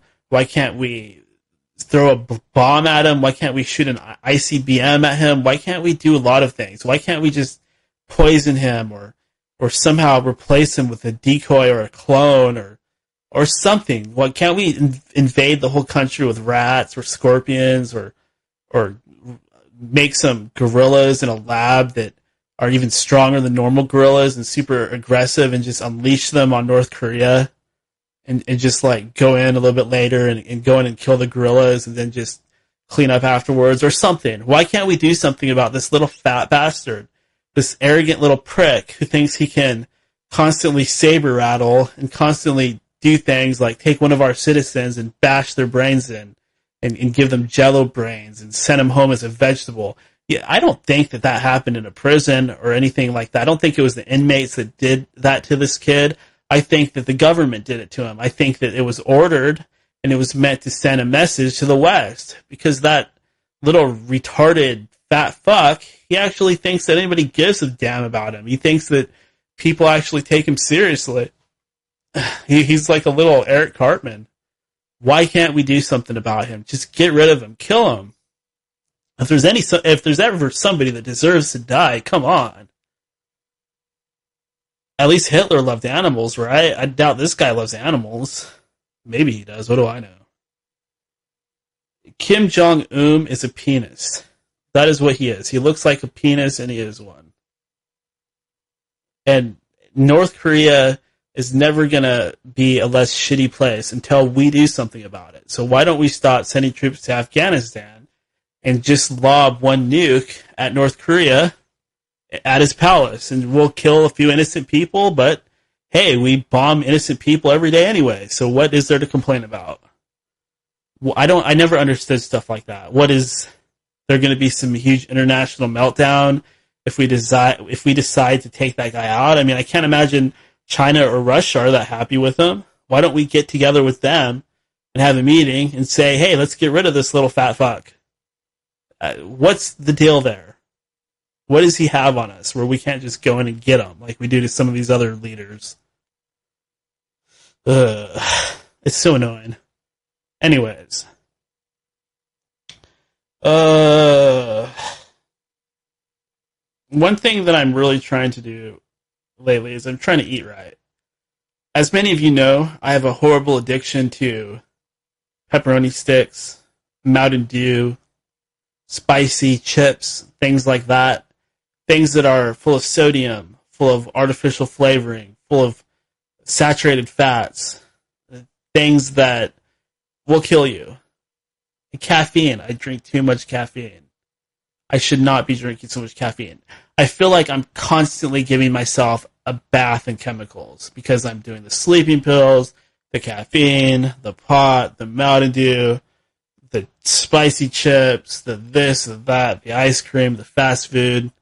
I feel like my heart hurts and I'm dying. So I've had enough. I'm not going to eat shitty food anymore. I'm going to eat right. I'm going to eat my turkey sandwiches. I'm going to eat my boiled eggs. I'm going to eat my salads, my barbecue ranch salads. Some of you have seen some of these healthy meals that I put on Twitter. I know you're impressed.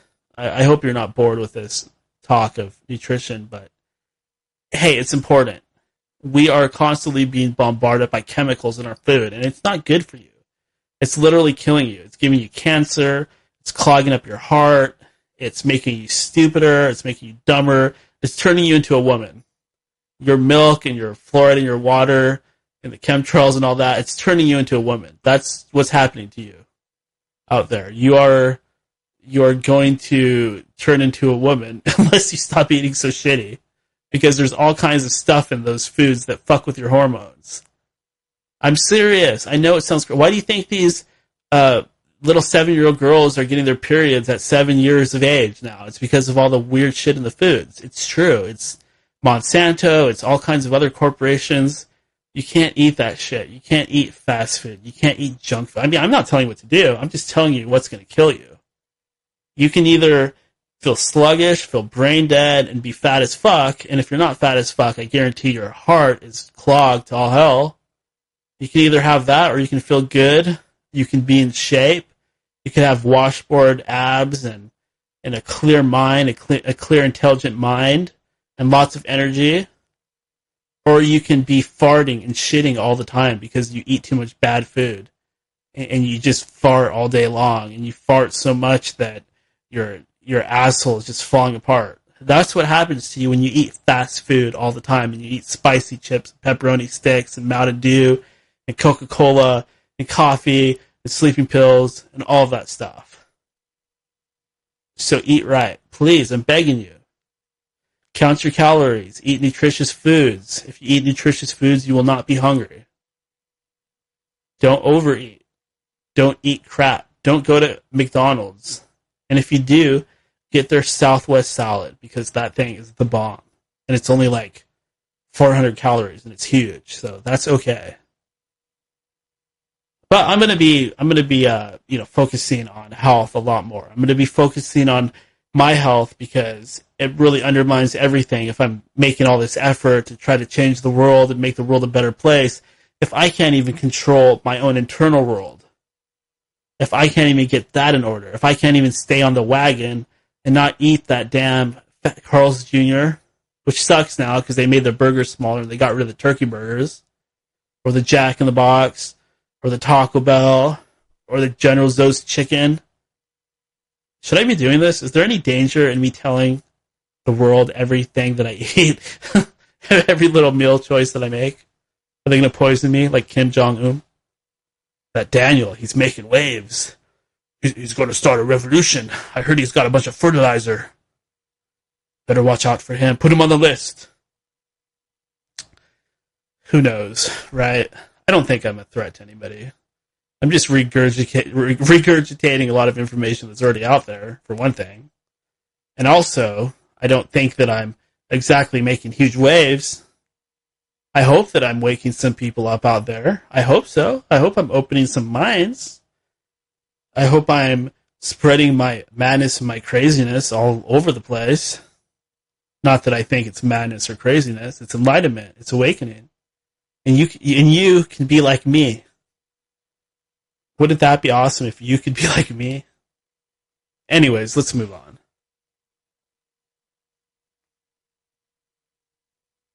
Long pause.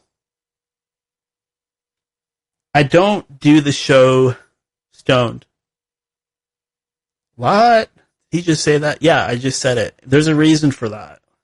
It's because I have to do a lot of things at once. I have to make sure I hit the record button. I have to control the phone lines. I have to monitor my mixing board. I have to make sure that I have all the right programs open to broadcast. I have to make sure that I'm not talking with my microphone turned all the way down. Stuff like that. I have to plan ahead what I'm going to do next. I can't be sitting here with my mind wandering off thinking about flat earth when I need to focus on this interview. So even though I've been on air for over 4 hours and I've been awake all day long, I have not gotten high. Even though I do pot, I'm a pot addict, I have not, because that's how seriously I take this. And I will get stoned after the show. You can guarantee on that. You can bank on that. But I'm not going to do it on the show. I don't want to be high. I want to be 100%. Because I take this seriously. And I can have a good time without being baked off my ass. I mean, sometimes it might make things a little bit more fun. I admit that, but it's not worth it. I got to make sure I'm focused here. I got to do this. I'm not going to be one of those podcast hosts that sits there with a bong, takes 3 hits, doesn't even know what the fuck's going on, doesn't even know if I'm on air. I'm not going to do that. I was a little baked yesterday. It was harder. I didn't like it. I was more relaxed. I was in a good mood, but I hated it. I just couldn't function like I normally would. It's the same thing with work. I don't get high before work. I don't get high at work. Maybe if it's a job I really hate and I just don't give a fuck and I can't stand it, maybe. But I don't do that. There's a separation between work and play. And if you're going to use pot, you better use it right. You better know how to keep that shit under control and wait until it's time to go home. Or wait until it's the weekend.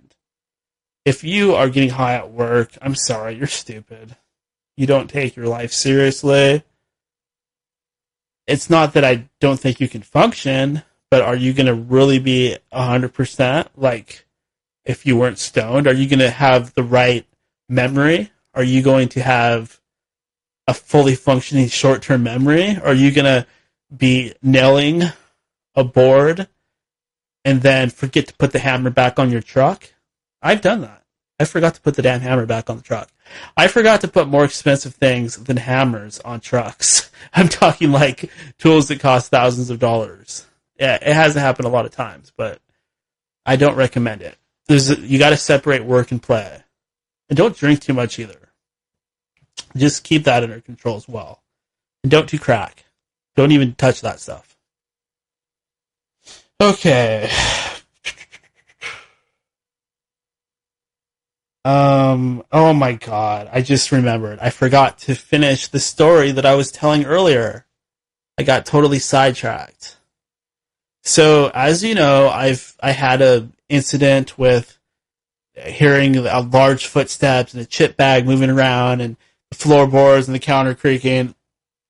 What it felt like was a large invisible creature was moving around my house just for a second. And my cat even was agitated by it and looked at that spot like, what the heck's going on? But anyways, so the other day, I'm sitting on the couch. I'm tired. I think I was watching WWE or something like that, watching some wrestling, and it was over. The TV was still on, and I was in a melancholy sort of state. I was very relaxed, very peaceful. I was just sitting there. My head was kind of down. My legs were crossed. I think I was wearing shorts, so my legs were exposed. And I had these like little slipper things from Walmart on. And I'm sitting there, and I feel something touch my leg. It felt like a finger poked my freaking leg. It didn't feel like a bug or a gnat or a mosquito. There weren't any bugs around. And it didn't feel like a bug anyway. Bug feels like a little tickle. This felt like somebody actually touched my foot with their finger, like they're poking at me, like, hey, I'm here. That's what it felt like. I think that a ghost touched me. I'm almost positive. I mean, all this month I've been doing shows about magic, occult, spirits, afterlife, blah, blah, blah, blah, blah, blah. It's no surprise that a spirit happened to see me sitting there and figured, hey, I'm going to touch Daniel's foot and let him know that we're here, and we're watching, or we exist, or something like that. I think that's what happened. I mean, a me from the past probably would have become very panicked, because I've had, like, a long time ago, there's been weird, haunting, demonic sort of stuff going on, but I didn't feel like this was anything to freak out about. I mean, I'm kind of used to this stuff by now, and I would hate to jump to conclusions because I'm experiencing a phenomena. A mistake that all of us make at one time or another is we label things, we classify them, we cast judgments upon things that are objective, completely objective than the ideas that we are pushing onto them. And all of us do it. It's just who we are. I mean, if you come from a Christian background, you probably believe in Jesus and angels, and if you're from a voodoo background, you're into making zombies and stuff like that. So a person's culture is going to affect the way that they react to something. And it probably isn't a good idea to be messing around with the occult if you don't know what you're doing and you don't know what to expect. But I'm not really messing with the occult. I don't think that I am. I'm just putting on some podcasts. But I didn't panic. I did not panic because why should I fear? Unless something is trying to hurt me, unless something's trying to actually hurt me or do something to me, if it just touched me and said, hey, I'm here, why should I assume that it's some kind of demon or reptilian or astral monster or something like that? Why should I assume that it's something negative if it just touched me and wasn't harassing me, wasn't trying to mess with my head, wasn't trying to scare me or anything like that? I think that we should, you know how they say don't judge a book by its cover? Don't judge a ghost by its essence. I don't know. Don't judge a ghost. Judge a ghost by its actions. There you go. Always judge a ghost or an entity by its actions. Don't just think that because something's invisible and it's touching you or it's talking to you that it's necessarily bad. And at the same time, don't assume that it's good either. We got to exercise discernment, be aware, and not let ourselves be wrapped up into some kind of weird haunting situation where we're giving ghosts or whatever these things are, demonic beings, energy. We got to watch out for that sort of stuff too. And watch out for letting them influence our minds and stuff like that. And you know what, this show, to be honest with you guys, this show is meant for people that have a little bit more of an open mind. If you're looking for just base humor or you're looking for skeptical shit where somebody's going to get on the mic and poo-poo everything and talk about science, and be that sort of person and try to look super intelligent all the time and care what people think, then this show might not be for you. In fact, turn off your phone right now and stop listening to me. I'm just kidding. You can listen if you want. But you know what I mean? Don't feel like you're a nut or crazy because you listen to this show. Just be a nut and be crazy and not care. Don't give a shit what people think. I'm telling you, like, the worst thing that you can do is actually give a crap if people like you. I don't mean care if your parents like you. I don't mean don't care if your parents like you or your friends or your close friends or your relatives and people like that. I'm not saying don't care what people think at all. I'm just saying, in general, don't give a shit what people think. I get on this mic, I don't care. I've always been like this. You don't see me sucking people. What am I trying to say? You don't see me sucking up to people. I almost said something else. You don't see me sucking up to people. You don't see me doing that. You've never seen me do that. I've always come on the air, even when the show was in its previous form. I've always come on this air, and I've always come on the air. Sorry, I'm getting tired. And I've always just not given a fuck. I've always been honest and real on the air. I don't come on here like some freaking phony baloney suck up who's trying to get over and make people think that I'm cool. I don't give a shit what all of you think. I love you, but I don't care what your opinions of me are. I don't care if you like me. I don't care if you hate me. I don't care what you think. I don't care about your opinions. I'm doing this because I have a mission to get this information out there, and I want to entertain you. That doesn't mean that I care if you like me or not. I really don't. If you are a really cool person, yeah, I will talk to you. I will converse with you. You can email me. You can Skype me. I'm a down-to-earth guy, but I'm not freaking preoccupied with what people think or people's opinions of me. I'm not George Norrie. I'm not trying to be political. I'm not trying to make everybody happy. I'm not trying to shake hands. I can do that in my work life. I can be that guy when it comes to making money and feeding my family and all of that. That's when I can be that guy. Here on the air, I'm going to be real with you. I'm going to tell you what's on my mind. I'm going to tell you what I think. And if you don't like it, it's fine. I just want to entertain you for a little while, hopefully spread some information. I'm not going to be one of these phony freaking nerdy dudes that sits behind the mic. And yeah, you know what I'm saying? Like, radio is awful. Nobody can even be themselves. There's one guy who would be himself, Howard Stern. And look what happened to him. He had the FCC go after him. Just years and years of crap like that. And now he's on a private thing. He's on Sirius. And, you know, you got to pay the monthly to listen to him. And he's able to say whatever he wants. But, you know, that's not going to last forever. Howard's going to retire eventually. And I don't see anybody else getting behind the mic and being real. There's a lot of podcasts starting out there. And what's wrong with people? You can go on the internet, you can say whatever you want. So why aren't you saying what you want? Why all these rules against using swear words? Don't say fuck on my show. Oh my God, he said the F word. That's not very Christian of him. Who cares? Some people want to hear that stuff, believe it or not. Why do you think when you put a parental censor sticker on a CD or something like that, why do you think it sells all the more? Why do you think people would go see rated M movies and play video games like Mortal Kombat and watch slasher flicks and gratuitous sexual scenes and stuff like that? It's because people want that stuff. They crave what's real. They crave that reality. I don't have a problem with foul language. It just makes words more colorful. It makes your language more colorful. I mean, I'm not getting on here and being obscene. I'm not going cunt or anything like that. I wouldn't do that. I'm not gross. I'm not trash. I'm not a piece of trash. I'm not going to get on here and swear all the time or be foul or be overly sexual. Maybe I sort of am. But you know what I mean. I'm not a piece of trash. I'm not going to act like that. I'm not a shock jock. But I sure as shit am not going to censor this show. Ever. Why would I? It's the frickin' internet. You're so worried what people think.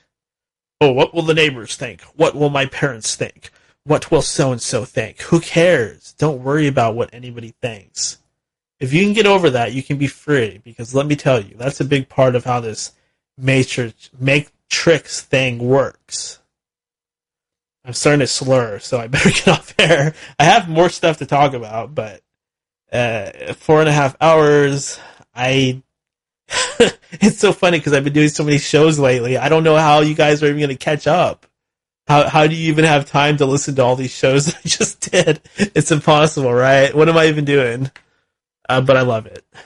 And if you like me and you'd like to talk to me or keep up with information about me, go to endofdaysradio.com. That's www.endofdaysradio.com. Subscribe to End of Days Radio on iTunes, on Stitcher, Google Play, YouTube. Also, follow me on Twitter. That's @NinjaShoes. Add me on Skype, NinjaShoe777, or you can use the phone number to call into the show at 209-348-9810. You can also leave me a message. Please like me on Facebook at The Real End of Days Radio. That's facebook.com/The Real End of Days Radio, or just go to endofdaysradio.com and click that like button. You can listen to this show on live stream using the TuneIn Radio app. Just search for EODR on the TuneIn Radio app. There is a fake End of Days Radio on there. That is not me. That is not the original show with the original creator, the one who had the vision to start this show. That is a fake. It is a mockery. Do not subscribe to that one. Subscribe to this show. It is just called EODR on the TuneIn Radio app. And if you want to know when this show will be broadcasting live, go to endofdaysradio.com and look for the upcoming guests part of the main page, and you can find out when and where, or not where, but when I will be doing my next show and who's going to be coming on. That way you can join me for the live show. Go to endofdaysradio.com, click forum, join the forum. That's a cool place where we can exchange ideas and information. If you would like to be on the show, go to endofdaysradio.com and click on that contact us link, or just email me directly at daniel@endofdaysradio@gmail.com. I feel like a robot. If you want to donate to End of Days Radio, help me keep the lights on, keep the servers up, go to endofdaysradio.com and click that donate button. I'm not starving or anything like that, but it does help when you donate to the show. It just helps keep the machine moving along. This is a completely listener-supported program. As you know, there are no commercials. There are no commercial breaks. It is just nothing but pure, unadulterated info coming from me to you. It's like PBS, but even better because we don't accept grants from major corporations or special interest groups like PBS. I do like Masterpiece Theater, though. That's a good program. So is Sesame Street. Oh, what else? I love you guys. You don't want me to start doing that again, right? God, what an amazing month. This has been a kick-ass month for End of Days Radio, for me in general. It's so funny because, you know what, I'm not going to waste any more of your time. I'm going to save this for the next show. I have a lot to say, but I'm going to save it. I could probably go all night, but I'm going to save it because there's so much more to get to.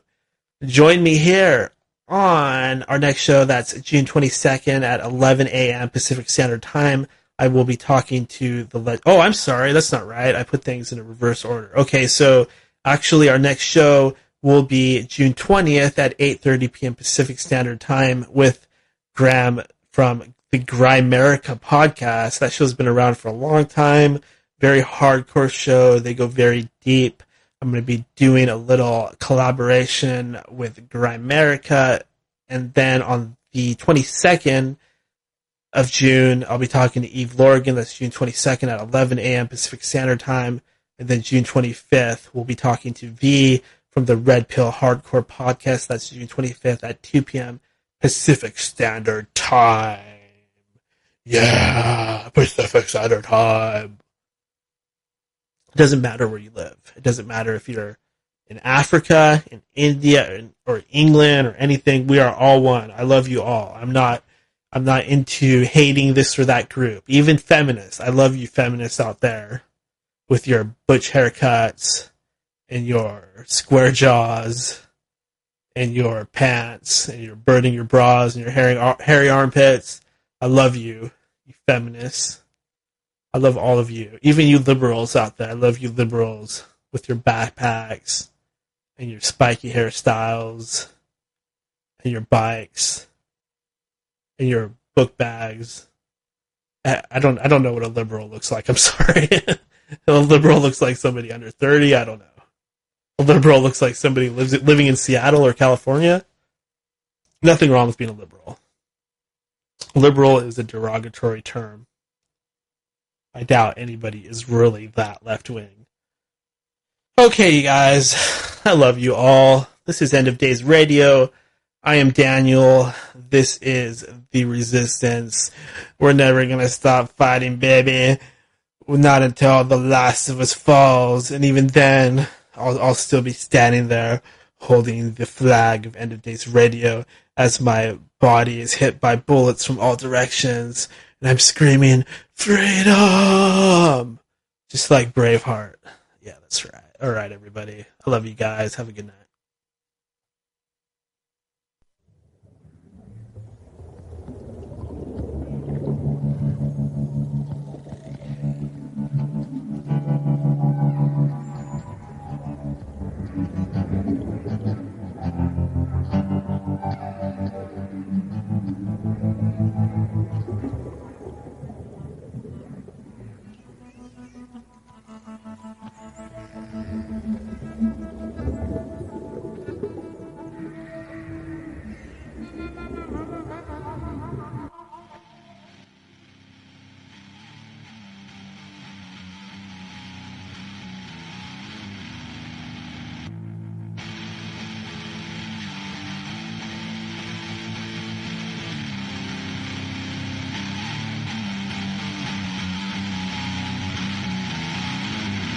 Winter's coming.